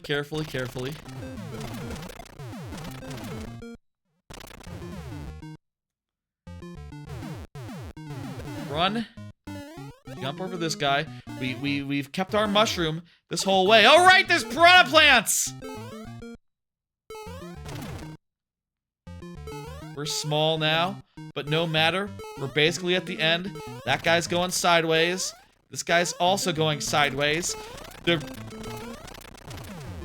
You can't go into that pipe. I guess we gotta go through the warp world. Okay. Oh, the ending's right here. Perfect! Yes, okay! Last try, let's go. We did it. Ha ha. Wonderful. That was very fun. Good shit. It was the overworld the whole time, so the flagpole had to be there. I just, you know, 1-2, you're used to going up to the surface at the end. Oh. Pretty simple, really, but fun. I like that a lot, Shard.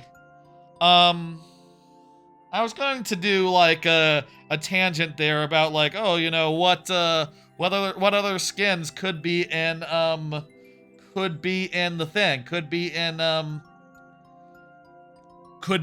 Fortnite for Arrested Development. Michael Scott, mostly. Job. I think you put Michael Scott, Job. Do you do like a Lindsay? I would see a Lindsay. I think you want one of the women. Yeah, you would want Job, you would want Michael Scott, and you definitely want Tobias. Those 3, at least. Does Arrested Development deserve more skins than The Office? No. But, you know, The Office should get more skins then, I think, is the solution. Not that... Arrested Development kind of needs all 3 of those, I think, at least, to start with. Chicken dance emotes. Definitely chicken dance emotes.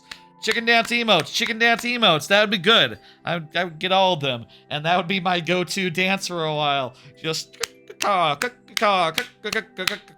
whole chestnut. I love Arrested Development. I really do. One last card here before we still got a couple left, honestly, but looking like things are winding down as far as y'all aren't submitting that many more levels. Do y'all have more levels? Go ahead, submit more levels. There's still time tonight, but we'll be going to last call pretty soon here. Whatever happens, I would just like to say shout out to Ice Out protests. There's a bunch of protests going on in Minnesota today. Basically a general strike and protest where everyone took the day off, it seems like, to protest ICE and all the horrors that they are doing within Minnesota. And I'll say, and stand with Minnesota as well. I'll say those, I haven't seen much reporting out of those events. It kind of seems like it's a little bit quiet out of them. Almost seems like one of those cases where, you know, powers that be don't want to talk about it that much, you know? Don't want to necessarily give people ideas, but looks like a lot of people had a big success with that. Looks like it was widely attended. It looks pretty damn huge, and I hope that this protest, this pushback will help a lot.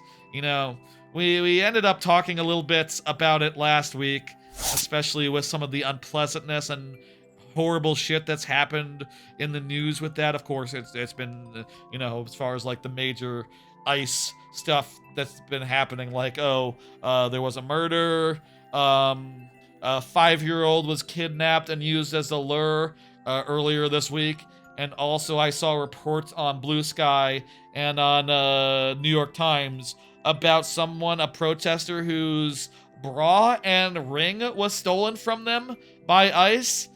Nasty shit. But really, I think, personally speaking, I think the biggest crime is the fact that their reign of terror has just thrown Minneapolis into a state of terror, into a state of just like... The worst part is that it's a police state, you know? And it's not one of those good police states. It seems like one of the worst police states that America has ever seen. Basically, they've turned Minneapolis into a war zone, and it is just unconscionable, I think, for an American president to turn a state that voted against him, a city that voted against him, into a war zone just to fucking stick the knife in. You know, just to fucking stick the knife in and twist it a little bit. That's so fucked up. It's unimaginable. And yet, it's what happened. It's what's happening. I feel really bad about that. I feel really bad for Minneapolis. I saw that MinMax has been doing a bunch of stuff in support of that. MinMax being a gaming outlet located primarily in Minnesota. The Min and MinMax, it has two ends because they're in Minneapolis. Basically, they're located there. And I saw that Leo Vader of MinMax is doing a charity stream tomorrow in support of that, playing Hitman for 12 hours or something. I'm going to watch some of that if I have power and stuff. I'm going to watch some of that, and I'm definitely going to give a little as well. Terrible stuff out there. It's horrible, you know? I think this is one of the worst police state situations America has had in a minute, in a while, perhaps ever. I don't know. How does Ferguson compare to this? I feel like Ferguson was on a smaller scale than this, and it's just very upsetting. And I feel really bad for all the people who live there, and all the people who I know that live there, parasocially. I know a lot of people who live in Minnesota on a parasocial level, like, you know, streamers and things of that nature. Dan Reichert and the people at MinMax, specifically, mainly. Those guys, I hope I hope them the best, and I hope that they can live in peace. I don't want anyone to have to live in a war zone, much less Americans. And honestly, like, this definitely does You know, there are people out there that live in war zones, like everyone in Palestine, for instance. It doesn't seem good. It doesn't seem good at all. I don't like it. I don't like hearing about it. It sounds really miserable for the people that are there. It's not good. It's bad. And I hope them the best. And also, by the way, if anyone's wondering, no, you cannot search a home without a warrant. It's kind of one of the first things that the founding fathers set out in stone in the First Amendments, in the original amendments. It's literally one of those where it says, like, no, you're not allowed to do that. Because the British did that, and they hated it, so they put it against the law. So, literally, ICE, that's like the most unconstitutional thing you could do. Honestly, one of the most unconstitutional things you could do. Their whole thing is unconstitutional. You're so glad ICE hasn't gotten to your area too much. I'm glad for that as well. But, you know, that's sort of like the small mercy of ICE. They're not that big of an organization. They can't really handle New York, for instance. The biggest city they can do is Minneapolis, and even then, like, they can only barely terrorize them. They don't really have the numbers to do it on a nationwide basis. So all they can do is just stick it to a city that didn't vote for Trump. Horrible. Let's do this level. Shout out to them. I'm gonna be watching Leo Vader's stream tomorrow. If I have power. We'll see. If I don't have power, I guess I'll read a book. As previously has been established, we should all be reading more. Maybe we should all be reading more. I don't know if we should be reading more. Would help with the literacy problem that we have in this nation. Maybe. In general. Does the rest of the world have literacy problems going on? Or is that an American thing? What am I...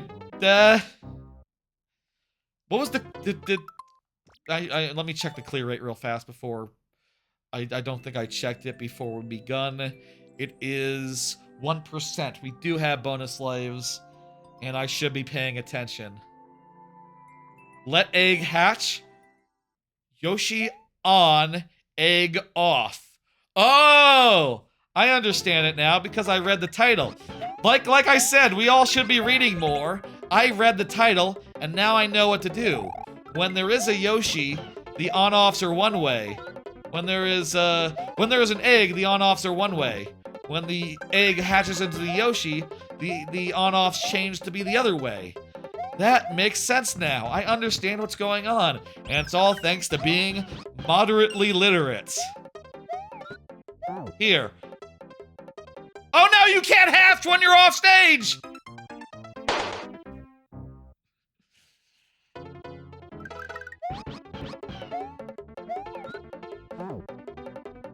Hatch for me, Yoshi. Thank you. I need the spring for some reason. I don't know why. Let's do this. Because, Muncher. You can't... Okay. Stream name, reading level description leads to literacy. It could just reference literacy in general. I think at this point we've... Come on! Catch already! We've established... Maybe we should be reading more. I've said enough things that I have my pick of the litter as far as, stream names go, let me say. I have my pick of the litter. I really do. But yeah, that's... I forgot the spring. That's definitely gonna be the thing. Reading level description leads to literacy? Yeah. It is a mouthful, you're right. I agree. It can just be like, hey, we should all be reading more. Maybe. Maybe that's too generic. It needs to be funnier. I'll punch it up. I can punch it up. But like, that's the general, that's gonna be the thing. Bye, Yoshi! Oh, fuck me. You really can't lose your Yoshi in this one. It's not a good idea. Got 2 tries left.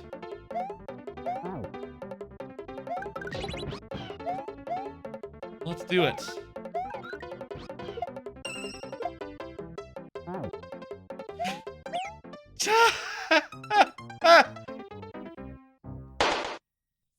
We got one try left. Level's challenging. Let's see if we can knock it out. On this last try. Carefully, carefully use the spring. Jump on the muncher. Yes, yes, yes. Next. To get this egg, and it needs to hatch! It can't just die! Oh! I didn't know that. I thought death would be enough. We're out of attempts. We're out of attempts here. Poor egg. Yes, I agree. That's a really cool one, 06i. Thank you for the level. That was fun. That was an interesting one, and I think we at least saw some cool stuff, even if we didn't see an ending. Yes. Of course, that level could always be submitted again. Any of these levels could be submitted again. 06i typically doesn't submit a level twice, though. So, that might be the last time we ever see it. Up to you, 06i. Do whatever you want to do. I'm going to hit dismiss. Bring up the next one, which is by Anna Miller. And, Anna Miller, go ahead and confirm any time is good. Let me put this in chat so Anna Miller can see. But, folks, it is time now for last call for levels. It is time for last call for levels. This is the time wherein y'all have one last chance to submit any levels you have for the remainder of the night. And while I give you some time, I'll play some levels of my own. Specifically, some levels from my super world and otherwise. Today, I'm feeling like icicles. Kind of a topical thing. Icicles, ice storm happening. I feel like icicle levels would be the right pick. How many times have I used icicles? I know 2 levels from the super world use icicles, but I can't recall if there's any others. Let me just scroll through these real fast, and I'll stop if I remember any levels that have icicles in them. Thinking not a lot of them do, actually. So, I guess we'll just do the ones from the super world then. That's cool and good. Yeah, there was no icicles here, no icicles there. I don't think there were icicles in this one.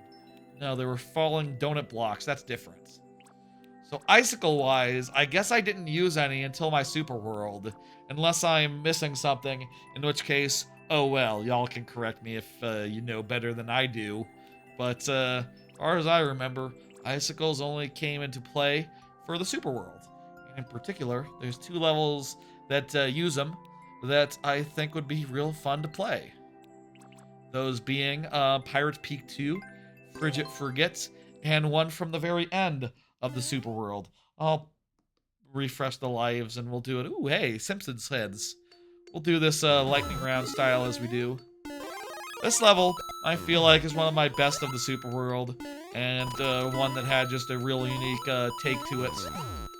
Most of my levels build with a bunch of ideas, but intermix those ideas typically, and later and later into the levels, the ideas get more and more mixed, more and more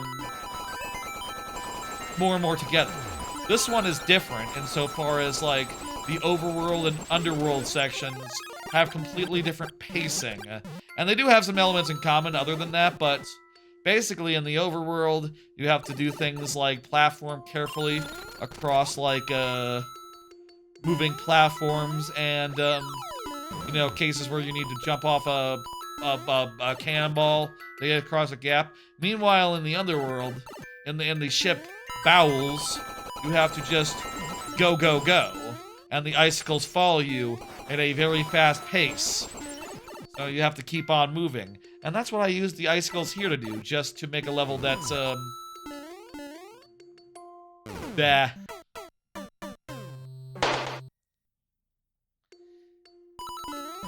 Yeah, it's true. The icicles are the red cannonballs are good speed in this theme, right? Because it's low gravity for enemies and such and so forth.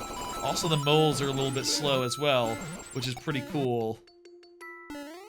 Moles are a little bit slowed down as well, which makes them I'm able to like plan out their course and know where they're going to be, and they're easier to jump off as well. Here, if you do some clever stuff, you can get a power-up earlier. It's not necessarily required, and you can just get one later in the level if you so please, but that was fun to put one there that requires you to use the cannonballs just so.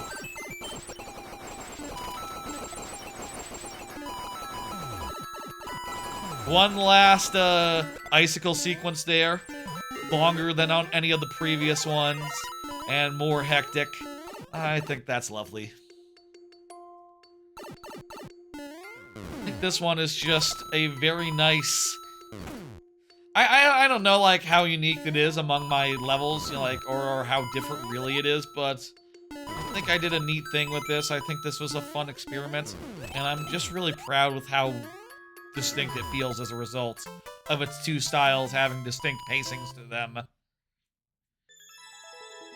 Probably one of my favorites. Probably one of my favorites overall, honestly. I think that one was just a hell of a good thing.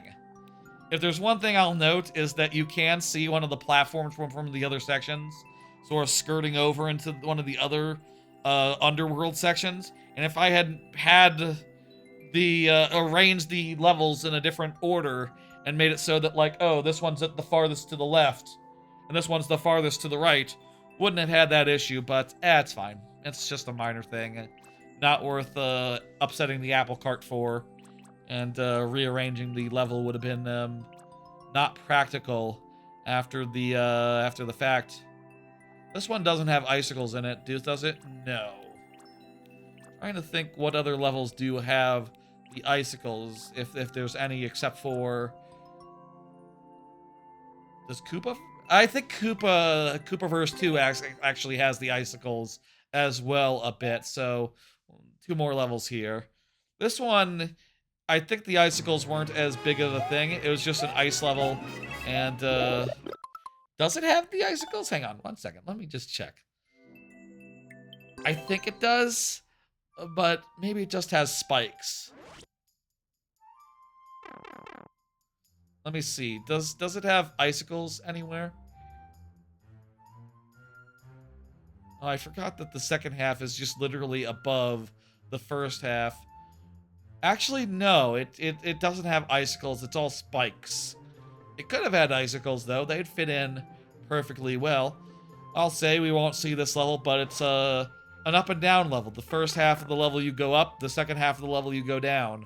I thought it was cool to do like a Rambi, like that one level of DKC2 with the Rambi Rampage, where you go up at the start and go down at the end. It's a cool thing. Hey, John Powell, how you doing? Thanks for the level. Good on you getting it in there. I think the only other icicle level that I had is this one here.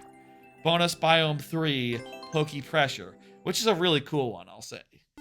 This level was one of the last levels I had the idea for doing the Super World.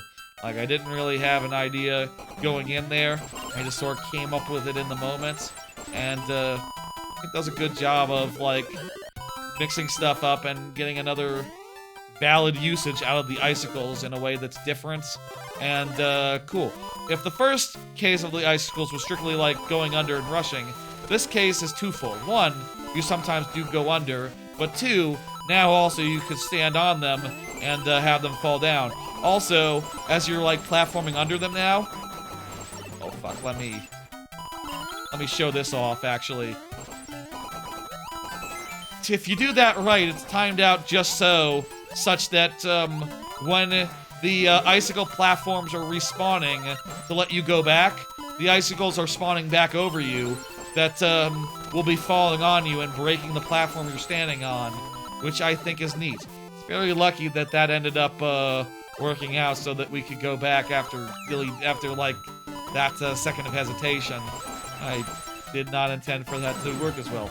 Second half, add some bullet bills, and once you get high enough, the way work opens forward, and typically you get there by jumping on a bullet bill or something, which I hope is intuitive enough.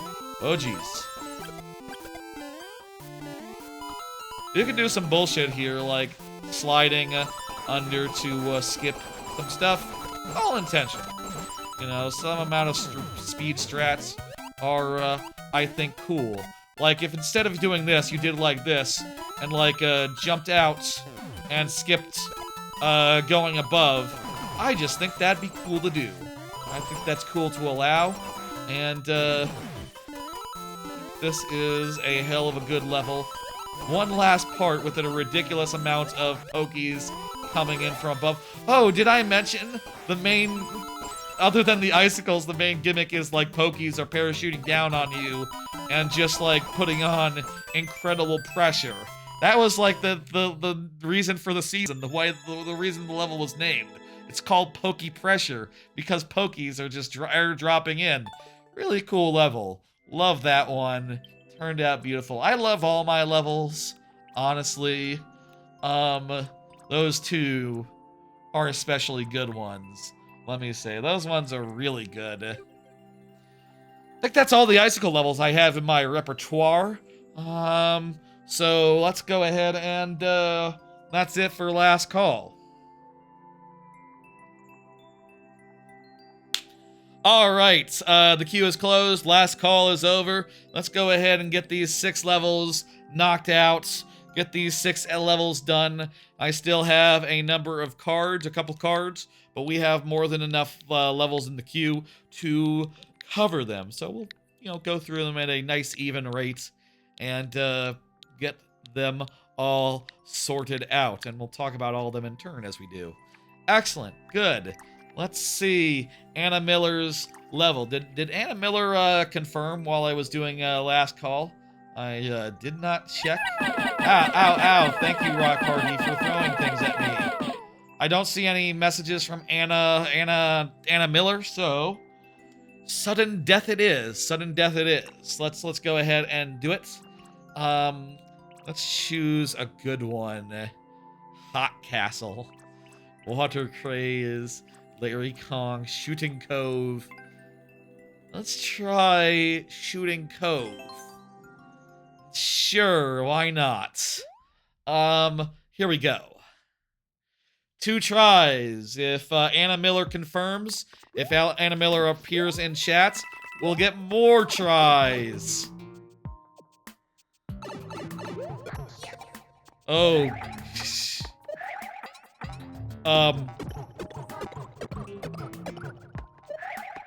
Oh, I need to, like, spin jump, so I send him down like this. Okay, that's what I was maybe supposed to do. I think it's cool. I think it's fine. This is a shooter level, mostly. I guess I was expecting it to be like a bullet bill or a gun hat level, but this is new U, actually, so it can't be, that's not an option, actually. This is not the kind of shooter I was expecting, but it's cool.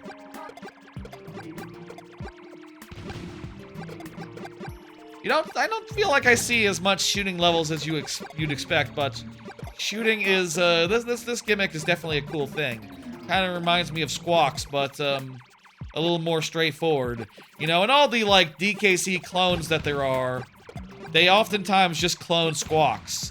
And I can see why, because Squawks is just good gameplay, but, this is also good gameplay, just, like, flying around freely.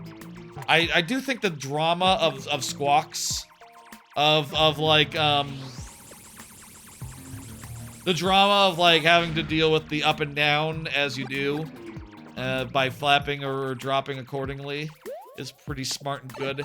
And the gentle arc that the projectiles have feels pretty good to, use in DKC games, but, you know, I wouldn't want to do a whole game of Squawks. I'll say that much, I guess. But, a Squawks level is always lovely, and, so is a Clown Car level.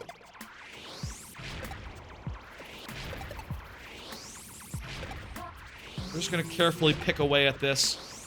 We don't have that many tries, but so long as we... Oh, God. So long as we're careful, I think we'll be good. Also, if the cannons are off screen, they can't fire, so we don't have to worry about them, funnily enough.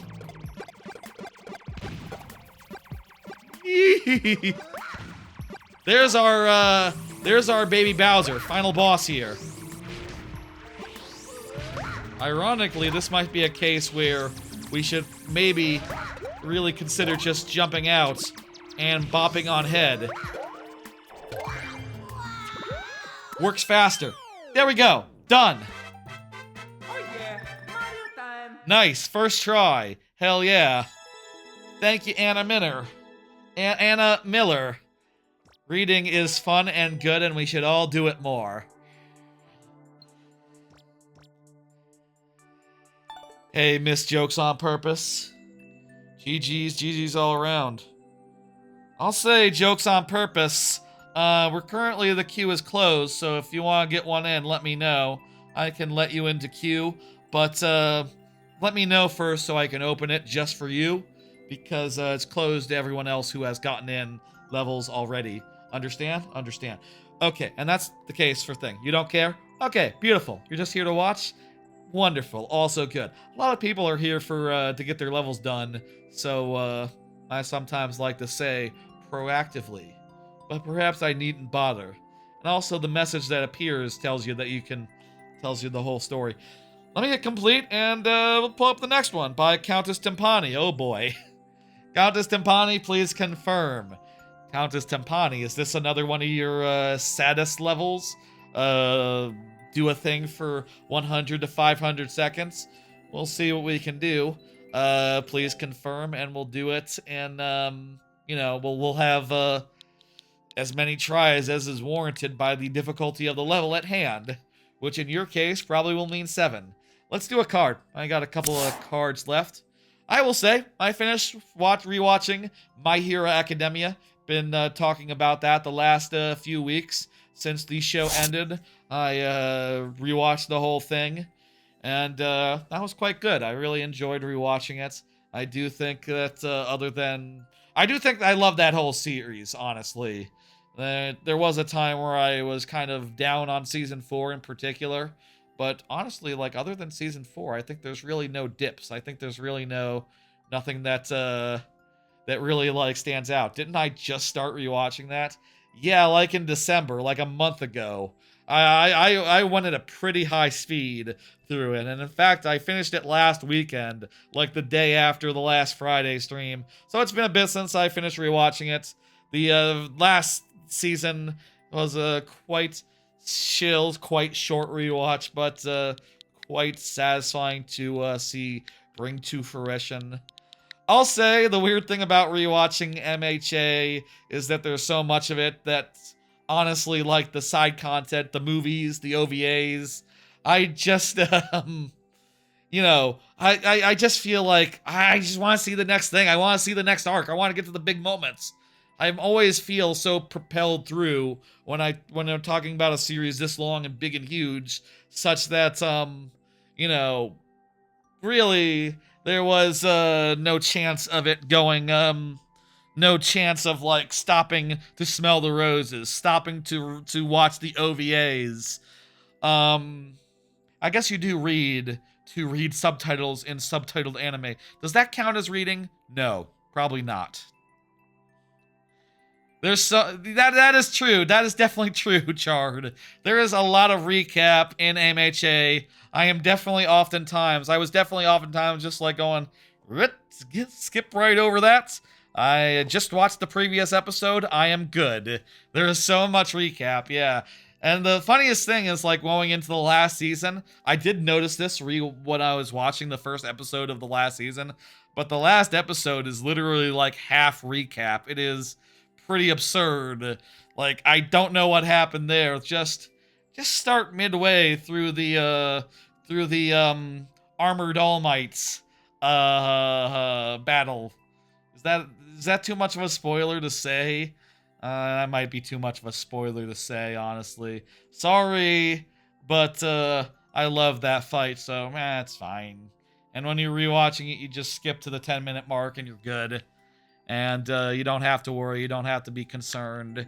It's like fine. I do think there is a little bit of a shallow point at the midpoint. Recap definitely eats up time. It definitely like makes it so each episode can have less runtime and can be easier to make. I'll say that much. Let me say, I think Jujutsu Kaisen, on the other hand, could really use recap. Oh my god, this season, I'm watching it and I'm just going, of Jujutsu Kaisen, I'm watching it, I'm just going like, so what's your deal again? Oh, you're dead or something, or okay. I remember the Hammer Girl, I remember isn't there the guy who goes con? Or is that Chainsaw Man with the guy who goes con and does the finger puppets? Is he in Jujutsu Kaisen? You just need to remember stuff from season 1. I don't remember stuff from season 1. That's my problem. What genre is it? Is it worth watching? It's shonen. It's really good. I think the first season is better than the other seasons. It goes really dark. I'll say Chard. It's like shonen that goes really dark. Darker even than like MHA. It's like its darkest points. You know, like 10 times darker, really. Darker even than like Demon Slayer, I would say, honestly. It's good. It has really good action. I am kind of out of sorts not remembering who any of these characters are, and it seems like there's a lot going on that I don't understand right now. Anyway, MHA is fantastic. Really enjoyed rewatching it. Really like having a show that I'm watching at any one time that I can just put on an episode of and just like let it play in the background. I'll say I watched MHA dubbed because I started watching it before I watched subbed anime regularly. That's how old MHA is. It predates me getting into subtitled anime in like 2016, in like late 2016. Like that was when I got into that, around the time of like Yuri on Ice. It's older than that. And yeah. Hey Turkatron, let me get you. Here you go, Turkatron. You haven't been here tonight. There you go. Go ahead and get that in there. Let's play this level. I don't see Timpani. We have 2 tries. That's not very much, but it is what it is. MHA is great. What can I say? Now, what the hell is this? Oh, God. Oh, God. Okay. We got 1 try since Timpani isn't here. We gotta walk and get to the just so before it goes up. And also get there just so that we don't hit the next spike and we don't hit the previous spike. We failed. And it's over. Unless Timpani can confirm right now. Right now.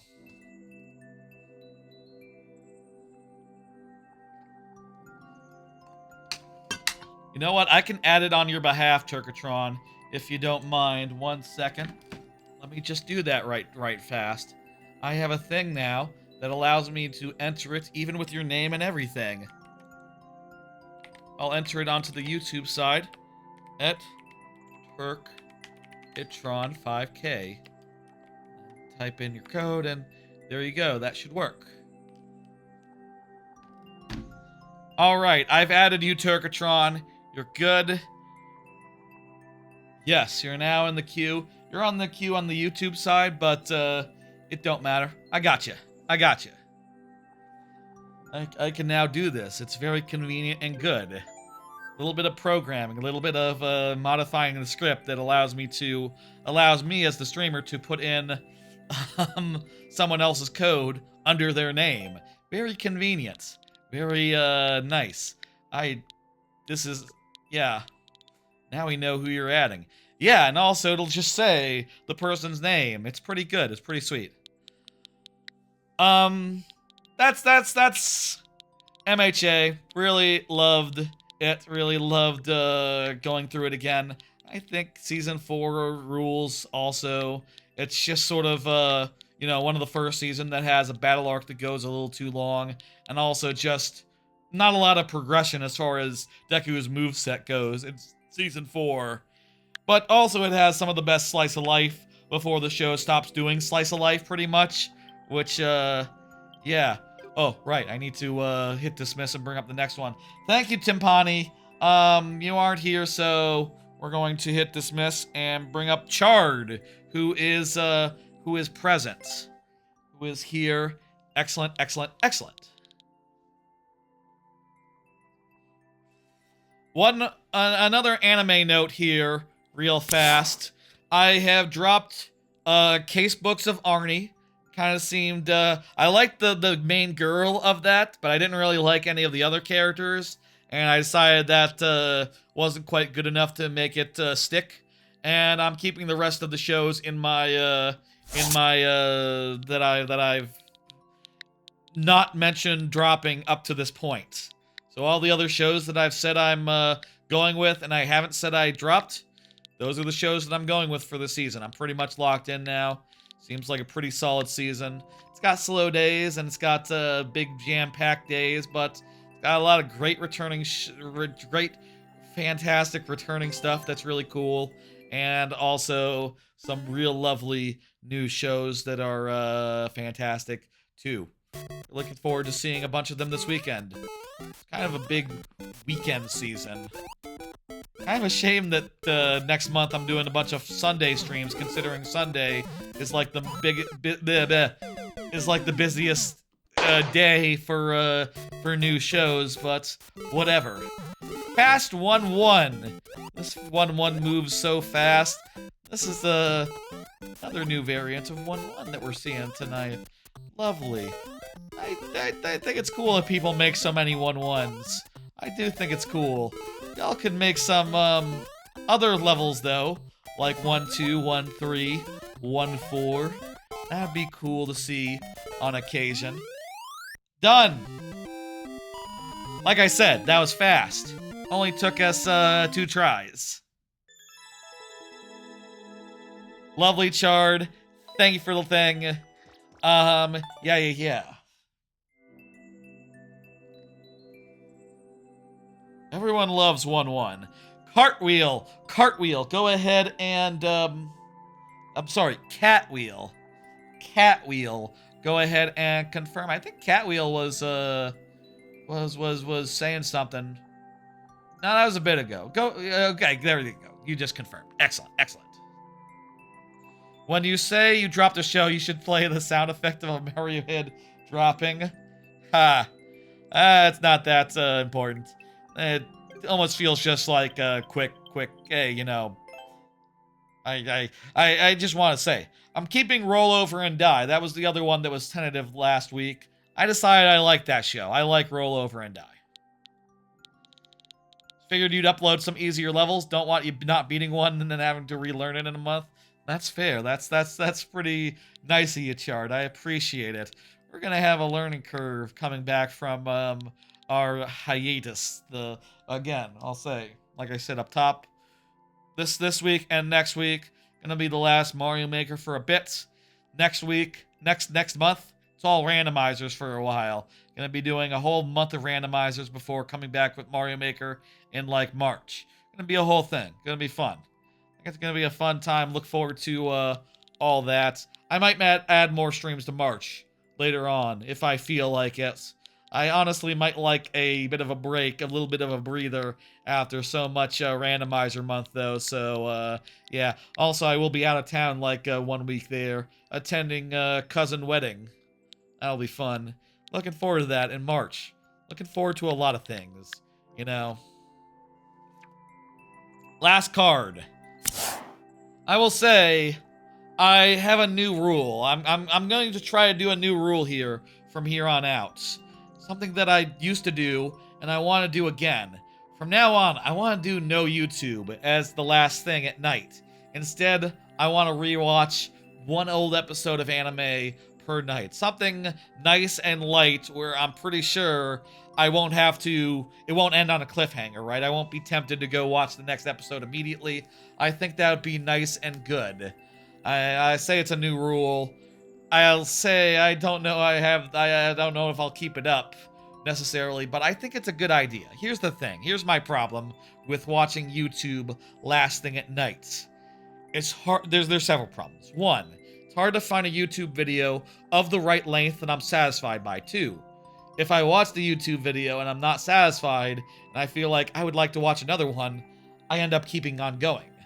And three, if you think about it, the algorithm probably likes videos that make you want to watch another video after more than it likes videos that make you satisfied and be okay going to bed right after. So as a result, I've had a lot of nights the last few years where I end up watching one YouTube video and going like, oh, you're gonna start talking about Brilliant at the end? Oh, that just ruined my video experience. Oh, I didn't want to hear about Brilliant. I have to stop the video now, and oh, now I'm unsatisfied. I want to have the last word be something I'm really interested in, or something human and honest, you know, not an ad. And then I end up watching another and another. And if I do short form stuff, you know, that's just easy to do like 10 of, or something. It's hard to be satisfied by short form stuff on its own. But I will try that, and no more. Also, it's worth noting I have plenty of time that I can fill with YouTube other than other hours, you know, other than nighttime. I can do it on the commute. Well, I shouldn't do. I can do it at lunch while eating food. There's plenty of time to fill as far as YouTube stuff goes. Thank you, Catwheel, for the level. It was quite nice. Quite a nice little water level. Kind of reminds me of the Mario Worlds. Mario Worlds, like you know, the level with the low medium water level, and there's like some dolphins and some like floating platforms and stuff. Kind of reminds me of that. It kind of feels like a take of that. Pretty basic, but basic can be fun as well. Basic is definitely fun as well. That was good. I enjoyed it. Sorry if I didn't, you know, I was talking about YouTube and sleeping habits. That's sort of the thing about like watching a show as the last thing at night that I think will be a big improvement and a big quality of life improvement, which will just be that like, oh, I can watch an episode and then I can go to bed. And I'm not going to be tempted to do a bunch more, just one and done. So I'll say, like, this does limit what types of shows it can be. Like, it really shouldn't be a shonen unless I am really committing myself to be like, okay, any two-parters, I'm doing one part at a time.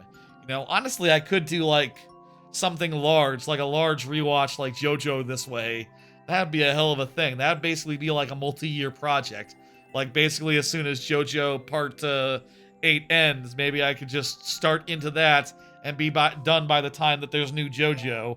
Imagine if that was just a thing, but I think more the thing is just like, oh, something lighthearted, something either a slice of life or a romance, something between slice of life or romance. I used to rewatch slices of lives, but I kind of ran out of them, and I think that was at the point I sort of transitioned over to just like watching whatever before bed and being more unstructured with it.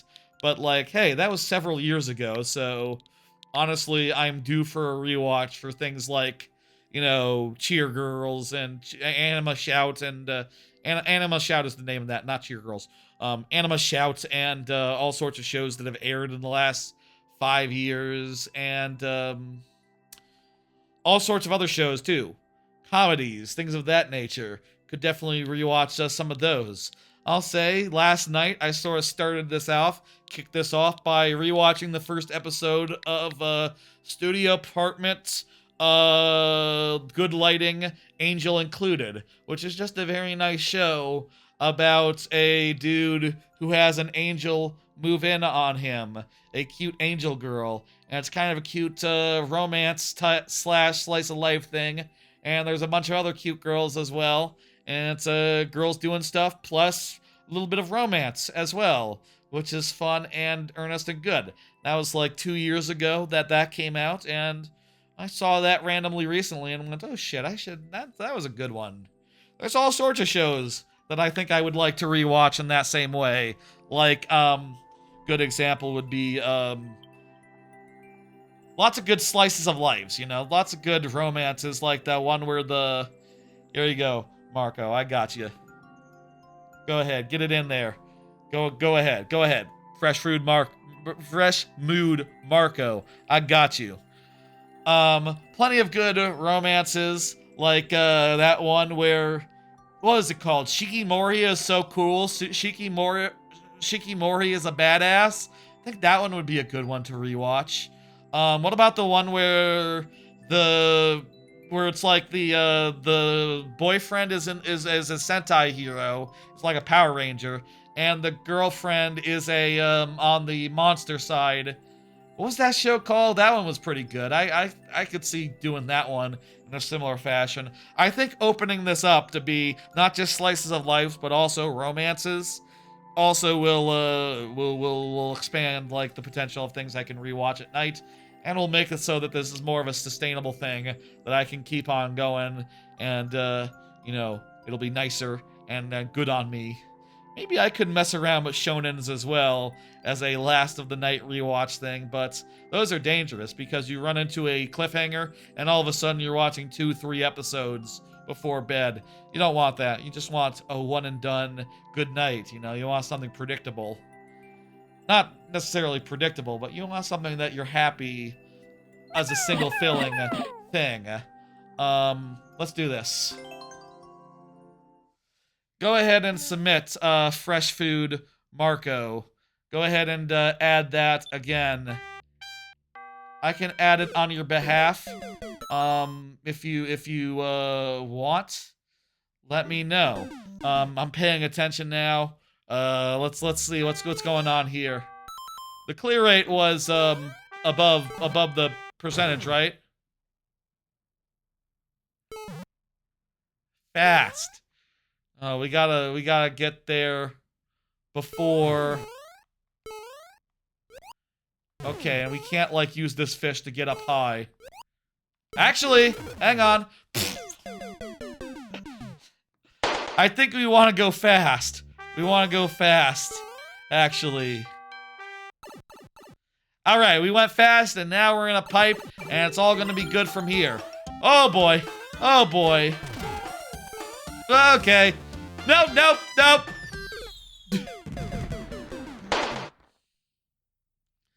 I don't know how you survive that, if it is possible to survive that.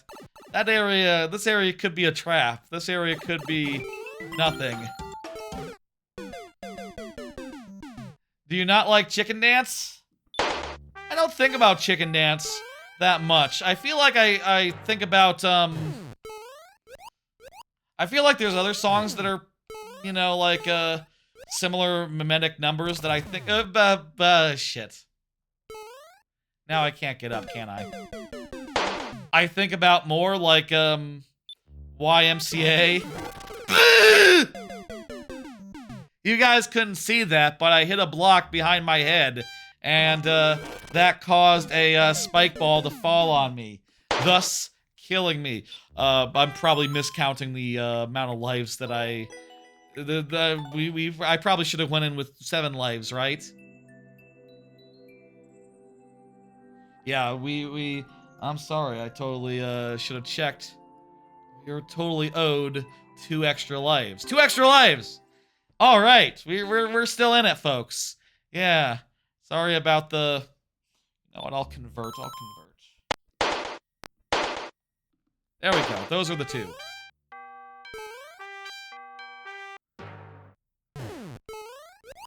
Let's see if we can do anything here.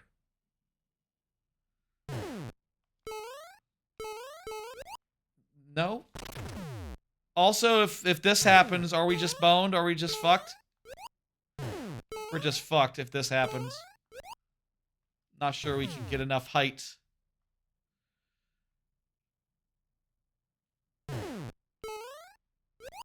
Yeah, I think we're boned.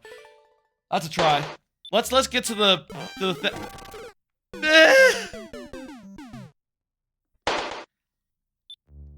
in going too fast, it's very easy to hit that invisible block. Damn. This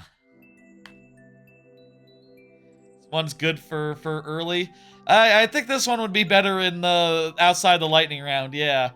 I think that'd be lovely. I think we'd probably even beat it outside the lightning round. These levels can always be resubmitted another time, perhaps even next week, perhaps even, you know, way into the future. That is always possible, but for now, we gotta move on, and we gotta do a thing. Thank you. I'm gonna go ahead and hit dismiss and bring up the next level. It's John Powell. Go ahead and confirm John Powell. Also, Fresh Food Marco. Let me, you know, I'm not sure if I should be submitting on someone else's behalf if they, decide not to, but... Or if it's possible, it's something like, oh, you know, it prevents them from doing the same message twice. I'm pretty sure Twitch doesn't have that restriction. Twitch doesn't have... I don't think I have that, enabled on the bot, so it shouldn't be a problem, but here you go. We added, I added you to the queue, Fresh Food Marco. Hey, look at that. I can add multiple people to the queue at once by myself if I, so need to. Sudden death, let's go. John Powell, please confirm. We'll just keep it rolling. We'll just get right into it. I'm out of cards. I guess I could talk about, like, more shows that I could rewatch. We could talk about more books that I could re-listen to or reread. I don't know. I don't really know what book I would really like to read. What about nonfiction? I guess I don't think of that much about nonfiction. There have been some nonfiction books I've read, but, fiction's definitely more fun than nonfiction. Let's do this. Oh, I guess I did mention the History of Rome guys books. Those are nonfiction. Those are historical. Let's do this. 4-2 beta. Big Blast Burrow. Okay. Let's give this a good talking to. No DLC card for Mario Wonder? That's right. I decided not to make that a card. It wasn't terribly interesting to me. I don't know. I mean, it's fine. I was going for...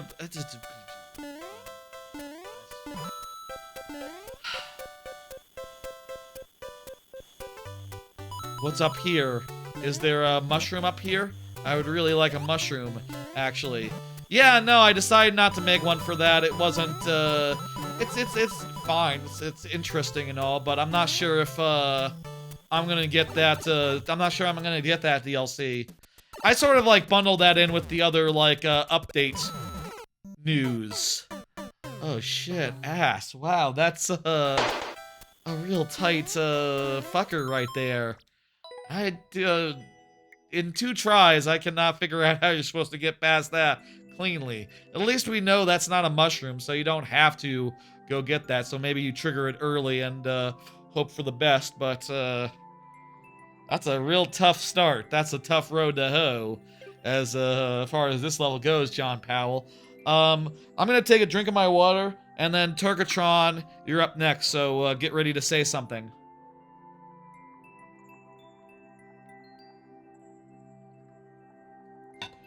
We need a swearing compilation video. That would it'd just be that's... YouTube really wouldn't like that, I don't think. You know, YouTube's weird about swearing, and on some level it seems pretty cool about it, you know, pretty whatever about it. But, like, in fact, I heard, isn't it pretty recently that you can swear in the first couple minutes of a video now, and it's, like, not uncool or whatever? You know, they won't punish you for it in whatever ways that they punish people for it. But, a whole video of swearing would just be, algorithm, it would just be weird. I don't know. I don't do that much compilation videos. Maybe I should. I mean, I've talked about it before. I feel like the, I don't see, John Powell. I'm hitting the button right now. Okay, good. I feel like, YouTube needs more like categorization options. You need to be able to have like shorts, videos, but also like different kinds of videos, and how they'll have their own tabs, you know? There's videos and there's live streams now, but even that, like, I don't feel like that should be the categorization. I feel like it should be like VODs, edits, clips, highlights, whatever, compilations. Like, I feel like that sort of thing would be really nice. Hashtag features is underused. I could see that, yeah. There's playlists. I really feel like people don't use playlists. I don't use playlists, so it's not really a replacement for a good categorization system, I feel like. It's the reason why people use multiple channels, because they don't want the algorithm getting confused and going like, the people who watch the VODs don't watch the highlights, or vice versa. So I guess I'll just show your video to fewer people because I don't get... It's not making sense. It's not reliable, the click-through rate. It just gets confused and weird, I guess. I don't know. I'll just do whatever I want, though. There's nothing stopping me from doing whatever I want with side videos, except for time and energy and just, you know, wanting to keep it simple. Turkatron, you're up. Let me hit the button and make the thing appear. If you're here, we'll do the level as per usual. If you're not, we'll do the level, but sudden death style. You understand the two options, possibilities in front of us. Let's do it. We only have 2 levels left, so we're almost done. It is 11 p.m., so we've been going about 5 hours. Excellent. Good, nice, meaty, last penultimate stream here. Again, this is the second to last stream for a bit. I'll say, this being the penultimate doesn't like rise to the level of like stream title, especially with again, I'm taking a month off. Just a month. Off from Mario Maker. A lot of randomizers next month. Next month is randomizer month. I'll say probably next week's title will be the final nature of it. Probably next week's stream, I'll have to try to make it an extra special one and an extra long one to really make it good and fun. And also, next week's stream will be 2 days before the first of the 8 randomizers of the month, so I will have to have that ready to go by the thing. What about, don't let the claws catch the bullets. What should we do? What about just the most recent one? Throw 2 springs past your opponents and climb the vine to victory? Okay, let's do it. Here we go.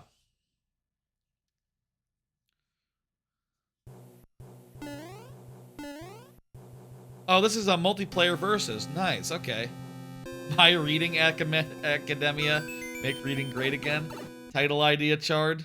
Nah, that's, we didn't talk about My Hero Academia that much to justify that. Really, Dresden Files had more of a...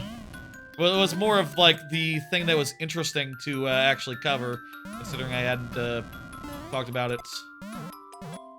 I hadn't talked about it, the new book on stream. That was a new thing. Also, Dixie Kong. Dixie Kong was a bigger thing. Well, it'll be literacy based, but not like that. Nah.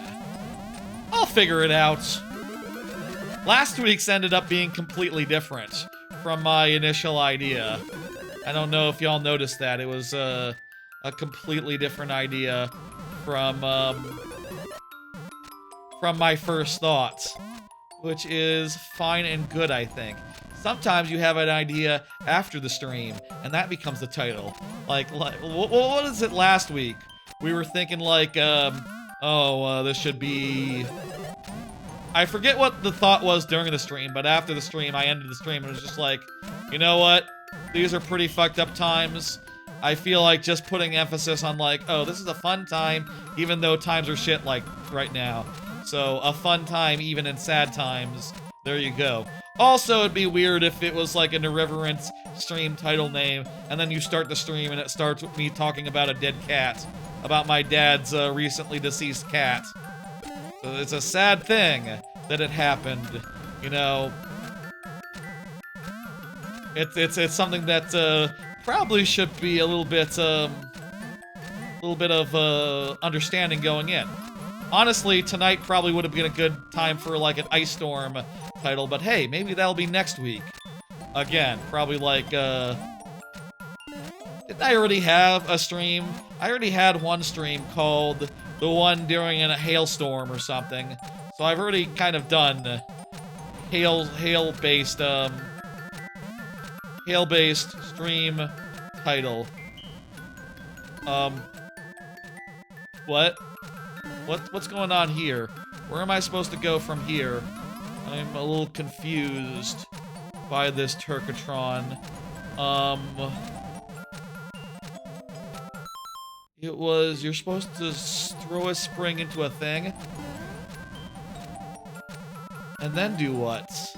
I'm not even sure, like, what you can possibly unlock in this area. Kinda looks like... Was I supposed to, like, go into a pipe up there? Oh, I think I was supposed to go into a pipe up there. Yeah, I was not supposed to come down after, I think. And it was based on, like, you doing it and your enemy doing it. I think you're supposed to, like, throw the springs and, you know, this is like a 2 versus 2 thing or a 1 versus 1 thing. Actually, you know, maybe it's like a...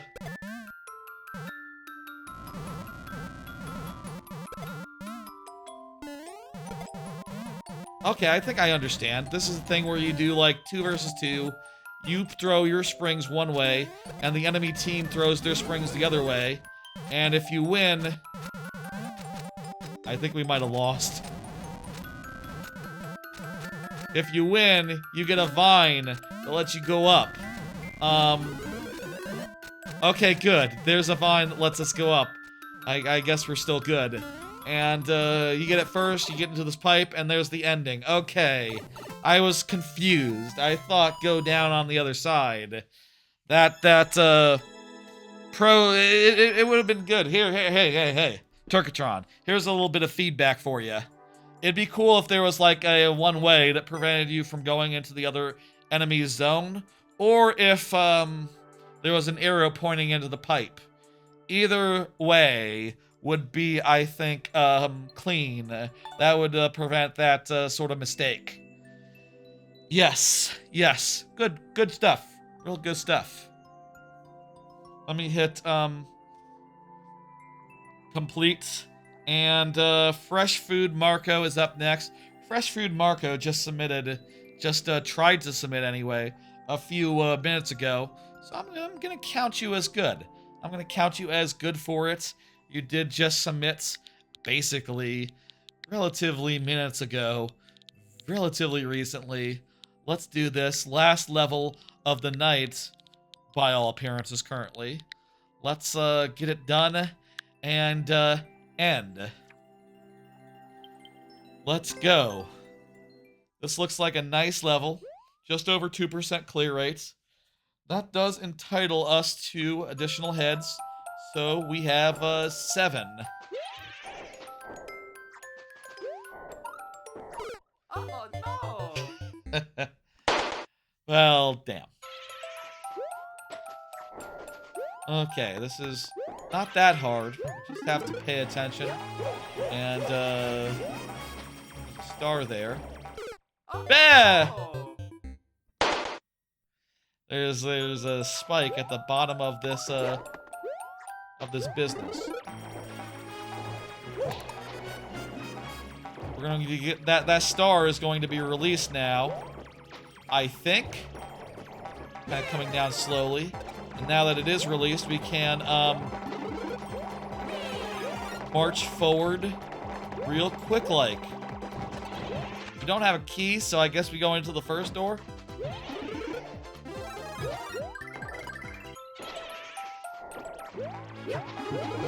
Okay. I ran out of star. Is that going to be a problem? Alright, we got some star. And what's more, we got a key. Okay. Good. This is going... Wait. Oh no. Oh no. No star. Very little runway, but it is slippery. So maybe I could slide under. No! Oh no! Not far enough. We didn't slide far enough there. Okay. We're getting farther. This is going well.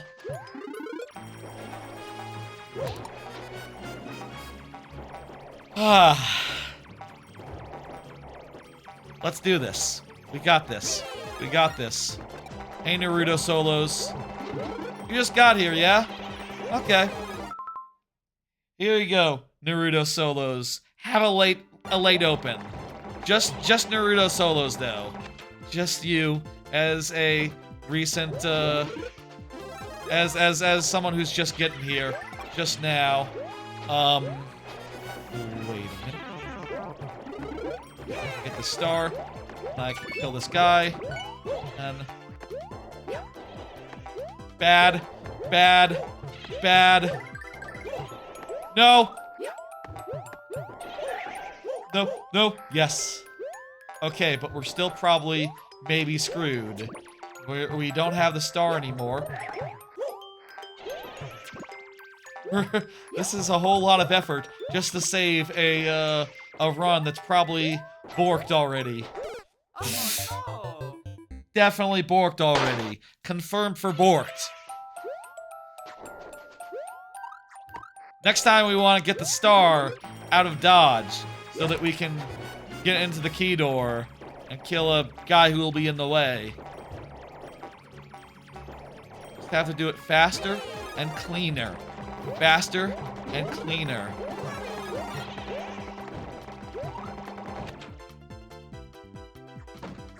Oh yeah, there was the patch for Team Knockout Tour. I forgot about that. I did see that. That was in there. That sounds really cool. I would like to try it. No, I haven't tried it yet. Is there matchmaking for that, or is that just a custom thing? We made it, by the way.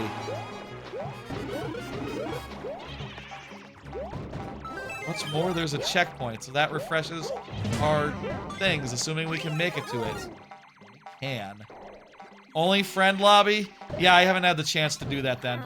I would do it with matchmaking, but haven't done it with a friends lobby. I suppose you could also do it with bots, but like that's there's not much of a point to that.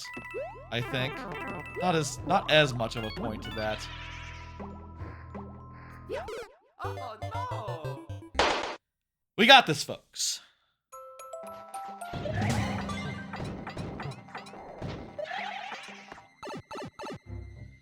I would try that. It wasn't the most exciting update in the world for me. I'm waiting for when they announce new content. That's what I'm waiting for Mario Kart, really.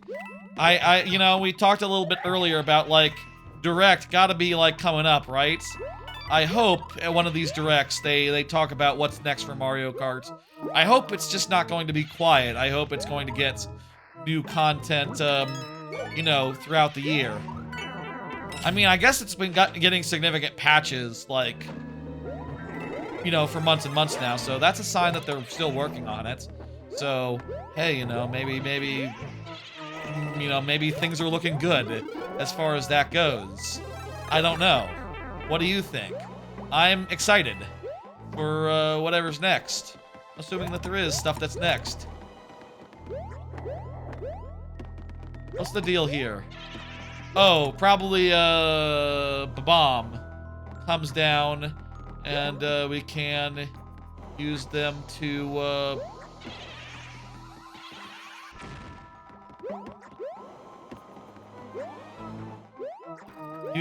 blow up this this thing.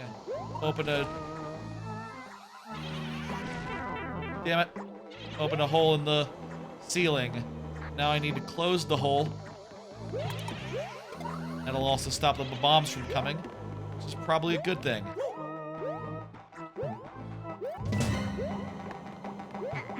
Ooh.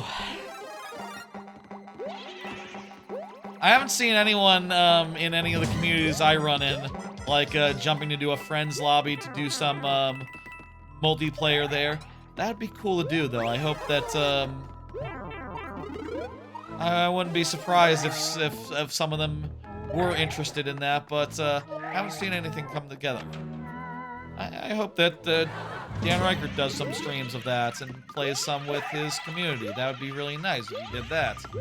Like, that'd be a good way to experience that. And a relatively fun crowd. I like, you know, one of my favorite streamers. Like him a lot. Parasocially,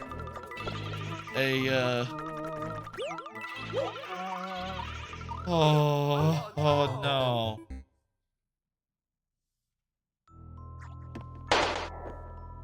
Oh, okay, we just got a checkpoint.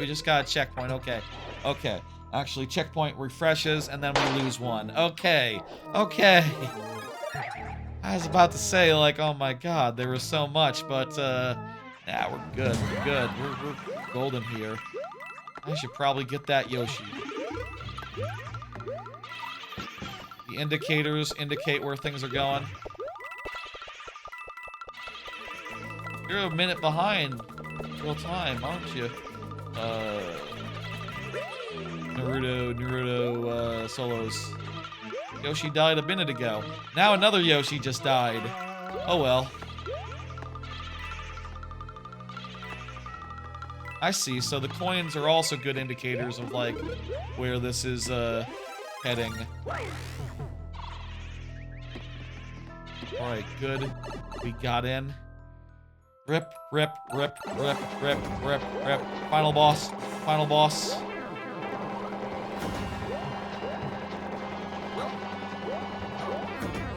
Oh boy. Okay, good. It comes with, infinite mushrooms. Infinite mushrooms here. I think? Yes, okay. Let's just wait for one. Let's just be patient. And then we can, go, into the door. Okay, whatever. One more little, star thing. And then, one more slipperoonie, and there we go! Nice level. Thank you, Fresh Food, Marcos. I am hitting complete, and then, yeah, Naruto solos. I think, you got in one more, yeah? Let me close that back up. Naruto solos got in one more. Thank you for the level. Thank everyone. I want to thank everyone for the levels every week that I do this. It's always fun. It's always good. Let's go ahead and punch this last one in. I do believe this time it's we're looking at the last one. Let's punch it in, and then yeah, it'll be time to end. I'm glad that you know, it's coming up on midnight. Freezing temperatures are about to happen. I'll say at this point, I really hope to get the VOD up by the time that the freezing happens, and I hope power holds up long enough for me to get the VOD up. If the VOD doesn't go up, like, pretty quick here, something's gone wrong. Well, I guess in a pinch, I can use my phone for internet. In a pinch, I can use my laptop to edit the thumbnail. I just need to upload it fast enough from this computer before that becomes necessary. It's gonna be fine. I'm gonna have hours, probably, before power starts to fail. So it's not gonna be a problem. Let's play this one, and this one will make it even faster because look how hard it is. This is how Donkey Kong felt in Tropical Freeze. What? What is this? Hello? Do I just run and jump occasionally? What? I don't know what's going on!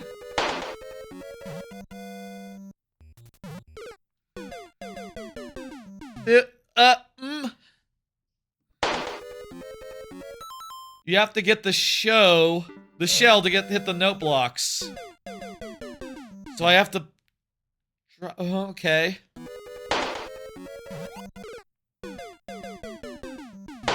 I'm a little confused. It doesn't seem automatic, I'll say that much. Do I like have to bounce on it so that it's... I just don't understand this even a little bit. I'm sorry, Naruto. So, Naruto solos, you hold out your job. Let me just try this one more time. Let me hold run. So that one lines up perfectly good. So maybe like you do like this. Okay, hang on, I got it. Okay, it's really precise. You have to really feather it. Ah, wow. It's 7 seconds, so I guess that explains the clear rate. It's low. It's not that low, but also wow, it is such a just a hard one jump. Like, yeah, no, only one person has managed to do that jump. 2 people, you and the world record holder. Wow. I think that'll do it. I think that's a sad one to end on, considering that we weren't able to clinch it, but I chose that. It's on me.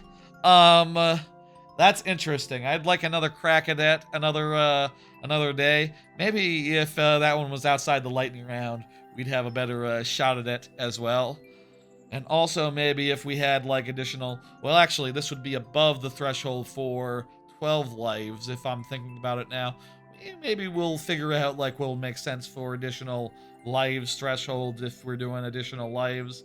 That'll come online like next month, I guess, or month after next, really. Thank you for the level.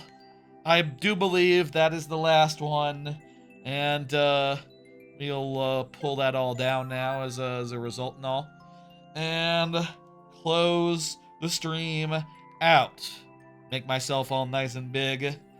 And folks, I'm going to have one hell of a weekend with freezing situations going on this weekend.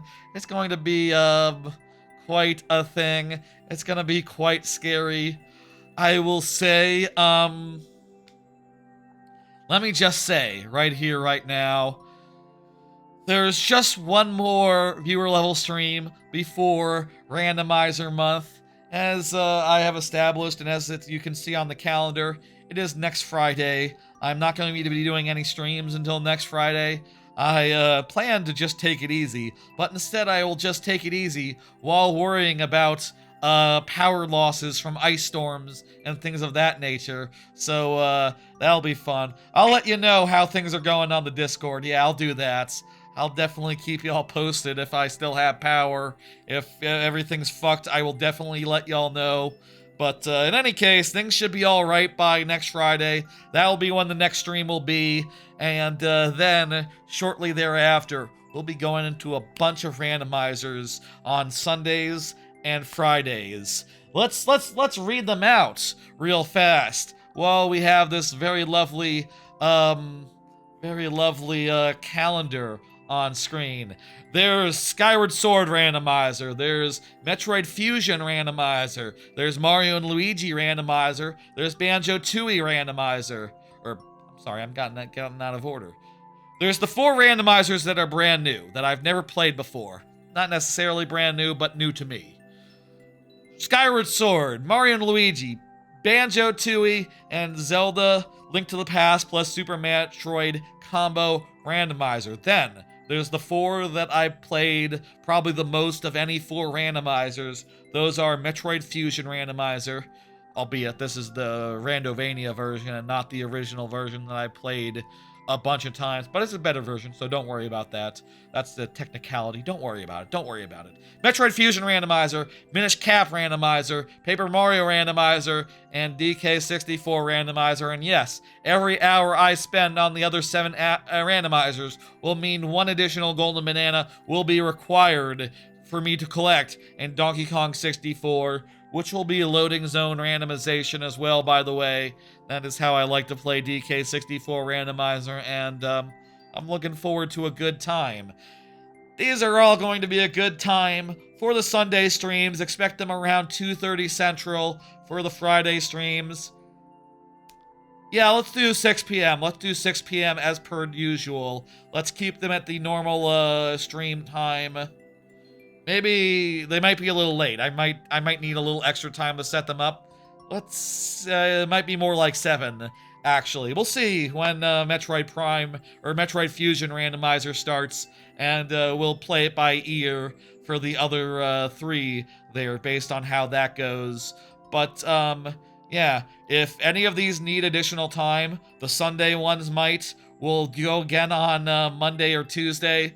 We'll see. We'll play it by ear and figure it out and make sure that we're finishing them before the next one.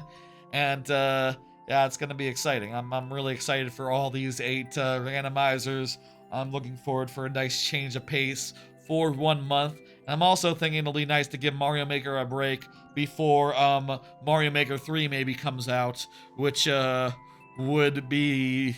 I would like to get my break month out of the way before Mario Maker 3 comes out, at which point there's no time for a break once that happens. It'll be Mario Maker time. It'll be Mario Maker time. That's gotta be... I'm thinking summer this year, maybe fall this year. That's my guess for Mario Maker 3. When are y'all thinking Mario Maker 3 will come out? I don't know. Well, folks, that's gonna do it. Good night, Chard. Good night, everyone else. Let me see on the Twitch side who I can send y'all to. Let me do a little bit of a raid here. Snow Bear is doing viewer levels. Snow Bear is back, apparently.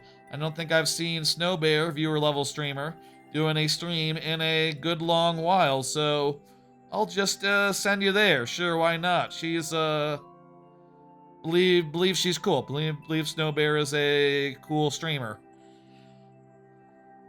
You'd have to replace 3D Mario, methinks. Be as like the big end of year game. I don't know. We'll see. Well, folks, I'll see ya on Friday for more viewer levels. 1 final viewer level stream before the end of the year. That is exciting. I'm really excited about all the randomizers next month. I hope you will tune in for some of those and for viewer levels next week. Next week's stream might be bigger than usual on account of it being the last viewer level stream in a minute. Please come by for that and hang out and give me levels and make it one to remember. Let's make it a big one next week, folks. I will see you next time, and then a lot of times throughout the following whole month of randos.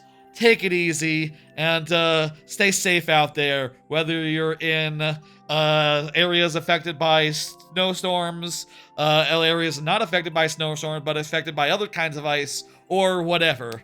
Have a good one. Give your love to the VOD. I'll see you next Friday, and then February is randomizer month. I'll see you then. Good night, folks. Bye.